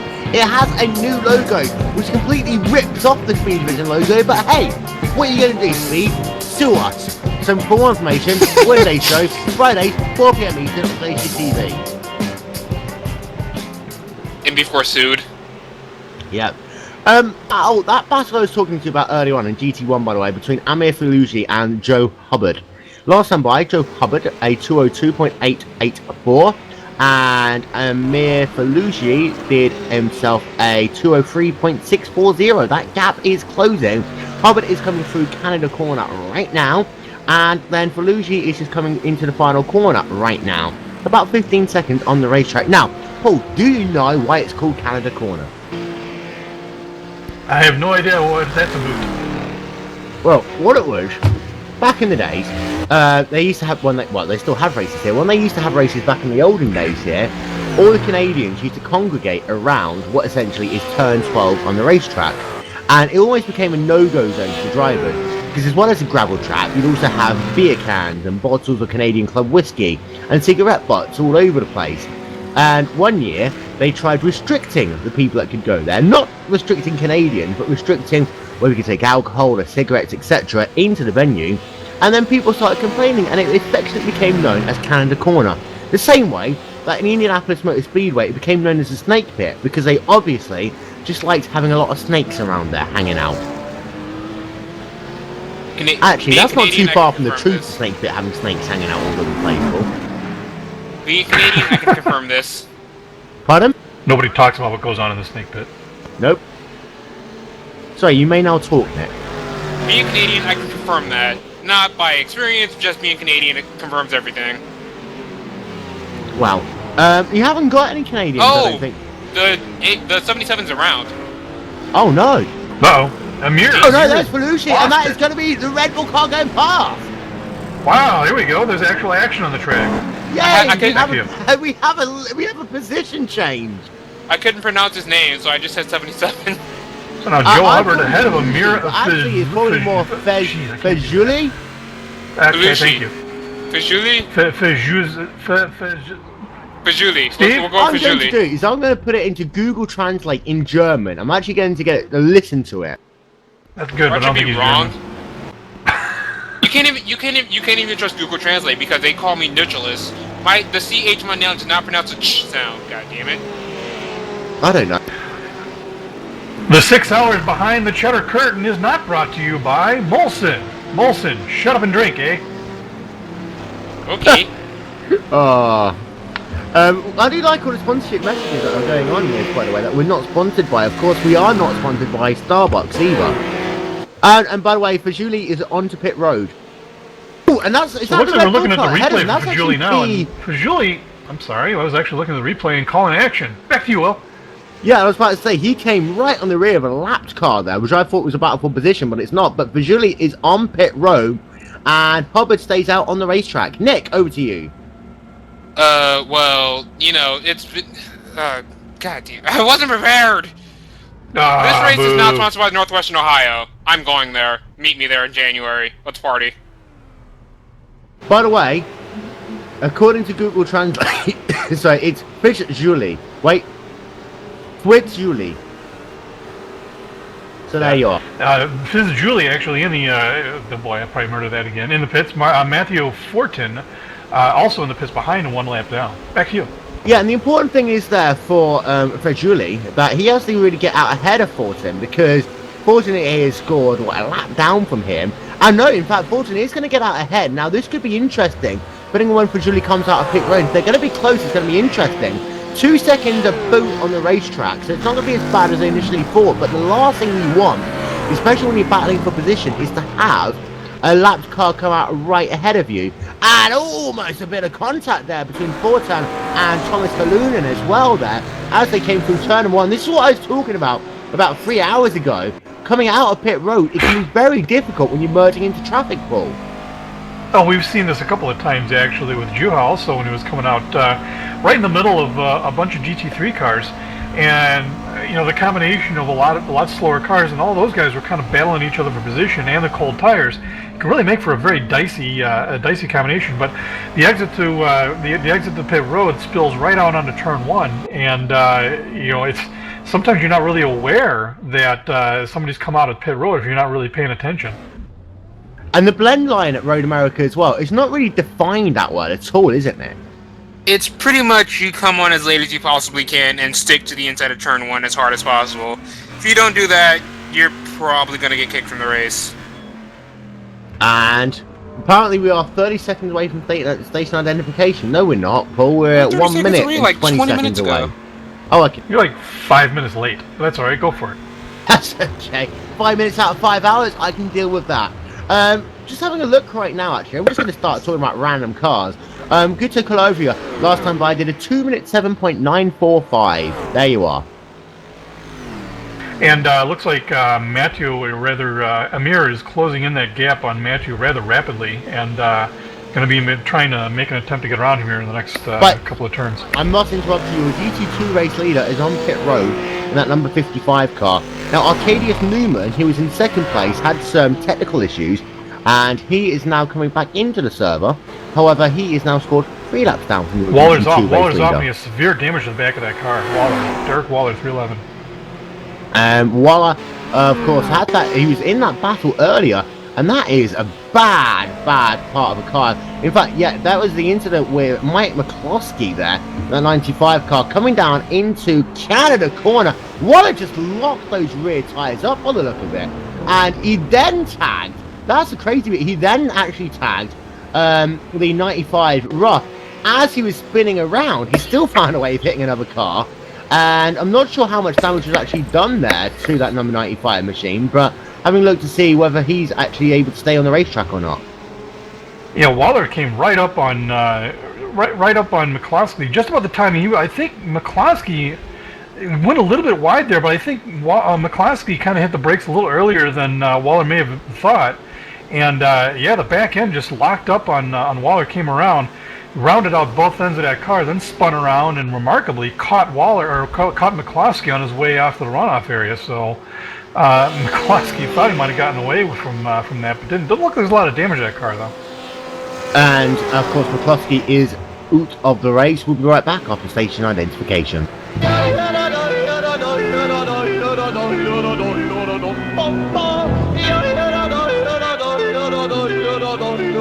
With this net, we can do anything on the internet we want to do.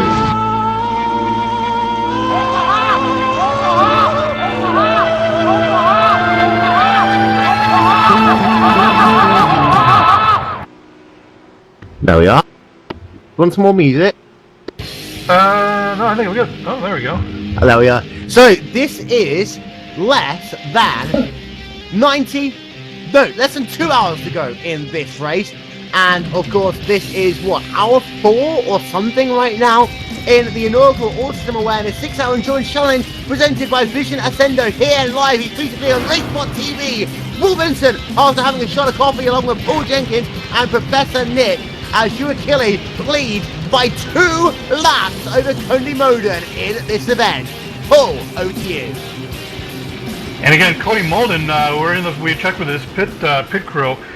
May have sent somebody out to the city of Milwaukee to try and track down something to wake up Cody, because Cody obviously fallen asleep behind the wheel here. Back to you. Mundan in that number 14 car is almost taught a white line there. And Nick, we have seen a lot of LMP drivers have incidents today with white lines, yet they're still abusing them.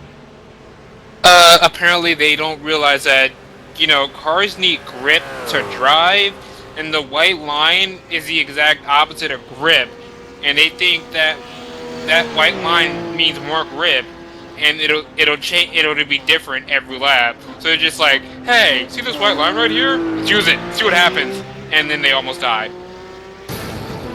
For more information about how white lines can really affect your grip, head over to iRacing.com right now, where you can get yourself half price off a new 1 month, 3 month, 1 year or 2 year membership, so you can learn what parts of the track are grippy and what parts of the track are not.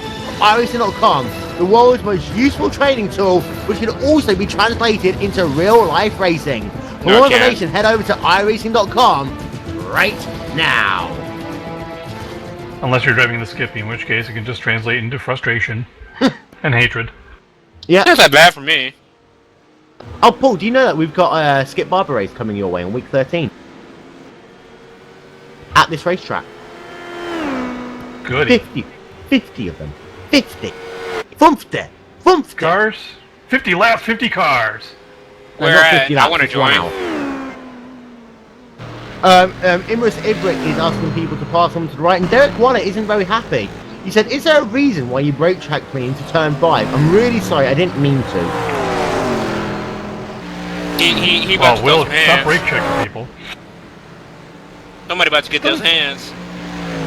It was a brake check. I think it was more like braking. But again, I wasn't in the car, so I couldn't tell you. But looking at the replay, I think he just came up on him a little too fast and just was surprised. Hashtag fatigue. I think he mad, bro. By the way, don't forget that if you want to be on NASCAR on Fox tomorrow, tweet a photo of you with a bucket of KFC to hashtag HowDoYouKFC. You know what I'm gonna do tomorrow? I'm gonna hold up like a picture of the Rookie Racing Foundation while eating KFC and see if people give me money. That could work. It might. I'm doing that tomorrow. Okay, I need money. I can't help you there. I'm really sorry, bro. It's cool. It's cool. I think I'll be working tomorrow. Crap! I'll do it next week. The Rookie Racing Foundation will have money. I'm talking about money. If you have enjoyed our broadcast here today, and this is a very serious point, Paul, so we are going to talk seriously, please find your favourite autism charity and give them a couple of dollars, because we are doing this out of the goodness of our own hearts tonight. Yes, the commentary has taken a dive since Paul Jenkins came here. However, you can donate money to a variety of autism charities. Of course, the most famous one in the US is Autism Speaks. However, we've also got Autism in the UK, autism.org.uk. We can donate to autism there as well. If you'd like to learn more about autism as well, and again, this is a serious point, if you'd like to find out more about autism, then I would really recommend going to findingkansas.com and amazon.com, wrote a review about it. And this is written by Aaron Likens, who is a commentator with me on the ISO.com World Championship Grand Prix Series, and also on the 16 Sheet Racing League and ISOWC. And Amazon.com wrote about his book saying, Finding Kansas is a memoir like no other, written by an unlikely author who at first never dreamed he would even find one reader. When he was diagnosed with Asperger's syndrome at age 20, Aaron Likens began to collect his thoughts and experiences on paper. In the midst of suffering, he found hope. And I think that's one of the really useful things about autism as overall, because a lot of people get diagnosed when they're a child. And then what it does quite often, Paul, is it leads to some form of like targeting, victimization, not just with kids in the school ground, but also with teachers. They treat you differently, they act differently around you. And so often that education from, you know, child to teacher to parent in some ways isn't all there. But then if you're diagnosed at a later age, then you've got to almost teach yourself the different experiences and different emotions that you feel. But then the issues that then come in things like the workplace, for example, your social circles, because people don't understand generally what autism is, and they don't know that actually at the end of the day it's nothing really different. It's just different people then have different emotions and react differently to certain things. Well, and you know, to definitely speak seriously for one, I have two nephews that are that are autistic, two boys that have grown up with it. The same father, my brother, and oh, look out! There's some action on the track. Looks like James just narrowly avoided running into Thomas Hallinan and had a small off there on turn one. And you know, they were diagnosed at a young age, and you know, the money you give to charities like Autism Speaks really helps to bring about the awareness. You know, you mentioned the stigma behind autism, especially earlier, you know, in earlier years. There was very little understood about it. There was nobody really quite understood how the autistic brain functioned and how to relate to a person with autism. And I think, you know, with the charities like Autism Speaks and the other charities you had mentioned, go a very long way towards helping to educate educators and parents on why how their children's brains operate and how to relate to them and help to nurture them to become functional parts of society. And because of both these boys have grown up to be very, dare I say, completely normal men. Very functional in society, very well at coping with their I wouldn't even call it a handicap, because autism isn't even a handicap. It's a different way your brain operates. And when you learn how to deal with that, and you're equipped with the tools to deal with that, it really it empowers you to be a stronger person. And I mean, I don't have autism. It's very difficult for me to be in a position to explain about it, which is why somebody like Aaron Likens is such a valuable resource, because here is a man who's suffering with it and dealing with it. And, you know, more people can speak out about this without being embarrassed. Thomas Hallinan now going into the pits. So, Will, definitely a very worthy cause, and definitely if you have it in your heart to try to give just anything at all to these people, to these organizations to help increase the awareness of autism, it is a worthwhile charity, and I highly recommend it. And I think you make one very interesting point there, and it's something that is always in these circumstances suffering with and living with, because at the end of the day, yes, at the start, a lot of people do suffer with the news that, you know, they are put into a box and classified by someone as being autistic, having Asperger's syndrome, etc. But that long-term thing, a lot of the research, a lot of the, not necessarily just the money per se, but the support networks that people get, it really is then just becoming a living with, in the same way that people live with diabetes, for example. And I think what a lot of times that people forget is that, you know, 90-95% of day-to-day activities are exactly the same, whether you're autistic or whether you're not autistic. It's then just sometimes little things, you know, like, for example, I know one friend who I used to do some work with. Just a quick news, Keely just overlapped London. Thank you. There was one of my friends who had a fascination about trains, and it was a fascination about trains which, you know, more than what some people would call quote-unquote healthy or quote-unquote normal, but it was something that fascinated him, and he'd always liked to go and spend time with trains. There's other people that just seem to struggle sometimes in certain social circles, and there might be times, you know, when you're in a queue and someone barges in, that's the thing that really gets them, and it's that communication and the relation with other people that is an issue. And in some ways, it's not about treating people who are different or, you know, who have a disability, quote unquote. It's really just ensuring adaptation. Yeah, that's an excellent. I'm sorry, go ahead. Yeah, I have a mental disorder. I have schizophrenia, and you know, some people, when they actually found out, they did start to treat me different. And you know, most of these guys with autism and everything, you might think that you have to treat them some kind of special way, but in all honesty, they're just normal people, just like you and me. They just have a different way that their brain works. It's not like they're aliens from some different country just because they got labeled as autistic. It's like once you figure out that somebody's autistic, don't change your entire personality around them. You treat them the exact same way you always have. It's like, the thing is about having mental disorders and autism, compared to everybody else, you're not going to be the same mentally because you have different trains of thoughts, and with like for say me, I have schizophrenia, therefore I have audible hallucinations that I have with voices talking to me in my head. It's been toned down a lot, like due to a lot of psychiatry and a lot of medications that I've had to take.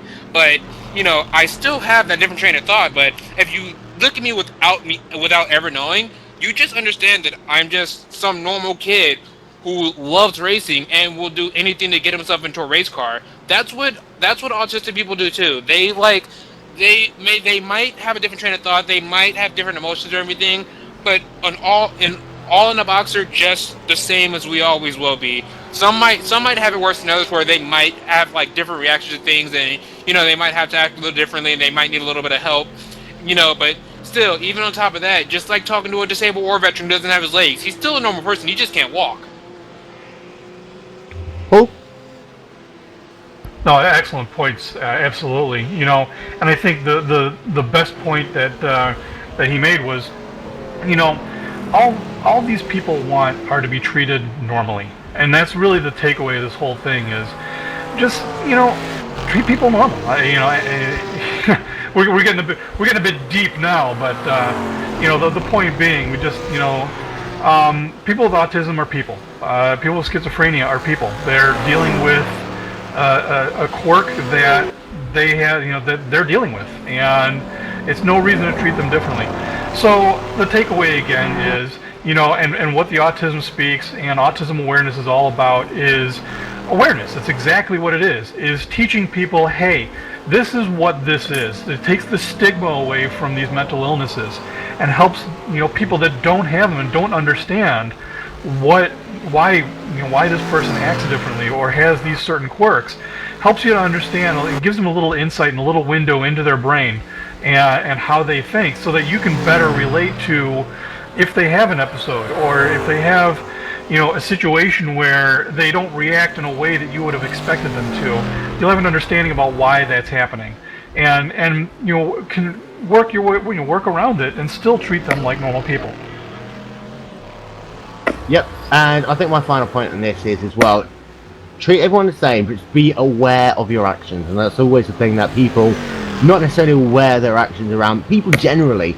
But I'm going to move back to the racing because Hugh Achille is going past a GT3 car, and that GT3 car is your GT3 race leader, who is Michael Rasmussen, who is now 8 laps down from the race leader, but he's still leading the way, and he's got a 1 lap advantage over Thomas Halunen, who is second place in fact, no, there's only about 25 seconds between him, and in fact, actually, they're trading lap times right now, so Halunen is still within an outside shot of taking this overall GT3 victory. Can I just say this real quick? Drew Hahn he just put another lap on Munden. Munden just pitted, by the way, but he's 4 laps over Munden. Munden, there was a chance that Cody could possibly lose second place during this lap. Indeed, because James Stevenson in that 426 car is on pit road right now. So Stevenson's on the racetrack. He's coming down through the kinks right now in towards Canada Corner. He has got lap traffic ahead of him. That is Derek Guado, of course, had that incident earlier on in this race. And Stevenson goes past here. Munden is on pit road. Going to get 4 fresh tyres, top up with some Sunoco race fuel, and they're going to beat that car potentially back into some form of working order. We have got ourselves an hour and a half and a bit left in this race. And you are right, because Munden is out and away. Stevenson coming out the final corner, so Munden is still ahead and still has that overall second place. Stevenson's really driving the wheels off the car. The last couple of laps I've watched him, he's really kind of hanging the back end out of the car. So certainly not showing any signs of letting up. I think he certainly knows that Cody is up there and is driving a wounded car. Even so, he's got to be very careful, because you start abusing those tires in these cars, you could find yourself with an unmanageable car, and that's a lot to deal with this late in the race.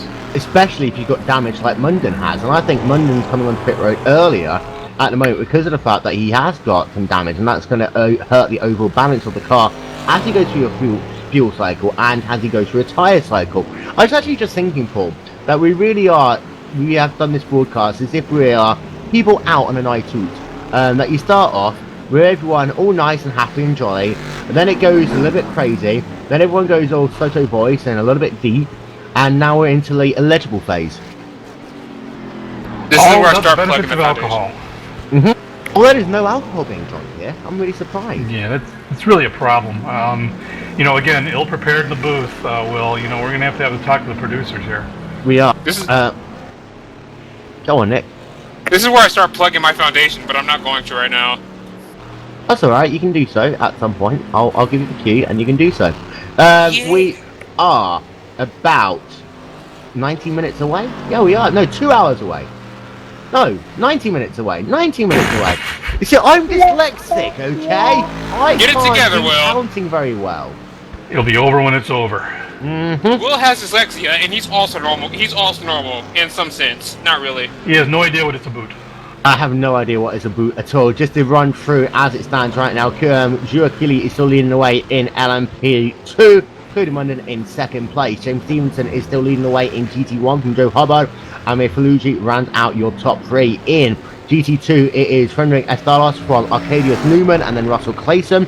And then in GT3, it is in the McLarens. Halunen from Ilbrick from Waller. And then in the rough, it is Rasmussen from Kalova from McCloskey. Silence. What's going on? Moving on. Oh, I was typing a message on the internet. Yeah, I was sending another ignore tweet. for 5 minutes at a time. I was sending another tweet. Good, we're all paying attention to the broadcast. We're paying attention to the broadcast? Yes, we are paying attention to the broadcast. Well, why wasn't I warned of this? To give you an update, by the way, I am getting really tired right now. I have no idea why I agreed to do this. But we have still 20 cars running in this race. So we have 50% attrition with 4 hours of this race almost scored complete. So it's still pretty good overall, Paul. You have to say that for some people they've gone 4 hours. And it's not like a Daytona race or a Talladega race where all they have to do is turn left and stay in a lane. This is racing where you have to do gear changes every single corner. You have to hit an apex where you turn left and both right. At some point you're turning left and then right very quickly afterwards. Lots of left and then rights, and then rights and then lefts, and then lefts and rights. But the interesting thing too is these cars are somewhat fragile, especially when you talk about I think it's the Corvettes with their transmissions. You can't just you can't hammer these things around. They are fragile. We saw, I'm trying to figure out, there's Boulderin blew up his car about 30 laps ago by making a misshift, and it was just that quick. So even though, I mean, you've been driving this thing now, some of these guys have been driving for 4.5 hours, still got to be right on top of it. Yeah, and of course we will answer a question which was posed to us on Twitter. How come this race is only 5.5 hours long when this is the inaugural Autism Awareness 6-hour endurance challenge? It's because they had a 30-minute qualifying before the race started, and because iRacing only allows 6-hour sessions at the moment, that is why its overall is 6 hours. However, they had a 30-minute qualifying beforehand. Well, you know, one of the things, and I'm sure you're going to plug iRacing here to learn more about this, is one of the things on the agenda here is incorporating driver swaps. So that would make an interesting dynamic, obviously, with a race like this, where if you could put in driver swaps, where these guys didn't have to sit here for 6 hours and get iron butt and the legs go to sleep and run out of energy drink and all of the various nonsense we've been watching going on. And we are almost at the 4-hour mark in this race. So therefore, what we're going to do, station identification, then we're going to have a quick break, and we'll be right back in a couple of minutes' time for the 5th hour of this broadcast. We'll be right back.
So, welcome back to Road America.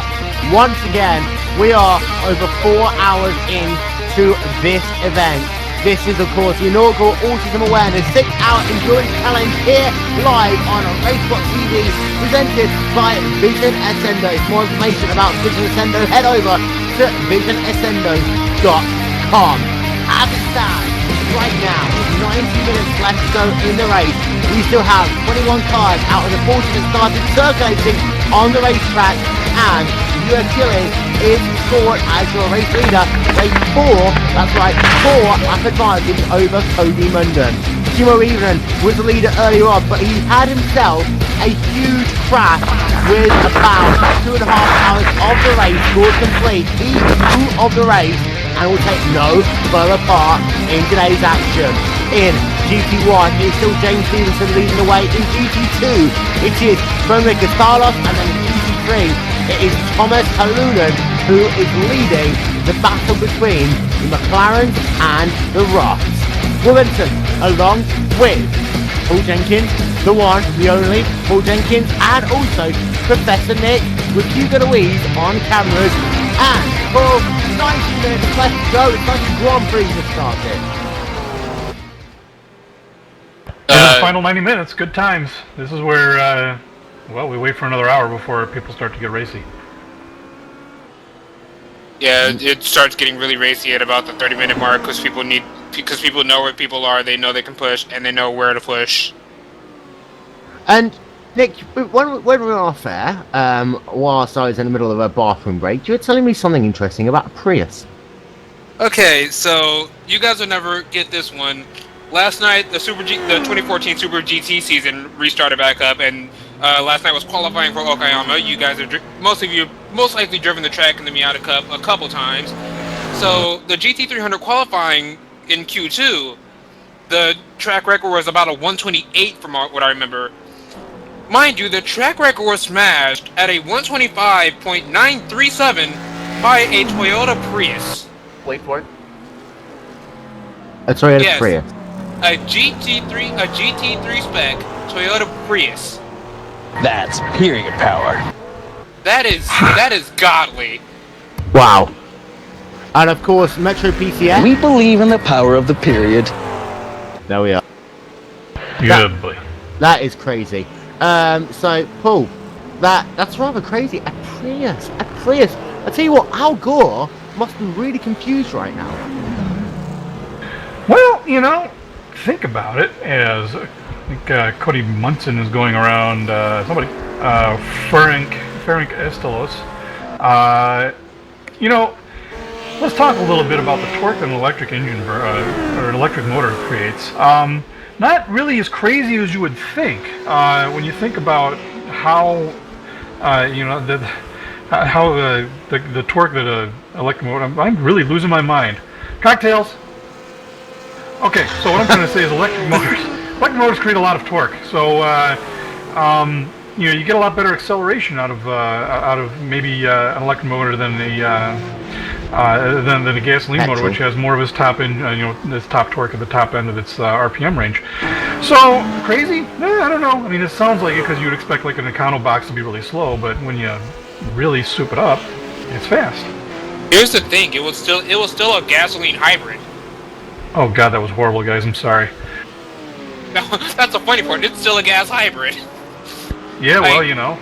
Here's the thing. This is basically a GT3 field full of BMW Z4s, McLaren MP4s, Mercedes, and all that kind of stuff. They all got blown out of the water by Honda CRZs and a Prius. How do I deal with this? By a Prius. There was also other news, by the way.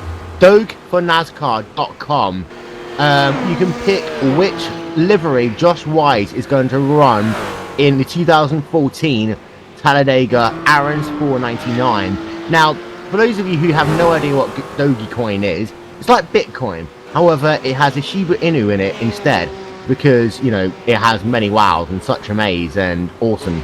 But which one are you voting for? What are you looking forward? You're looking forward to seeing the Doge on NASCAR, Nick? Yeah, and I'm voting for car number 1, OG Doge, the one painted by a good friend of mine, Nuka-Cola. Please vote for him, because he needs this kind of break. He's been through so much, and if he gets this, it'll probably just be the greatest moment of his life. So, yeah, I'm voting for OG Doge, the number 9, well, they're all number 98, but, you know, the one with the white spoiler, that's how you can identify it. That's what I'm voting for. You guys, I need you to help me and him out. Vote for OG Doge, car number 1. Do it. And also, don't forget, if you would like to race a really authentic version of a Doge NASCAR, you can head over to iRacing.com right now. With a partnership between iRacing.com and Trading Paint, you can have whatever you want on your paint scheme, including a Doge car. So you could be running in the second ever Autism Awareness 6-hour endurance challenge with a Doge car. So we look forward to seeing you on the grid next year. But if you're new to iRacing, you can get yourself a 1 month, 3 month, 1 year or 2 year membership at just 50% off. That is on iRacing.com right now. Now. Oh, okay, Paul. I thought that 6 hours is going to be possible. It's what? It's getting hard on me right now. I've got an hour and a half left of this to do, and then interviews afterward. Well, I don't think anybody's gonna be around for an interview. I think everyone's just gonna just drink heavily and forget this day ever existed. The funny thing is, I've done 24-hour races on R Factor with commentary, with no problem, and we can't even make it to 6. No, we can't. And I've done 6 hours before. I mean, I've commentated about 12 hours in 1 day. Of course, Paul, you know that the craziest thing I do is about 27 hours in 2 days. I think what we need to do... Will's an Iron Man, that's for sure. What we need to do is we need more commentators, we need more people, we need pit reporters, and we need everybody. Everybody! Move your feet and feel united. Whoa. Oh yeah, and everybody, and well, literally everybody, including people that I'm talking to on Facebook, telling you to turn the music down when you're talking. Oh, nobody can tell you, man. Nobody can hear Stevenson you. into the pits. James Stevenson. Stevenson's into the pits. Okay. Just for you, I'm just gonna have music like this for the rest of the day, just like this. It's not for me. There we are. You can't hear it anymore, but it's gonna be there in the background, making your life a misery. It wasn't for me. It was for everybody else that I've been talking to. They're just like, you can't hear him, right? I'm just like, we're trying to tell him. He won't listen. I will be listening. By the way, we have got ourselves our first pit reporter of the day. Wait, who? What? James Stevenson right now is on pit road, and he's going to get himself 4 fresh tyres. He will top up with some OK race gas as well, and he will try and get himself out of pit road. He is, of course, leading in the GT1 car. Can he get himself out into the GT1 race lead when he, of course, already has a lap advantage over Joe Hubbard? The answer is going to be, yes, he is, because I know nothing about what I'm talking about. That was gold. There we are. That's awesome. Well, so he is back out onto the racetrack, and he is still ahead of Joe Hubbard. And Hubbard, by the way, has been able to unlap himself. So he now is only, get this, a lap behind James Stevenson. I think all the class winners are clear by now. Except for Howland. Yeah, they're pretty much all clear right now. The closest battle we have between the class is Howland and Romneyson, and technically they're not even in the same class, and they're still a half lap behind. No, he's a full lap behind each other. No, everybody's clear winner. We all know who the winners are now. GG, no re. By the way, we have got some breaking news. Paul, the track temperature's dropped by 1 degree. Well, that's right, Will. Over here at the weather center, it's 68 degrees, partly cloudy with the winds out of the northeast 11. Relative humidity holding steady at 55 as the sun heads towards the horizon. Back to you, Will. And that wind, it changes from 10 miles an hour to 11 miles an hour to 12 miles an hour, sometimes 13 miles an hour. Now, does that make a difference to these race cars, Nick? No, it doesn't. We just act like it does because we pretty much have nothing better to do with our lives. It keeps going from 12 to 13 and it's annoying the crap out of me. Make it stop. Well, you know, to be fair, Will and I do drive Indy cars, and a 1 mile an hour change in wind will kill you. Although, Paul, do you remember the time we had a tornado at Kentucky? Tornadoes at Kentucky happen all the time, Will. Do you not remember that race we did when it was all of a sudden 1 mile an hour, then 13 miles an hour, then 1 mile an hour, then 13 miles an hour, then 1 mile an hour? I was not around for that. However, when I was at the iRaceForLife.org convention, we did an IndyCar race, and they put random weather on, and the weather proceeded to swing around the socket about 15 knots in any direction, and we all died a horrible death from that one. I can't imagine. However, the wind right now is 11 miles an hour. No, it's 12 miles an hour, 13 miles an hour. Ooh, gusts. To the northeast. 14 miles an hour. Look out, look out. Ooh, we almost hit 15. It almost got bad, guys. Yeah. Yeah, the race control is seriously considering throwing out a competition yellow. You leader in the pit. Actual news, back to you. So we have Kelly coming out of pit road once again, and he's got a 4-lap advantage, so I think he can just take it easy right now. You think he's going to make it from here, Will, or is he going to have to stop one more time? I think he has to stop one more time. Everyone has to stop one more time. He's going to have to stop. He can't make it. His fuel only lasts just a little bit over an hour, and he starts an hour and 20. The fuel can only last about an hour 7, maybe. And so I guess now the second question is, did he short pit, or did he take a full load this time around? I guess it really doesn't matter, he's so far ahead. Yeah, I think he probably took a full load so we can get a short load next time by. We will, by the moment, we will, in a moment, have another chat with our race organizer for this, Steve Smith Jr., and he will give us some breaking news about what's happening next year. So we're looking already forward to 2015, Paul. Never too late to plan for the future, but this is a great event, and you know, we had a great turnout this year. I'm sure Steve will attest. And I mean, really, you know, you're talking about 20 cars still running, and when you consider these guys have been at it now close to 5 hours, this is quite the marathon. You know, this is really, it's impressive to me that not only are these cars still running, but a lot of them look like they're in relatively good condition. I'm looking at Jua's car, and it's in basically pristine condition except for all the rubber on it, which you can't see because that'll be patched in later. But yeah, it really is, it really attests to how good these guys are. I'm here. Hello. And of course, the issue is when I'm trying to talk to Steve, he'll hear it on the broadcast. He's not always here in the room, so it's about a 45-second delay until he realizes, oh, wait a minute, I've got to now be available to talk to. But Steve, you have some breaking news for next year. Yes, we'll be doing this again first weekend of April next year, which will be Saturday, April 4th, 2015. And now, by 2015, we may have full driver swaps available. So, on the presumption that it is going to be full driver swaps, are you going to have it the same length? You're going to make it longer? I'll run it as long as as I can run. Whatever the maximum session length is what we'll run. Someone told me about the tournament option where we can actually run 6 hours and have a qualifying session beforehand. So that's something I might be looking into. I think it's 5 hours 55 minutes we're allowed to do. You have to have a 5-minute practice. Okay. There we go. The more you know. But yeah, thank you, sir. Be really good for next year once again. I mean, although it is now 4 hours and 20 minutes that I've been commentating and I am on the verge of falling asleep, it has been a really good race so far. Who's really stood out for you? Michael Rasmussen. He's really he came up from the rear and he's plowed through all day long.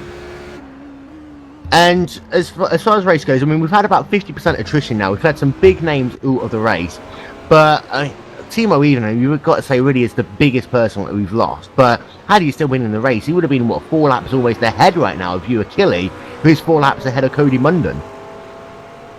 Yeah, he just needs keep plowing forward. He's got another hour and 10 minutes to go, and just keep the wheels on the road, and he'll be all right. And earlier on, I'm sure you heard it on the broadcast, we talked a bit more in detail about autism awareness and how good, of course, we talked about the month of April earlier on and it being autism awareness. How much benefit do you think it is to the iRacing community to have such events, recognizing the power of autism awareness and what it can do to help those who do suffer from Asperger's syndrome and autism? Oh, it's huge. It's huge. Anytime you can spread the word and bring attention to something such as autism, it's great for the community. It's great for everybody. Well, thanks for talking to us once again, Steve. We'll talk to you in the last hour of this broadcast. We are getting closer to the last hour of the race, but we'll talk to you in about 45 minutes time. We'll talk to you post-race as well. Before we let you go, we are aware there are some trophies available for this race. Yep. There are trophies for each class winner and an overall winner, and also a trophy for the event sponsors, Vision Accendo, the LED lighting specialists over there in the UK. So yeah, we have trophies for all of them. There's a picture of them up on the event post on the forums there. And of course, for more information about Vision Accendo, head over to visionaccendo.com. Steve will talk to you in a little while's time. Thanks very much for talking to us. And thanks for having me. No worries. Don't forget, of course, next week it is time for another plugging of something random and useless. Next week on RaceSpotTV, we have ourselves again the iRacing.com World Championship Grand Prix Series. Coverage starts at 1 PM GMT with RaceSpot presents the WCS Spotlight Show. Join myself, Will Winton, and Nick Crowlin as we break down everything that happened at Suzuka 1 week ago, as well as looking forward to the fourth round of the championship, which will take place right here at Elkhart Lake, Road America. And then we'll have full coverage of qualifying, the race itself, live exclusively on iRacing Live and on RaceSpot TV. The guy doing the camera is Hugo Louise. We're hoping to extend his championship lead. However, Paul, here's a random fact for you.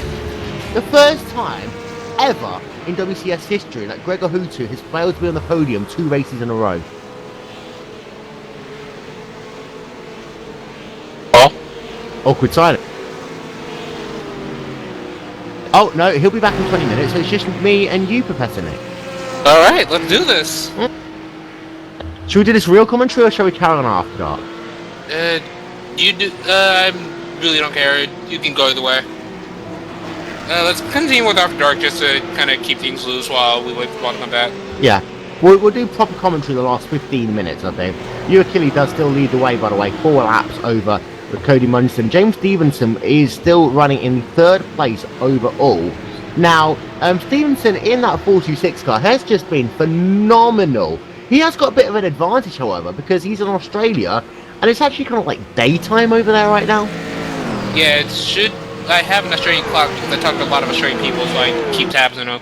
Right now in Sydney, it's 11:42 in the morning. So yeah, he's been racing since pretty early in the morning. But you know, that's something he's probably conditioned himself to do at this point in time. You know, it's just good timing. People on that side of the world are pretty much just lucky at this point. And behind him is Joe Hubbard. And Hubbard, in that 4th position right now, is on the same lap as Stevenson again. However, is about half a lap back. And Hubbard, of course, has Felici about 15 seconds back. Now, those roles were reversed about 20 laps ago in this race when Felici was ahead of Hubbard. Then Felici had that incident, spun his car. Hubbard was able to get past. But Felici, at the moment, did a 2-minute 3.9 last time by, 2-minute 3.5 for Joe Hubbard. So it's not as if Hubbard's out of the woods completely yet. One small mistake and Felicia will be right back in this one. Yeah, he has a chance. He has a little over an hour left, so he has time to catch back up to the leader not the leader, but Hubbard if he can. It's more or less just who makes the least amount of mistakes within the confines of the next hour. So, they as a battle for the GT1. The reason why we're not talking that much about the GT2 class, let's be honest, is because you've got 2 of them left and a 4-lap difference between Trinzic Estelios and Arcadius Newman. Now, Newman had some technical issues earlier on, which put him 3 of those laps down. Last time by, it was a 208.9 for Newman. and a 206.9 for Frederick Estalios. Estalios really has been, I think, one of the star drivers in this race. Very few incidents for him at all. He's just been really calm, collected, and consistent in this race. And that's a driver you want in your endurance team. One who can just lay down laps, not have any problems, nowhere to avoid a wreck. He should probably be your next main man next time you have a big endurance event, and you want him in that middle or end stint because he will finish the race for you when he can. Now, let's talk a little bit more detail about what Steve was saying earlier. This race will return for 2015, potentially with driver swaps. And you mentioned that thing about different stints for drivers. And you look at Le Mans, for example, and you always have someone do the first stint, someone do the last stint, and then someone doing those stints, dark and night stints in the middle.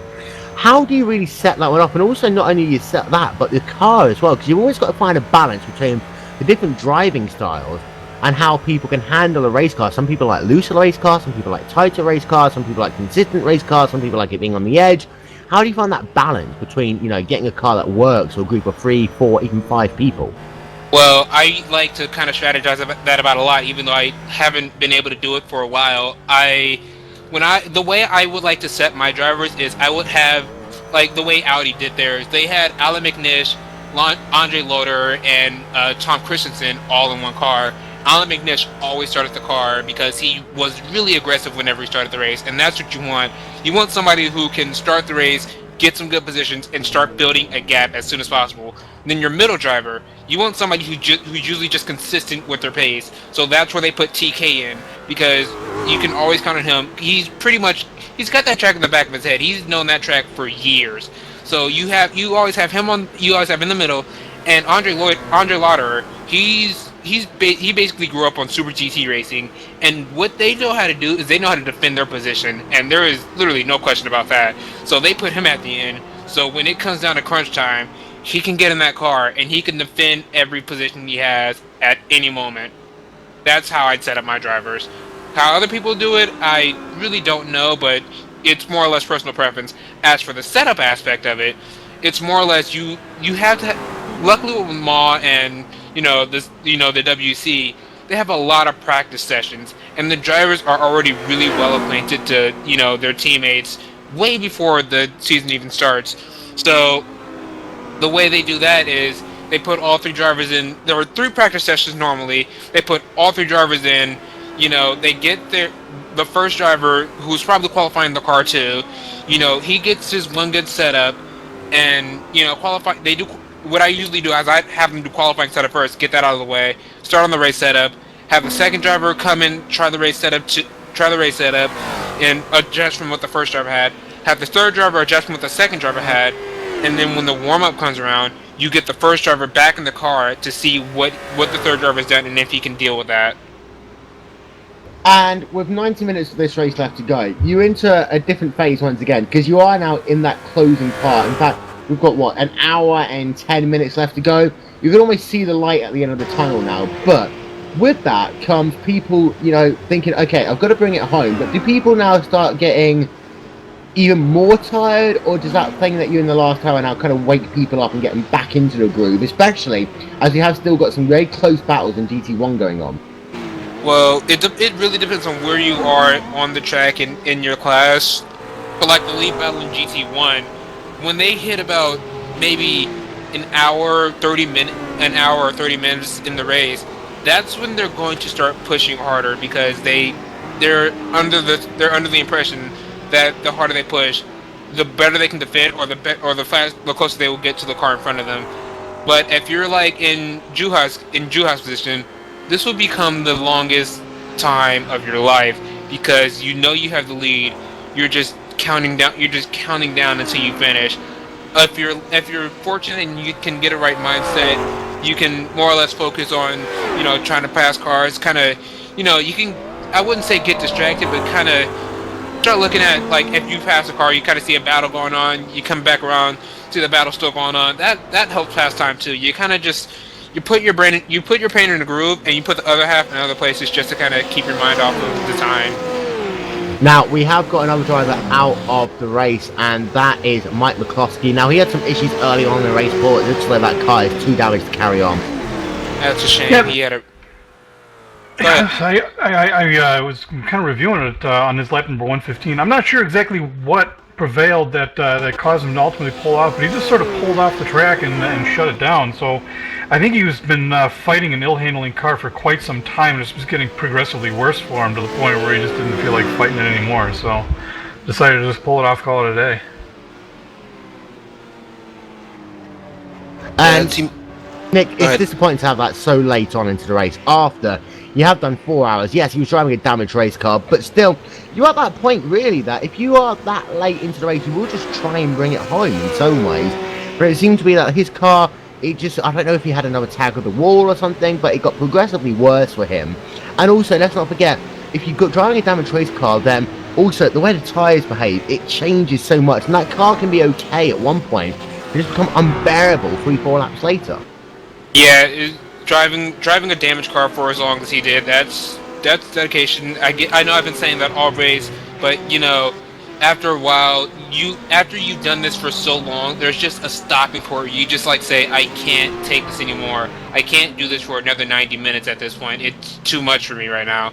And then you have no choice but to pull it off. The only thing that I can think that would make that possibly worse is if, say, for example, when Toyota did Le Mans in 1999, they almost finished the entire race for literally the first time. They, like, mind you, they've only completed this race once in their entire lifespan, and that was last year. They literally got through the entire race and blew a tire, which destroyed the fender. They had to exit the race. If that's not heartbreak, I can't tell what is. Well, and that's the thing about it is, I mean, you work so hard for so long in these endurance races, and you know, one little thing at any point, and it's over just like that. And, I mean, it's just you get this far into it, it's just that level of frustration. It's like, man, you know, I worked so hard for nothing. We are, guys, into our final hour, and you know what that means, don't you? And RaceSpot After Dark is done. Time. Guess not.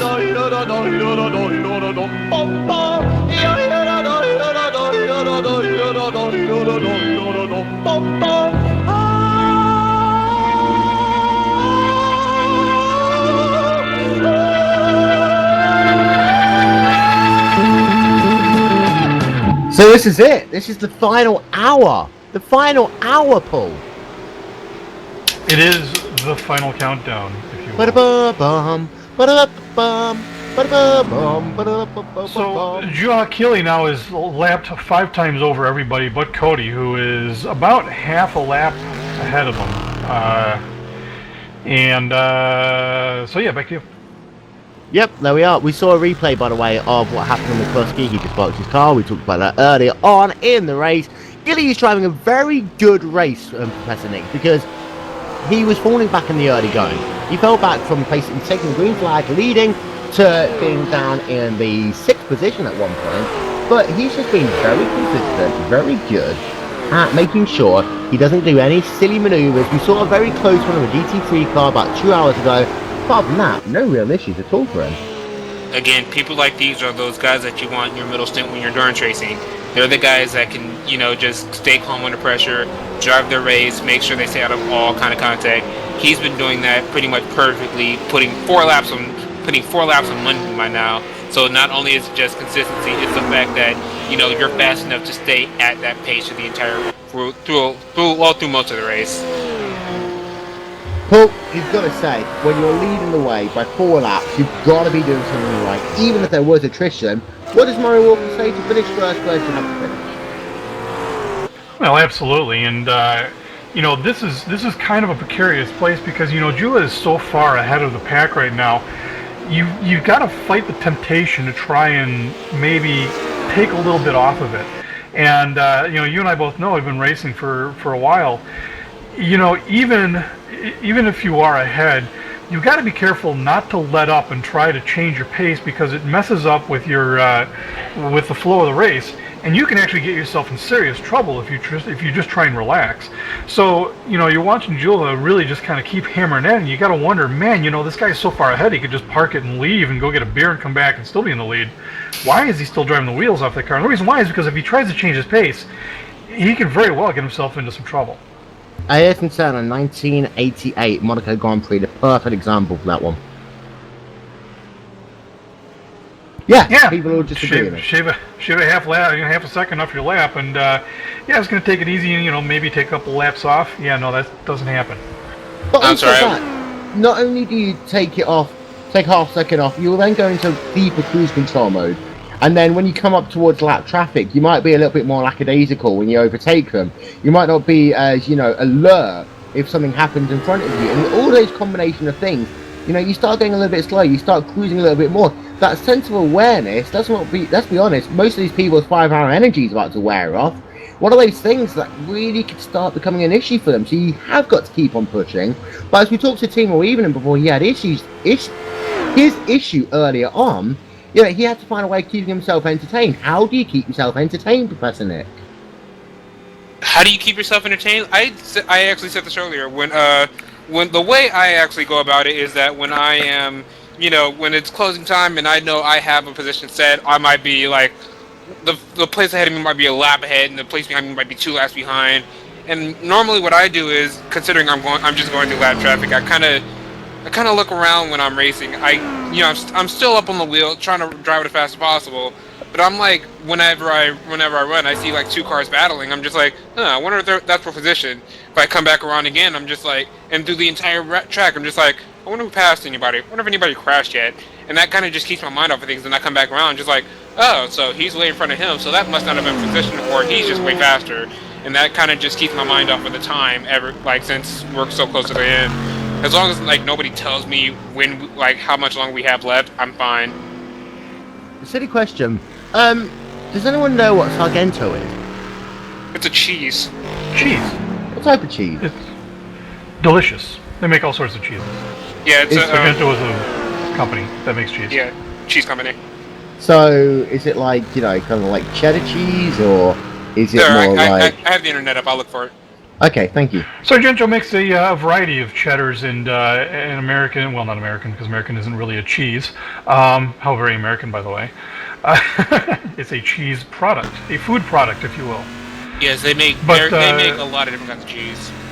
Yeah, they do. They're a very big cheese company up in Wisconsin, which of course is not the cheese capital of the world. That would be, well, Switzerland? California, baby. Well, maybe not of the world, but of America.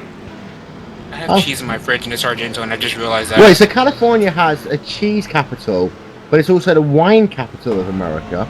So everything you need to have a very middle-class party. Hell yeah, I mean California.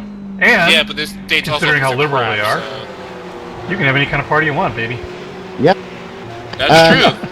I'm just actually thinking of all the bridges at Road America. You got the Corvette bridge, so you get in your Corvette, and you can go past the get yourself some Speedville Jacksonville sausages, then some cheese. You got half a hot dog here already. Now we just need one for buns. We're set. And then afterwards, you come underneath the Hawk Bridge. I don't know what Hawk sells, to be fair. Cody Munson in the pits. Cody Munson. Oh, Cody Munson's in the pits. So this will drop him back to 5 laps down. Depends on. The Dula is just now entering turn. Can't identify the turn. He's right before the Jackson. He's right before the Brock Bridge. So he's like right now. He's right in front of the carousel. I can't memorize the turns.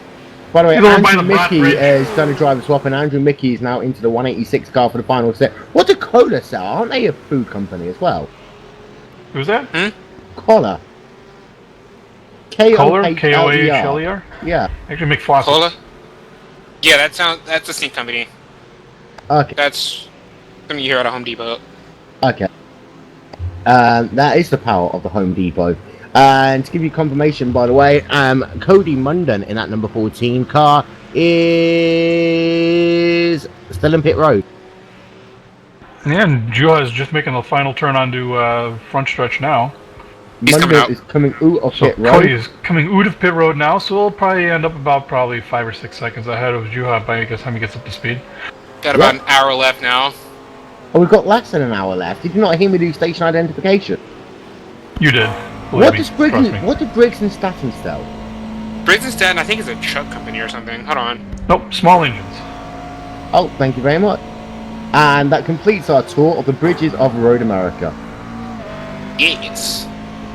And there is an important point here, because if you would like to find out more about companies around the world, if you head over to iRacing.com, get yourself 50% off your first 1 month, 3 month, 1 year or 2 year memberships. You can race on laser scanned, authentic racetracks, officially sanctioned cars, and become part of the world's most realistic online racing simulator.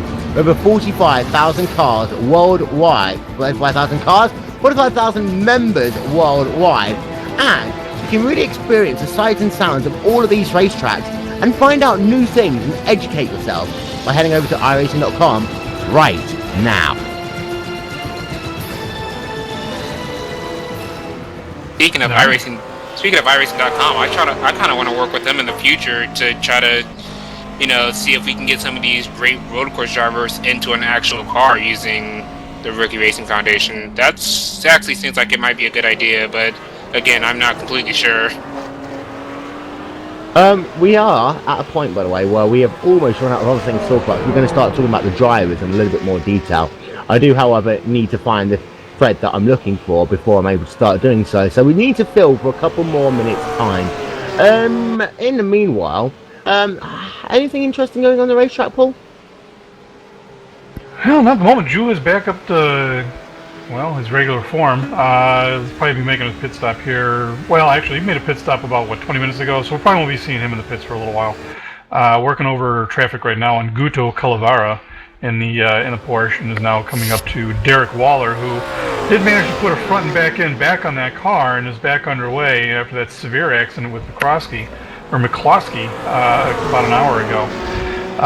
Definitely that car is still not going in a very straight line, but he's soldiering on and going to try and make the end of the race in the car. And it's that sort of thing, as we talked about earlier. Now you're at that point with an hour to go, you will just try anything you do to bring that car home.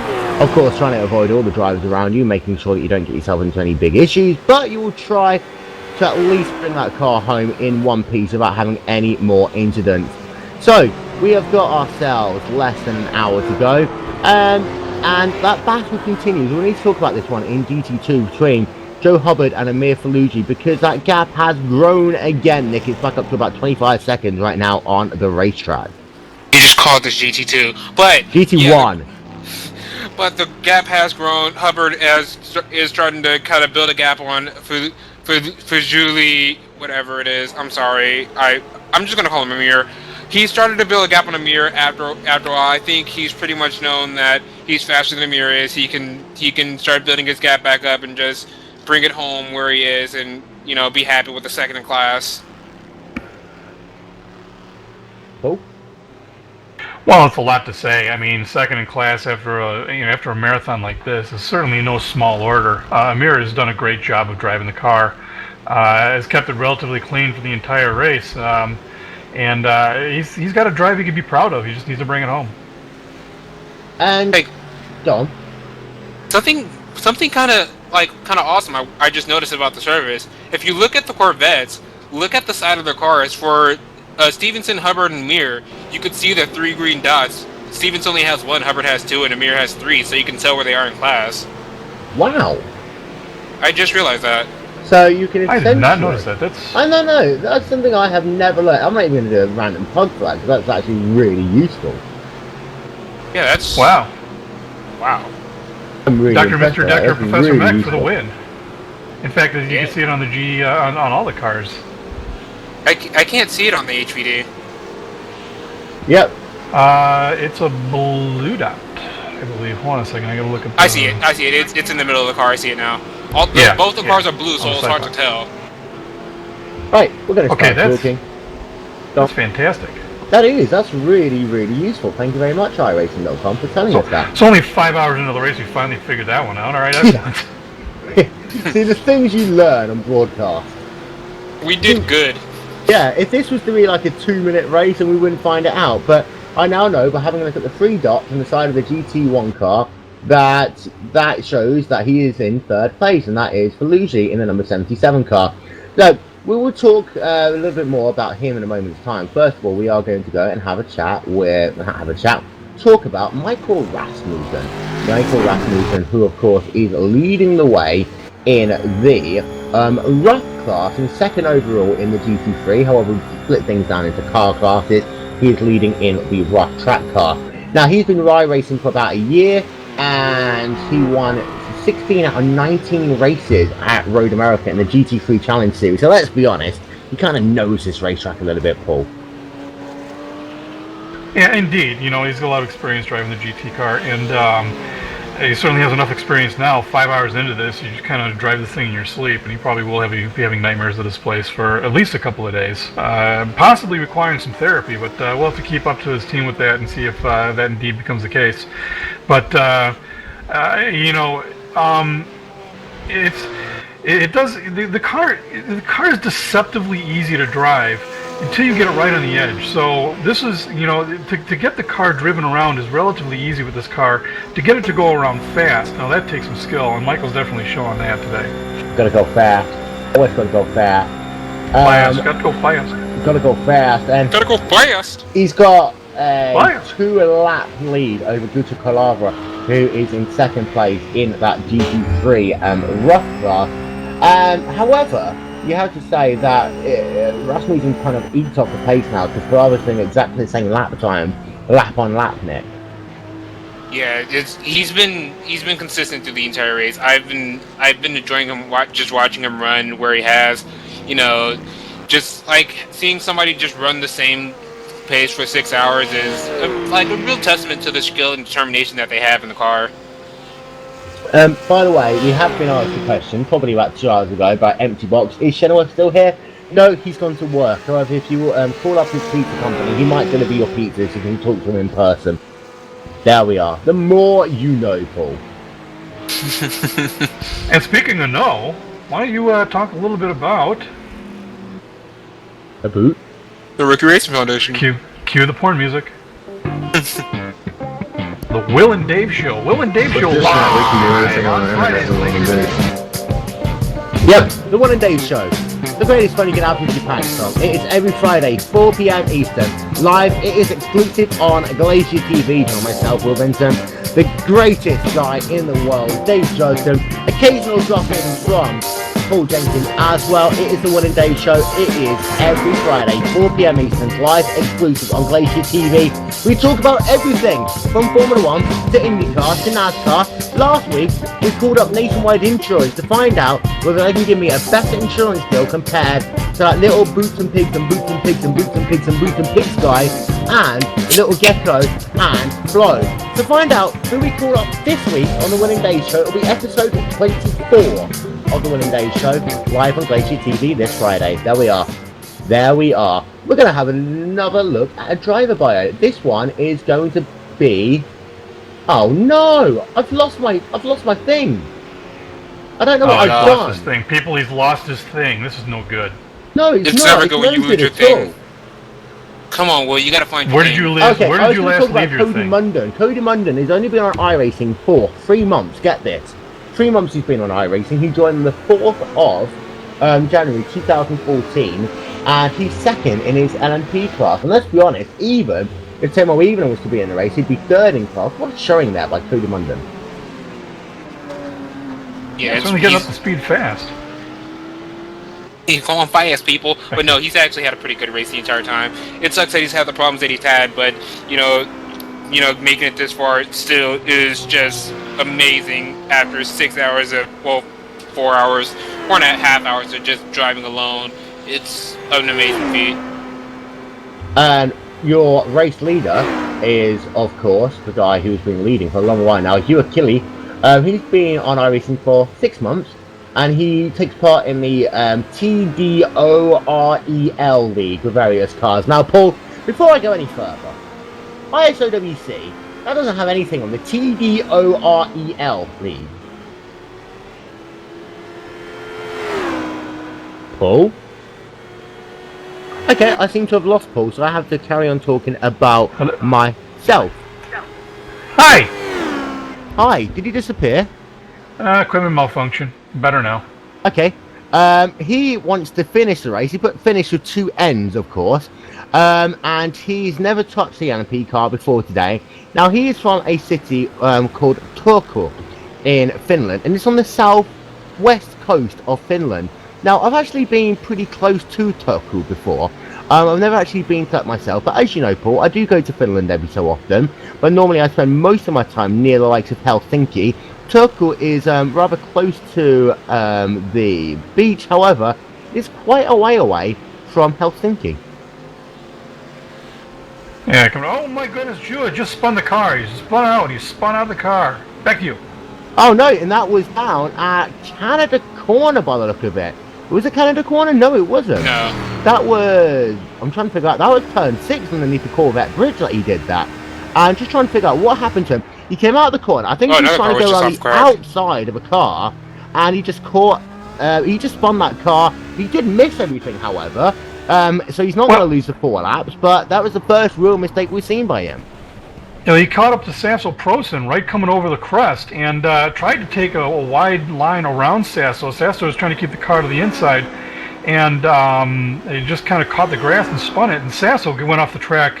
And now Sasso has parked the car and has gotten out of it. So Sasso is out of the race. And that's disappointing because Sasso had a decent race up to that point, and he was driving with a damaged race car, but he is now out of the race. And that was from what was 4th place actually in the GT3 car. The guy who's coming in 3rd place is Andrew Mickey in the 186 car. And Mickey's had a couple of off tracks earlier, but he has got himself back into the groove there. And of course, he's one of those people running in the multi-class. I think when he was having so many of those off-track incidents, I think the person who was driving the car at that time just wasn't happy with that setup. And that all comes back to that balancing I was talking about earlier on. Nick? Yeah. I was too busy giving empty boxes Randolph's number, so can you clip off real quick? So yeah, Andrew Mickey, he's now running 3rd place in his class. There's a lot of different stories about this race as well, because there are some people who are running in kind of multi-car setups, multi-driver setups, and literally one person will get out of seat, another one will get in. So it's like driver swaps, just you actually have to be in the same house as someone else, Paul. Right, and there are a couple of teams here who are actually doing that. Just a real quick aside, Sasso did spin the car independently before he got in the way of Juha, and clouded the wall pretty heavily. So that car was already pretty used up, and it suffered some more severe front end damage. So that explains why Sasso parked the car. It had some significant suspension damage after that. But yeah, it does bear mentioning that not all of these guys have been one guy doing this for the last several hours.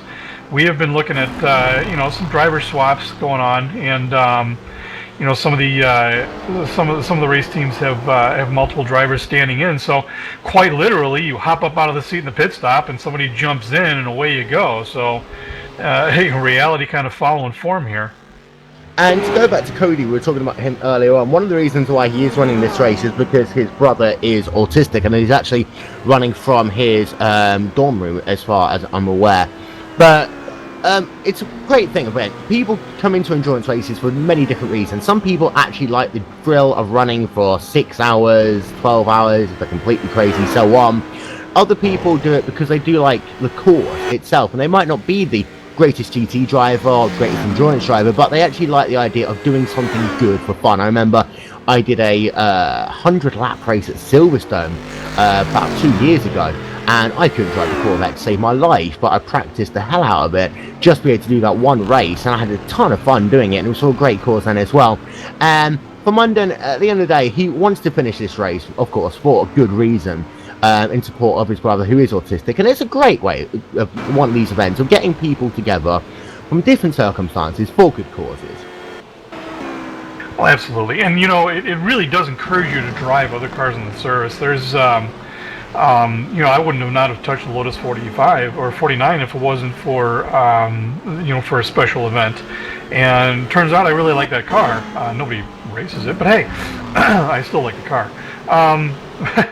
You know, it does. It encourages a lot of diversity, a lot of people driving these cars that don't normally, and it's good for the individual series because you know you might end up liking the car and enjoying the series.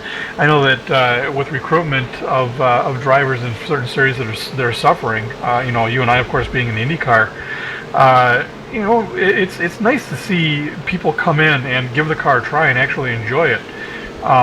So it really does help, you know, help to spread out the population a little bit, get them to try different things, and it really is an enjoyable thing. And you are doing it for a good cause. That's why I also love the Road Warrior series, because even though they're not exactly doing it for a cause, you know, it invites you to try new things. Even though the entire iRacing, like some of the iRacing service isn't really happy about the fact that, you know, it's the Road Warrior series, so they're under the impression like it's the Road Warrior series and we need to use GT3 cars for every race because that's just what's popular. And like the point of the Road Warrior series is to see how you can adapt to the car that you're driving. It's not about driving ultra fast, and it's about taking what you can and being fast in that particular car. Like that's why we're driving a Corvette and a McLaren at Silverstone instead of, say, a McLaren and a GT, because we want to see who's fast and what. Even though people are going to flock to McLaren, people are still going to drive that Corvette, saying, "Okay, we don't do this much. Let's see how this drives." And then, for example, later on in the series, I think they're doing like the Skip Barber, the Spec Racer Ford, and I think the Star Mazda. I don't exactly remember, but you know, it's going to be like a very odd race, but it's going to be something fun to try out because it's something you've never done before, and we're here to see if you can be fast. And on that note, I'll have to leave you alone. I have to be right back. I have to go answer the door. Okay, so it's just you and me, Paul. Hello. Okay, Paul doesn't like me anymore. He's decided that he was going to go as well. In fact, it is just me all by myself for the next couple of minutes because Paul's disappeared and Nick's disappeared. So it is just myself, Will Vinton. I can do anything I want to do over the course of the next couple of minutes until someone returns to tell me to shut up. So, with, get this, just about less than 45 minutes of the race to go, Drew Achilles still leads the way in LMP1 class by 5 laps over Cody Munden, who is second overall, second place also in LMP1. James Stevenson still is in the third position overall, still leads the way in GT1 action, with Joe Hubbard in second position in class, fourth place overall, and Amir Falucci rounding out your top 5. He is third in GT1. GT2 race leader is Frenik Estalos by 4 laps over Arcadius Newman, and in GT3 overall, it is Thomas Lunan who's leading the way in the McLaren MP412-GT3 G-Car. And then you have Michael Rasmussen, who is second overall in GT3, however, is leading the class in the GT3 Roughs. Then the rest of your top 10, we talked about Estalos, Robert Lynn in the GT1 car. He is the last driver scored in the top 10 right now. We still have half the field running. We've got Lobstad Jordan right now on pit road making his final pit stop of the day. Don't forget, this race is in benefit of autism awareness. For more information about autism awareness, head over to Google, search for autism awareness. Of course, this race is brought to you in part by Vision Accendo. Head over to visionaccendo.com for more information about them, the official sponsor of the inaugural Autism Awareness 6-hour endurance challenge here at Road America, exclusively live on RaceSpotTV. Someone is back. Who one of you is it? Is it you, Nick, or is it you, Paul? It's me, Nick. Oh, I'm sorry, I'm back, eating Nick. chips. That's alright. Wait, is that chips as in chips or chips as in fries? Oh, I'm sorry, I'm crisps. I forget you guys do it differently. Yeah, we're a little bit weird over in the UK, but thank you for letting me know. So, about half an hour to go in this race. You can almost see the end of the light of tunnel now. Drew Achilles has been running for 4 hours, 52 minutes and 40 seconds the last time he came past the start-finish line. You got to say, for some of these drivers, they are in agony, physically, mentally, and all emotionally in agony right now. You saw it when Juha messed up. He's been running scot-free the entire race, and he finally slipped up. You can tell it's starting to get to him. Now he just has to kind of reel it in and make sure he can get to the end now. He has a good 30 minutes left in the race. We have he has just over 30 minutes left in the race. 5 hours in the elapsed time under the official race. So he has about 30 minutes left, and you know, it's all he has to do is just bring it home now. Just don't concentrate on time. Just concentrate on your laps and just bring it home. He should have about depending on lap times. What were the lap times around the HPD zone? 155, so he's got somewhat less than 20 laps. 15? No, he's got 15. About 15 left. About 15, maybe 16. Oh yeah, I'll probably say 17 in total. Let's not forget that the time clock on the elapsed time, the time clock on the how long there is left are two slightly different things. It's rather confusing the way this race works. However, I can tell you there's 34 minutes and 30 seconds left on the play clock. I think we just had a full course caution. I'm reading the text chat. He said, "Slow down at the stripe, bring it back, bring her back and park the stripe, and everybody form up behind." So we have got ourselves a full course caution. That's for the finish. No caution. Okay, no, we haven't got a full course caution. We'll take it back. So that's at the end of the race, a parade at the end of the race for those people who are lucky enough, skillful enough to finish. Imbrick is on pit road, by the way, Nick. Oh, wait, where is he at? Who is? Imbrick. You're not paying any attention. Imbrick is on pit road, and he is back out of pit road. Okay, I barely caught the name at the end. I was like, wait, who? But yeah, he's been running a good race too, driving 00 in the McLaren class. Currently, he's second in the McLaren class and fourth in the GT class, and you know, still running this long. He running fourth is still good. Actually, just running at this point is good enough. Yeah, for anyone who is still in this race, of course, kudos to them for being able to get all the way this far to get towards the end of the race. And race control just saying a couple of words to the drivers that might come through on the broadcast. However, we have down to about 18 cars left in this race. I am keeping an eye out on this Hubbard-Falusi battle because it keeps on kind of dipping down to about 10 seconds and back up to about 25 seconds. Keeps on chopping and changing, but you have to say that Hubbard on that number 33 Red Bull car still has the advantage over Falusi, and it seems to be he has that one in check right now. Hubbard has an entire lap over Falusi from what I'm seeing, or maybe just Juha overlapped somebody and I didn't recognize it. But the battle has been going back and forth a little bit. Hubbard he just went off actually. He seems to have the upper hand in the race, and you know, after a while it really starts to show how his pace has been over Amir's. And to have a look at the battle going on in GT3, Rasmussen and Colvara was the biggest one earlier on. They aren't that far away on the racetrack. There's only about 10 seconds separating those guys right now. They are... Pardon? I'm sorry, Rasmussen and Hollowan are literally right next to each other. Rasmussen's a lap down, but you know, they're still on the same pace, so it's kind of fun to see these two, who's going to be faster near the end of the race. And this is one of the interesting things that you're able to see of these differences between the Rough and the McLaren. The McLaren is up to about 151 miles an hour at the braking zone. The Rough 154 miles an hour, so straight line advantage there for the Rough. However, the McLaren is a little bit better in the turns in some cases compared to the Rough, but I think that Rasmussen might try and get himself past the Lunan, but do it in a conservative manner because these two cars are so equally matched at points. It's funny because you think the McLaren would be a little bit faster down the straights, considering how much lower it is from the top of the car down compared to the Rough. But it's all about the cornering with this car, and I'm guessing that's where all the downforce comes in. Just looking at the shape of the car.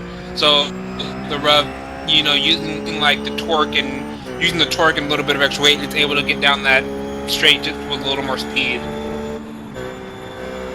So, less now than half an hour to go in this race. And there's been some very good stories to talk about in this race overall.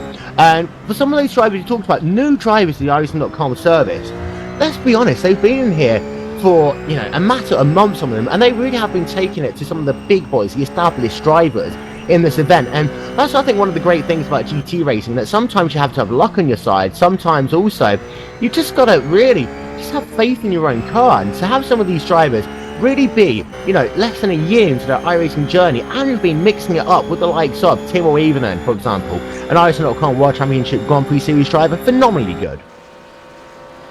Yeah, that's actually really good considering how short they've been starting out. We don't like they don't even know where the wall is in their talent level, so we never know. They can always be faster than what they are right now. I'm actually in that position now as I'm still trying to figure out how I can push the car harder while still trusting it because I have trust issues when I drive this car. I'm not even gonna kid. Nico Sitch is pitting in, by the way. So he's going to make his final pit stop of the day, and we are in that phase now that drivers will make their last pit stop. Now this last pit stop is going to be a lot shorter, and for some of these battles, that GT1 battle I've been talking about as well, for example, it's going to be an interesting one, because if you take tyres or not take tyres, that can make a big difference if you leapfrog the driver ahead of you, but also then if you'll be able to keep that advantage throughout that last stint. Yeah, that's always a gamble when you're talking about pitting. If you don't take tires, you'll get a huge jump on whoever's behind you, but the problem is your tires won't be you won't have the grip levels that you would have as the other guy does. But considering how these cars have to do their pits, if you don't take tires, you'll probably get a pretty huge advantage over who's behind you or in front of you. Considering we only have 30 minutes left, and I don't think there would be enough time to make that up within that time span. So, Sitch is on pit road, he's going to get 4 fresh tyres, get himself done for the end of the race, and your race leader is on pit road for the final time as well.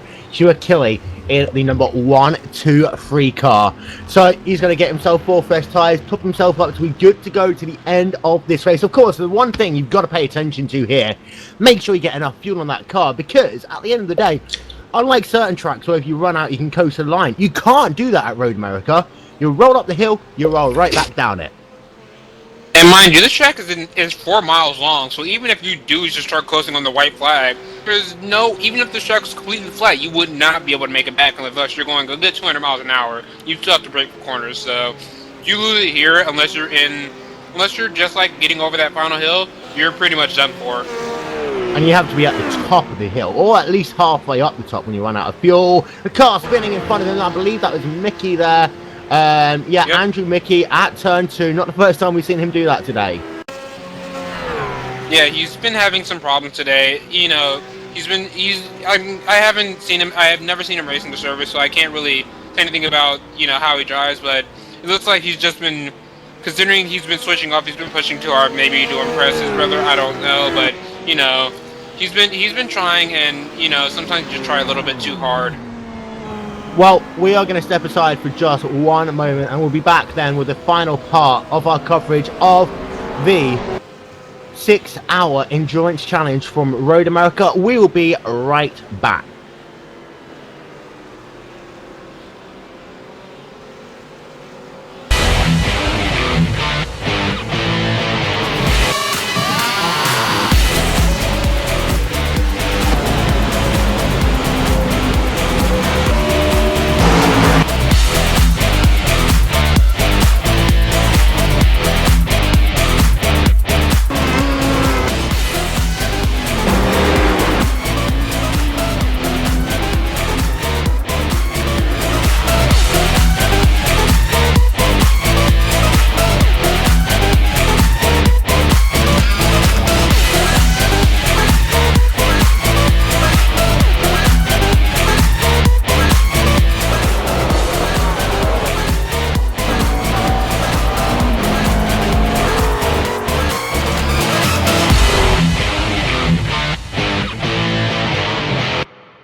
So welcome back to the final part of our exclusively live coverage of the 6-hour Enduro at Road America.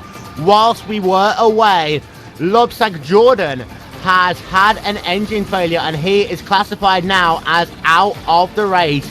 That happened when he was on his 120th lap around the Road America circuit and his engine let go after over 5 hours of racing down in turn number 13. Wilmington, along with Paul Jenkins and the Professor Nick, as we are into the last half an hour of this race. And Paul, after 5 hours of racing, to have your engine go out on you, what a horrible thing to have happen. Yeah, it's going to be obviously frustrating for Lobsang. You know, he put in so much work to try and fight. I mean, he's fighting a broken car pretty much all day, and it finally just caught up to him. So I can just imagine how frustrated he is. So, the racing continues, and out front, Hugh Achille, of course, has made his final pit stop of the day. Cody Munden is still scored 4 laps back. I'm having a look to see whether Munden will get put another lap down. It doesn't look it's going to actually be that way, Nick, because Cody Munden's times have actually been kind of comparable to what Achille's done the last couple of laps. I think now he's just like in a state where he's kind of just like, you know what, we're this close. At this point, I'm just gonna do whatever I want and try to drive harder. As long as I don't crash, I'm fine. He's just in the state of mind, just like, let's do whatever. Let's just go for broke.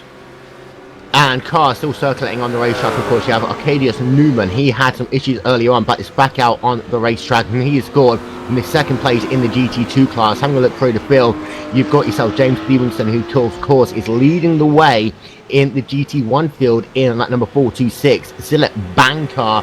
Joe Hubbard and Amir Faluji. Faluji, I believe, has just actually come out of pit road, having made his final stop of the day. Indeed, he has. He's back out on the racetrack.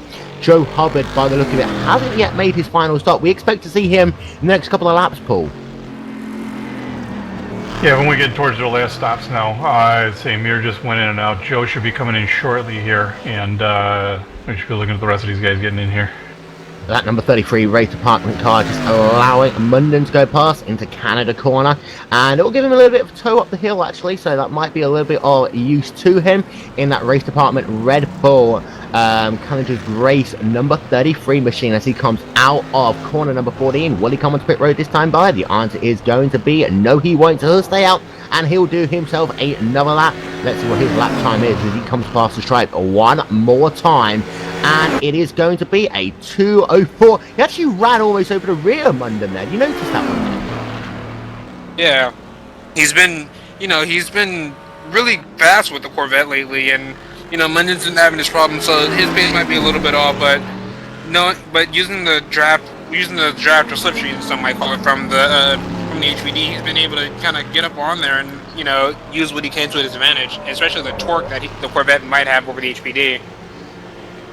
Andrew Mickey is still running in third place in his class, and let's be honest, Paul, he's off the racetrack again on that 186 car. As I was saying that, although he's had some issues in this race, still running third place in his class. A good job overall by that 186 car.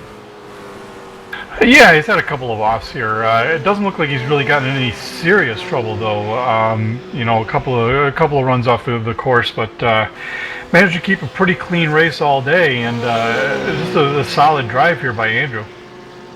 And say last couple of drivers hoping to make their pit stop soon, and it's actually kind of interesting to see that Hubbard actually isn't that much slower at all than not James Simpson, than Kobe Munden in that number 14 car. So Munden, I don't think is holding him up too much, but it's going to be interesting to see whether Hubbard is going to be able to get out ahead of Faluji, and that's going to be the main last battle we have on the racetrack. Of course, for Hubbard, it's that thing now. He's just got to make sure when he gets onto pit road, he has to hit his marks and not speed. Yeah, he's just got to make sure everything goes perfect on his last pit stop. The last pit stop of an endurance race is usually always the most important. Almost as important as in the real world, you have to change brakes in the middle of the race. That is really the second most important to the last pit stop, because if you miss the last pit stop, could literally undo everything you've done for the past 5.5 hours. Kobe Munden is making his final pit stop of the day, as he comes onto pit road, so he actually allows that 33 car to go back ahead of him on the racetrack. But Munden, 45 miles an hour for him. There's a car coming out next to him. That is a 186 car of Mickey. And almost contact there on pit road between those two drivers. No harm, no foul there. No issue. But Munden coming onto pit road to make his final pit stop of the day, Paul. And this will be it for Munden. Just kind of take as much gas as he needs to get to the end of this here and go on by. Looks like Juha is actually just making his way past the pit lane entry now. So going to put him back down, I believe, 5 laps. It will, and let's have a look actually to see where Ewa Killy is on the racetrack. Killy is actually come past her 1 or 2, so it's going to be 5 laps the difference between those two drivers. So Killy has got some cars ahead of him. That is actually Mickey, who is just going to go past there on the right hand side of him as he goes underneath the Cheese Van Bridge. And now I know it's the Cheese Van, I can just call it the Cheese Van Bridge. And James Stevenson as well, he's going to go down another lap to the race leader at some point soon. Actually, James Stevenson, is he actually going to be ahead of Munden on the racetrack now? No. Nope. I'll take that back. He's still a lap behind. He is about a lap behind, so Munden, I was about to say, that would mean overall second place. But for Munden, again, he's only about a lap ahead of Stevenson, so this really, in my opinion, just shows how good Stevenson's been on this race. Now, of course, he did lose Stevenson's main competitor early on. That was Evandro Francolosi, who was involved in an incident earlier on. You don't need to tell me in the broadcast that you're going to be right back. You can type it out. Well, everyone knows you're going to be right back. Well, he will be right back. After these messages and a word from your local station, because you are not watching the NFL on CBS. Instead, you are watching what is essentially the final 20 minutes of the Road America 6-hour Endurance Challenge. We are getting towards the bitter end here. I don't really see any real battles on the track that are worth mentioning. I'm looking at, yeah, no, not really anything. Well, because we haven't got too many battles going on the racetrack, it would be perhaps of use to look to the future. Because, as you know, Paul, every year the ISOWC Indianapolis 500 is in court. Should I just start that one again? Go on, take 2. As you know, every year the ISOWC Indianapolis 500 is raced with a course alongside it. And I am pleased to announce for the second year, the ISOWC Indianapolis 500, which will be here live on RaceSpotTV, is going to be in support of Autism Speaks.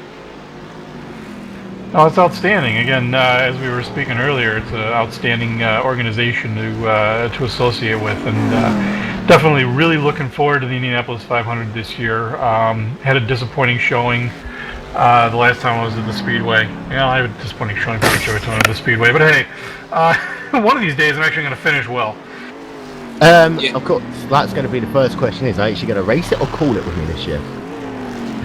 I don't know yet. And of course, normally it could be the Dream Team coming back. Me, you, Aaron, Likens. Yeah, you can guys my agent talk to you. Yes, Nick. Hello.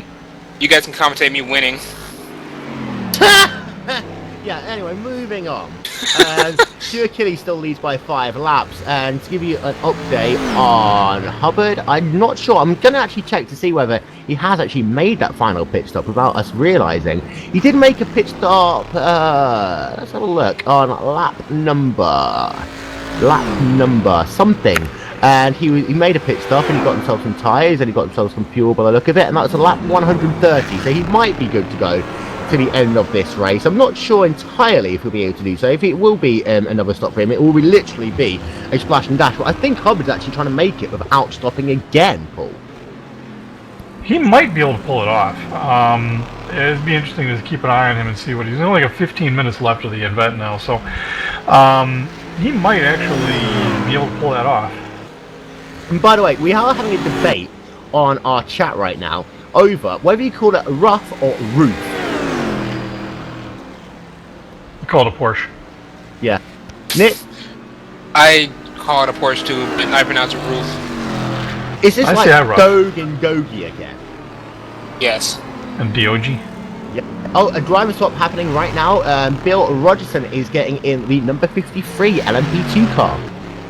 Wait, there's still more than 2 LMP cars? Wait, what? I know, apparently Steve Alexander is back into the race. He's making a last minute charge. So something's happened. Oh, wait, that car's not actually out on the racetrack, but they're still swapping the drivers. Outstanding. That is dedication. Yeah, why not? It'd be like, you remember when you get the 3-year-olds and their little trikes cars? You like this one, you've got kids, Paul, and they're not actually driving, but they're sat in the car thinking they're driving, like the things outside the supermarkets as well. I think this is actually what's happening right now, that number 53 car. So now Bill Rogerson is going to be sitting in the car and making car noises now for the next 15 minutes. Vroom vroom. Yeah. Maybe do a couple of gear changes as well. This just in, right. the number 53 car filled with 3-year-olds. You see, I think that as well as us going a little bit crazy with 15 minutes of this race to go, I think that some of the drivers going a little bit crazy as well. They're crazy for starting this in the first place. Yep. Well, you know, Hugo, our man behind the scenes here, who's making this all possible, has complained a little while ago that his butt and legs have gone numb. Now, bear in mind, he's not actually driving, so you can only imagine what these drivers are going through, the guys that aren't changing. Yeah, but at the same time, Hugo was complaining about that. He's only done half of this race. Raphael Sang did the fast half. Hey, I've only done less than half of this race, and my butt's asleep. Oh. And I've been up a couple of times. Yeah, I'm used to it, so mine isn't. Some of us have been here the entire thing. Apparently, we share each other's butts, is what what Hugo's saying right now. But did the booty? What did the booty have you like? My wife might have a problem with you sharing my butt. That'd be kind of weird. Don't forget, by the way, if you want to see Hugo Louise in action, you can do so next week as RaceSpotTV presents the 4th round of the RaceSpot.com World Championship Grand Prix Series right here from Road America. Join myself, Will Vincent and Nick Rowland for WTS Spotlight starting 1 PM GMT, and then we have the full race and qualifying before it exclusively live on RaceSpotTV and iRacing Live. I must also say, after I do this link, this will be the last time that we do any sponsorship messages on this broadcast. Don't forget, if you head over to iRacing.com right now, get yourself 50% off a 1 month, 3 month, 1 year, 2 year membership. Go to iRacing.com right now, and then there you are, done. Beer. Let's be honest though. Let's be honest, Nick. It could be worse. This could be the Tudor series on Fox, in which case there's like 4 ad breaks in a row. Helen and Pitt. Yeah, it could be that. Luckily, we don't suck, so yeah, let's go with that. Yes, Thomas Hullanen is on pit road right now in the number 115 car. You see what I did there? That was proper Finnish enunciation. Very nice. Oh, it's because all you do is race with Benz. Ibrick, I believe, has hit the wall. That's not good. Ibrick. Oh, yeah, I see his car is... Oh, what's going on here? Yeah, and he was second place in class. He has got a bit of a gap, 3-lap gap over Derek Waller, and let's not forget, those two had a great battle earlier on. This is down at turn number 2 on the racetrack. I'll say this very slowly so that we can get Hugo to get a replay up. The 00 car of Imrus Ibrick got himself on that outside curb on the exit of turn number 2, and he got himself a little bit sideways into the wall. That's what happens when you've been racing for 5 hours, 15 minutes. You make a silly mistake over a curb that you've hit yourself a number of times. Replay up on your screen now. And those curves on the outside of turn number 2, you can run them, Nick. You got to be careful. If you get that center part of your car, like Ibrick did there, right on that bit between, you know, the actual painted curb and the sawtooth curb, that is when that car can get mighty loose on you. Ibrick is coming back out onto the racetrack, though. Curves are always tricky on any racetrack, but they are terribly tricky here. Actually, Ibrick's about to come across the turn where he just went off in a bit, and we can kind of show you how bad that corner really is. You see he's coming off of turn 1, heading down the hill, and you look at turn 2, and you just see that once you hit grass is basically like, in a sense, grass is paint that you can't touch. It's wet paint. So once you touch the grass, you're pretty much a goner. Some can like kind of save it, but some can't. But what I find funny is that what Ibrick was saying was that the only reason he basically messed up is that he was thinking about how you guys finished the race, and next you know, boom, wall. Don't get cocky, people. That's one thing that you really don't want to do after 5 hours and 15 minutes worth of racing, is hit the wall, Paul, because it's like, well, what have I bothered to do so far? But thankfully for Ibrick, he's got enough of a cushion that he won't lose second place in class to Derek Waller. Well, and that's, you know, luckily all that hard work didn't just get thrown away. You could have done a lot more damage to that car than you did. Luckily, you hit a tire barrier, not a cement wall, which could have really just ended his day.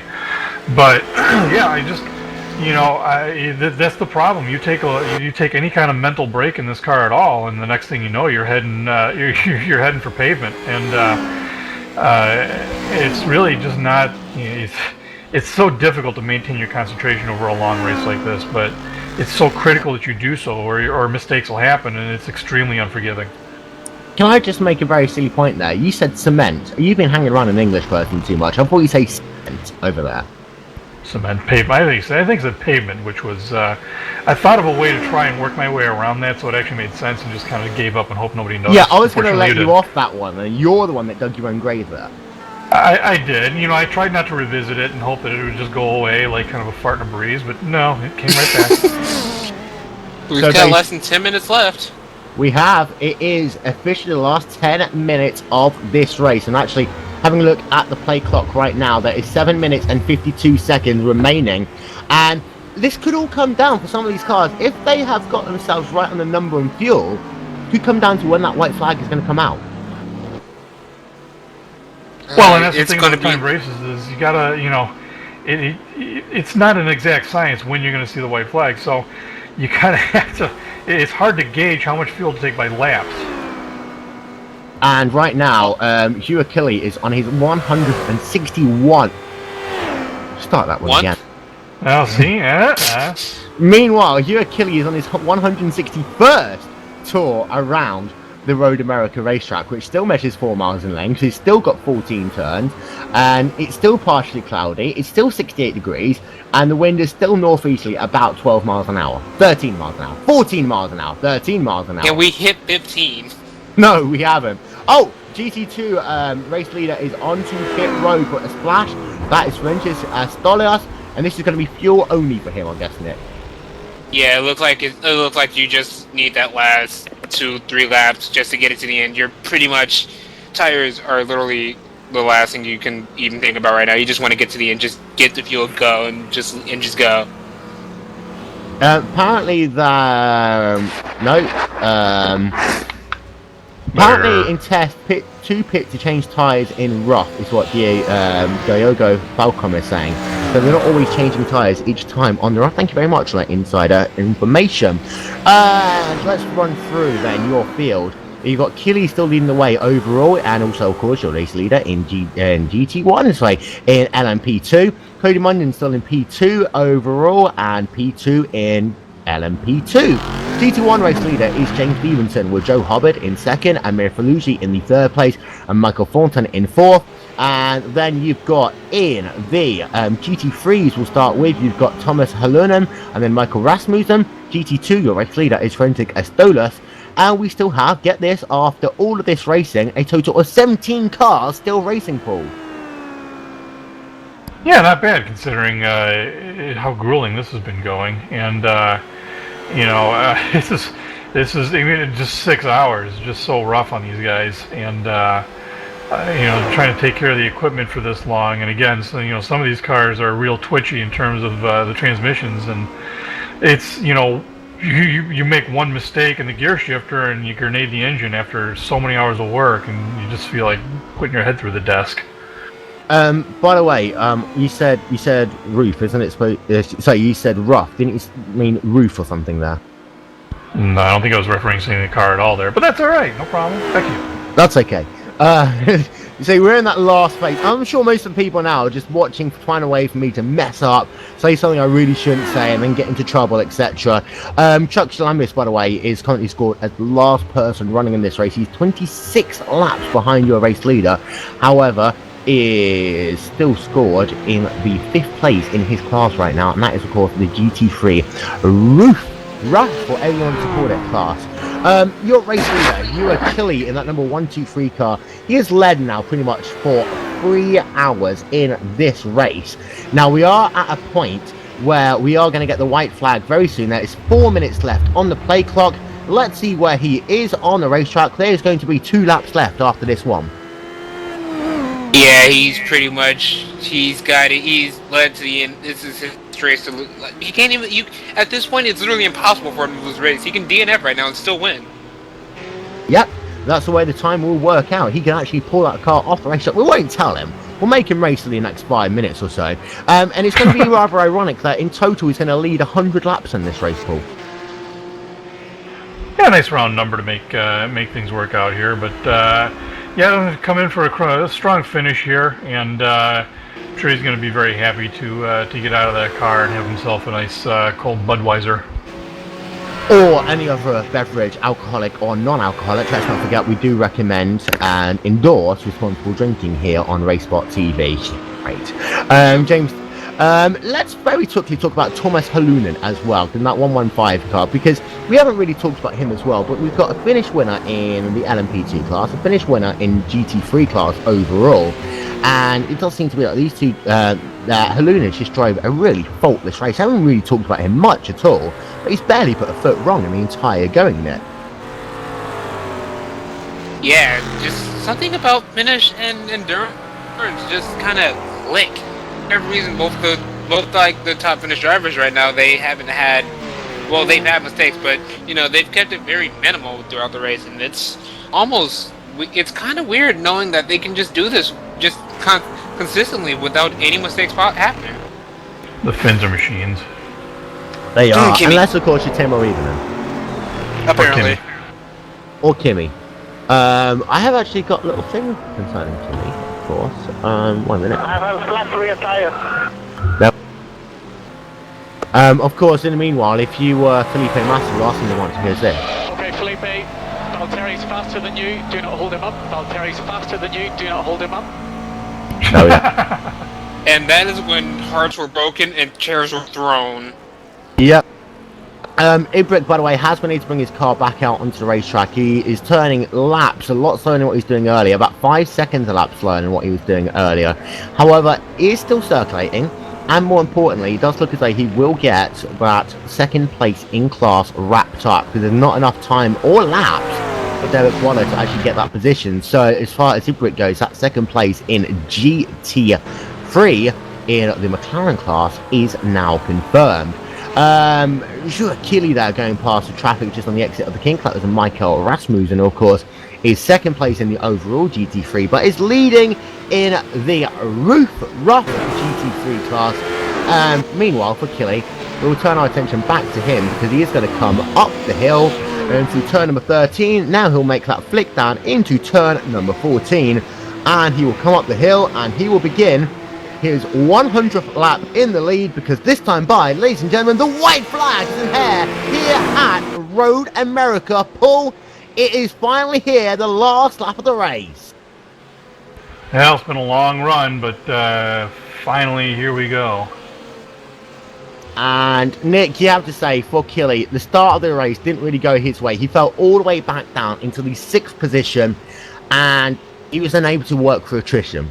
He's barely put a foot wrong this entire race. He's been picture perfect most of the time. Just a couple of incidents for him all day long. But apart from that, you can't fault that 1-2-3 car. Yeah, I kind of missed the beginning of the race with kind of just hearing the wrap up. Starting from 6th in class, that's pretty low considering, you know, how fast and how hard it is to pass in HPDs. You know, almost faulting nowhere, only having just a few slip-ups, just like having one at the end of the race. It's godlike in this situation. He's ran for 6 hours, ran 5.5 hours by himself, and it's in the lead, leading 100 laps, running still really fast pace. It's just wow. It's like some things you don't think should be possible, but are. He will come out of the carousel for the final time. The white flag is now officially out on the racetrack, so this will be the final lap of the race. And here comes Killy through the kink. He comes for the final time. He will work it down to Canada corner for the final time in this race. Just now, 3 corners left to go for him. This is the first one. Canada corner, right hand, 90-degree user curve on the outside line. Then he'll come down into turn number 13. That blind apex left-hander. Come underneath the Cola Bridge, down into turn number 14 for the final time. Jules Killy for Finland. It was going to be a Finnish driver, a favourite with Timo Eden. That didn't happen as Eden crashed out. However, Uakili will come underneath the Caterpillar Bridge and he will take checkered flag here at Road America. Kili is victorious. And then, behind him, Mikael Rasmussen will claim the rough GT3 crown as he comes up past the start finish line. He will take his class victory. And then Shambliss will take the 4th place in that class. GT2 winner, Arcadius Newman, he takes victory. We are now waiting for your GT1 victor, James Stevenson, to come out of the final corner in the number 426, Silip Bankar. Easily the winner of the most awesomely crazy paint scheme of the day. Bam, the dirty's gone. Bam, he is now down into GT1 victory lane. James Stevenson takes that class's victory. Cody Munson comes past start finish line to claim P2 in the LMP classes. And now we are just waiting for Thomas Alunin to come up the hill for the final time. He will do so in that 115 car and he will claim victory in the GT3 McLarens and also wins the GT3 battle between those two cars. What a drive by everyone who finished, Paul. Absolutely. It looks like Ferenc is coming up the hills or coming back into the course to finish off his day. It's a very solid drive by all of these guys. Very much a lot of concentration. I'm sure this has been very rewarding to just finish this race, not to mention win. So Ferenc here with the last right turn, you're going to go up the hill for the GT2 victory. But outstanding drive by all of these guys. And the field on their parade, warm down lap, of course, being led by your race victor, Uakili in the number 1, 2, 3 car. What a drive by him, Nick. Yeah, he's done everything perfect today. He was the best racer we could have today. Well, there was Timo, but you know, he was the best one that finished, and even then he still might have passed Timo, so I'm not going to discredit him. He's done a really good job. They are forming up right now. You know, Holland's doing burnouts. Everybody's happy that they just finished the race. So then, it looks as though the cars are all trying to form up now. Thomas Aluno falls himself into line. Nico Sicci is there. We've got Veronica Stalos, of course, who takes victory in the GT2 class. What a drive by him. You've got to say, really, as far as driver of the race goes, you've got to consider that 55 car of Veronica Stalos as one of the drivers of the race. Because he has really just been faultless the entire going ball. Yeah, just lap after lap, and just the epitome of consistency. I'm looking at his lap times, and they're all 207s, 208s, 207s, 208s. Really did not put a foot off all day long in this race. And you know, just a couple of, this looks like he's had just a couple of little offs here and there, but really just a solid 153 laps, just one after the other, taking them off, and a very impressive drive indeed.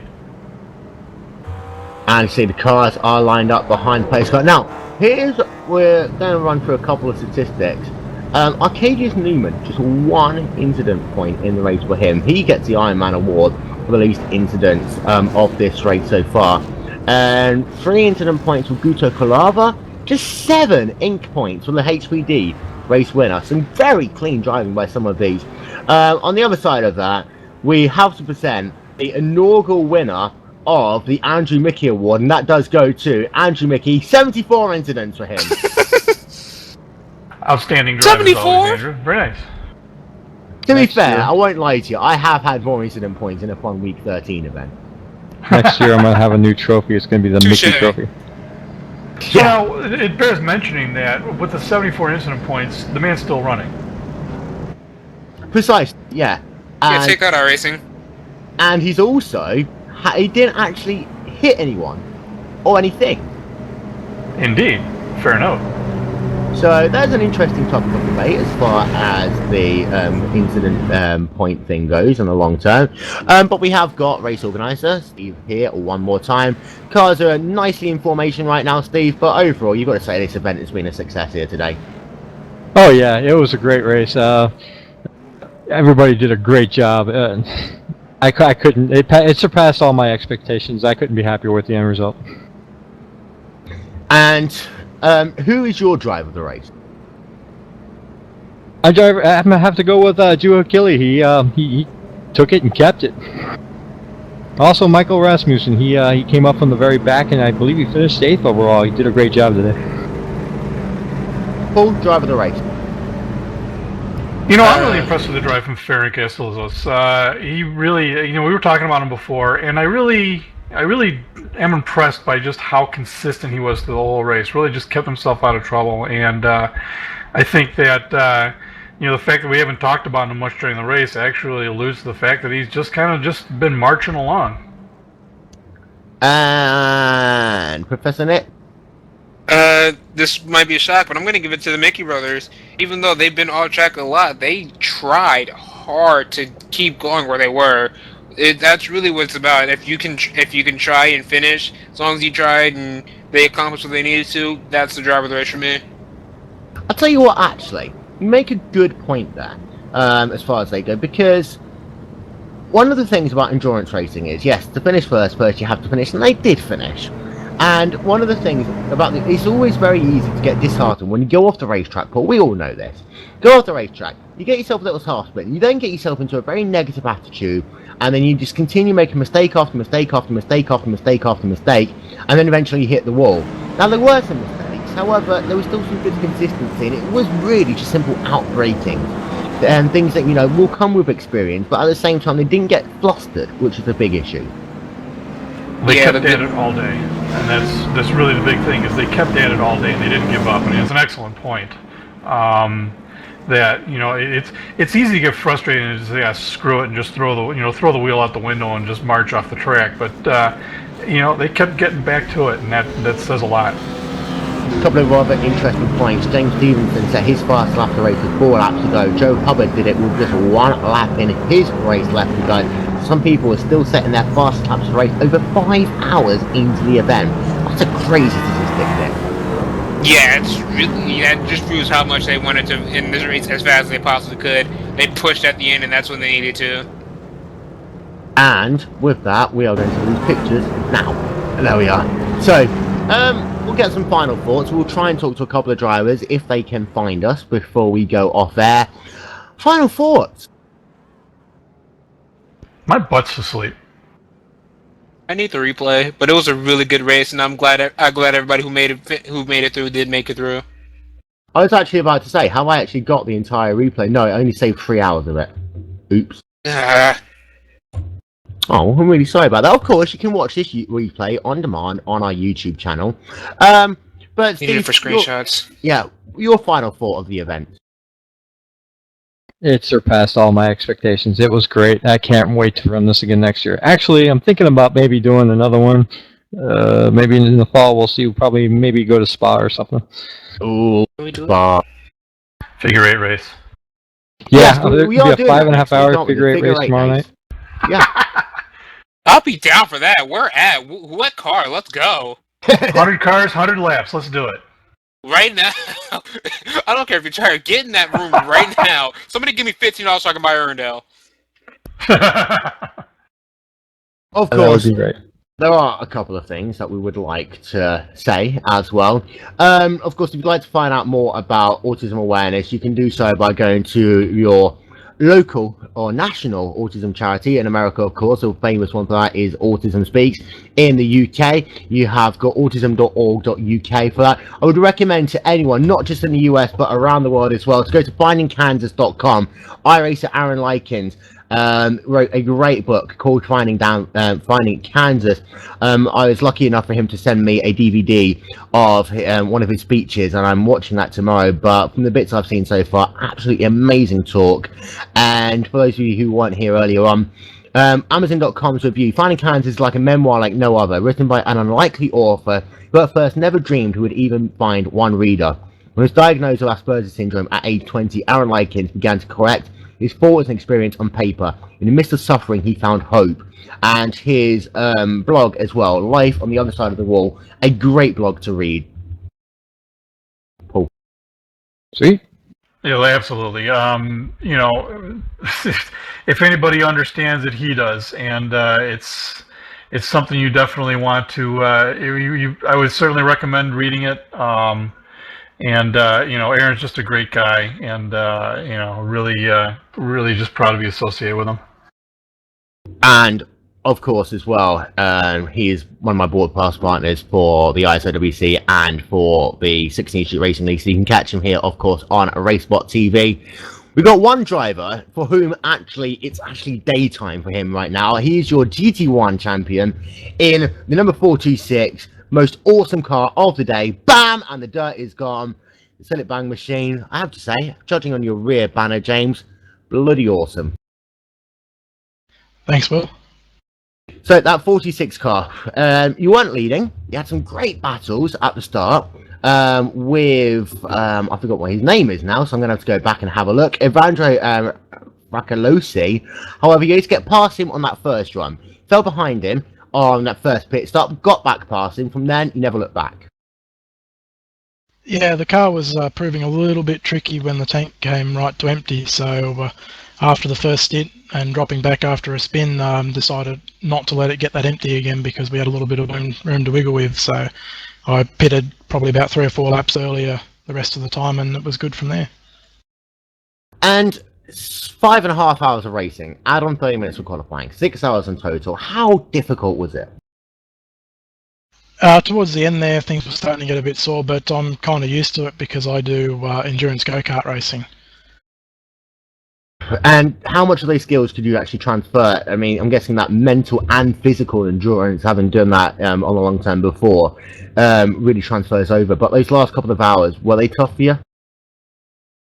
No, not really. I mean, I set my fastest lap 4 laps from the end. Yeah, we noticed that one. So proof that you can actually set fast laps towards the end of a race. But anyone who'd like to thank at all? I'd like to thank Craig Hunter, who was my crew chief throughout the race, and all the boys over at Overclockers Australia. Well, congratulations on taking the GT1 victory. James Stevenson in the number 426 Sillet Bang machine. Bam, and the dirt is gone indeed. I won't do my Barry Scott impression until a little bit later on.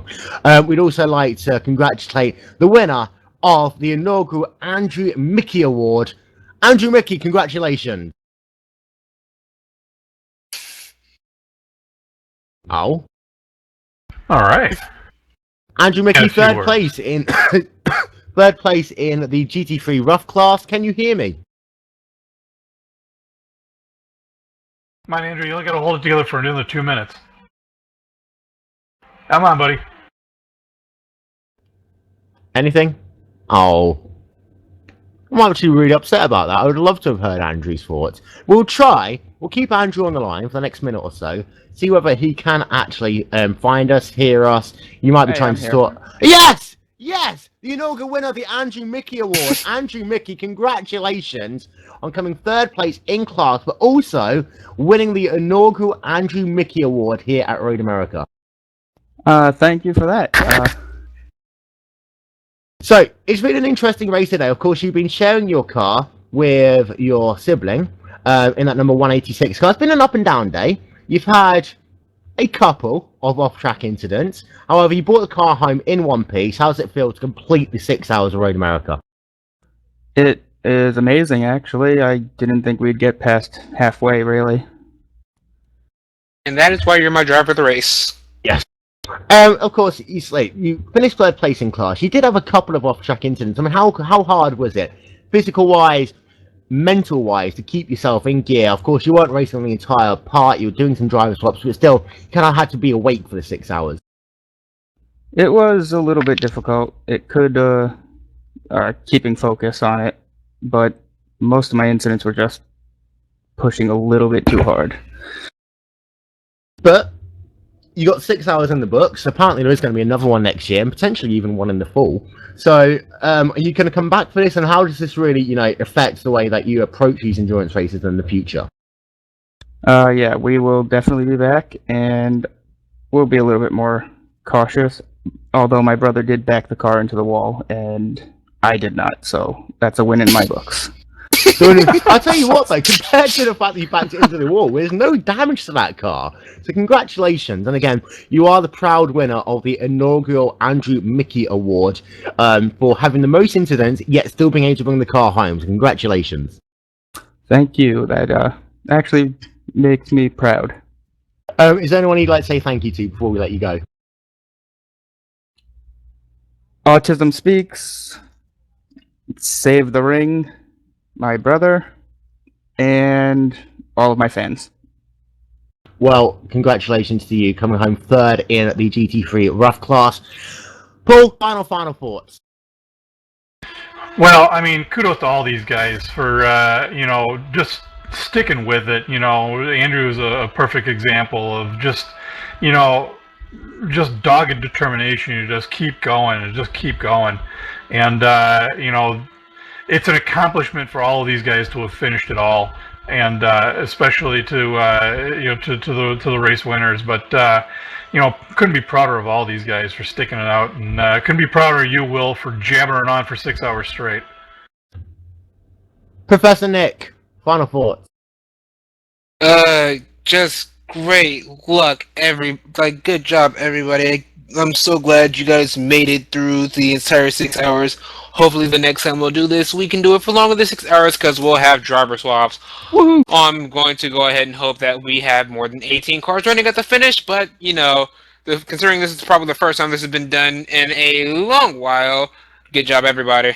Yeah, indeed. I have to say congratulations to everyone who finished. Your own final thoughts, Steve. Oh, let's just get driver swaps in the game and get this thing going for real. Indeed. Oh, kudos to you, Will. Thank you for broadcasting. Thank you to the crew. Thank you to Hugo for doing the cameras. Thank you, everybody. Great job. And we'll see you next time. And with that, I have to hit the music button for the final time. Give me a number between 1 and 10, Professor Nick. 4. And that concludes our broadcast of the inaugural, yes, the inaugural Autism Awareness 6-hour Endurance Challenge at Road America, presented by Vision Accendo. For more information about Vision Accendo, head over to visionaccendo.com. That is VISONACCENDO.com. It's been a crazy race here today. We've had some big moments, some big drama, exciting racing up and down the field. However, when all was said and done, it was Utakili who took home victory in the LMP class. In GT1, James Stevenson. In GT2, Forensic Estalos. In McLaren GT3, Thomas Halunen. And in the Rough GT3, Michael Rasmussen. For myself, Will Vincent, from Paul Jenkins, from Professor Nick, from Randall Chenoweth, from the person whose name I've literally just forgotten, Jake Cameron, from Raphael Sang, from Hugo Louise, all of us here at RaceSpotTV. Plenty more action coming your way over the next couple of months over on RaceSpotTV. Head over to RaceSpotTV for more information about that. Of course, if you're a new member to iRacing, head over to iRacing.com right now. Discounts, you've heard about it before. I'm not going to do it again. We will see you all next time. Thank you very much for being a part of this. And don't forget, if you've had any benefit of this broadcast, head over to your favourite autism charity, give them a couple of bucks. Hey, if it's $1 Starbucks worth, it can make a difference. Talk to you next time. Bye!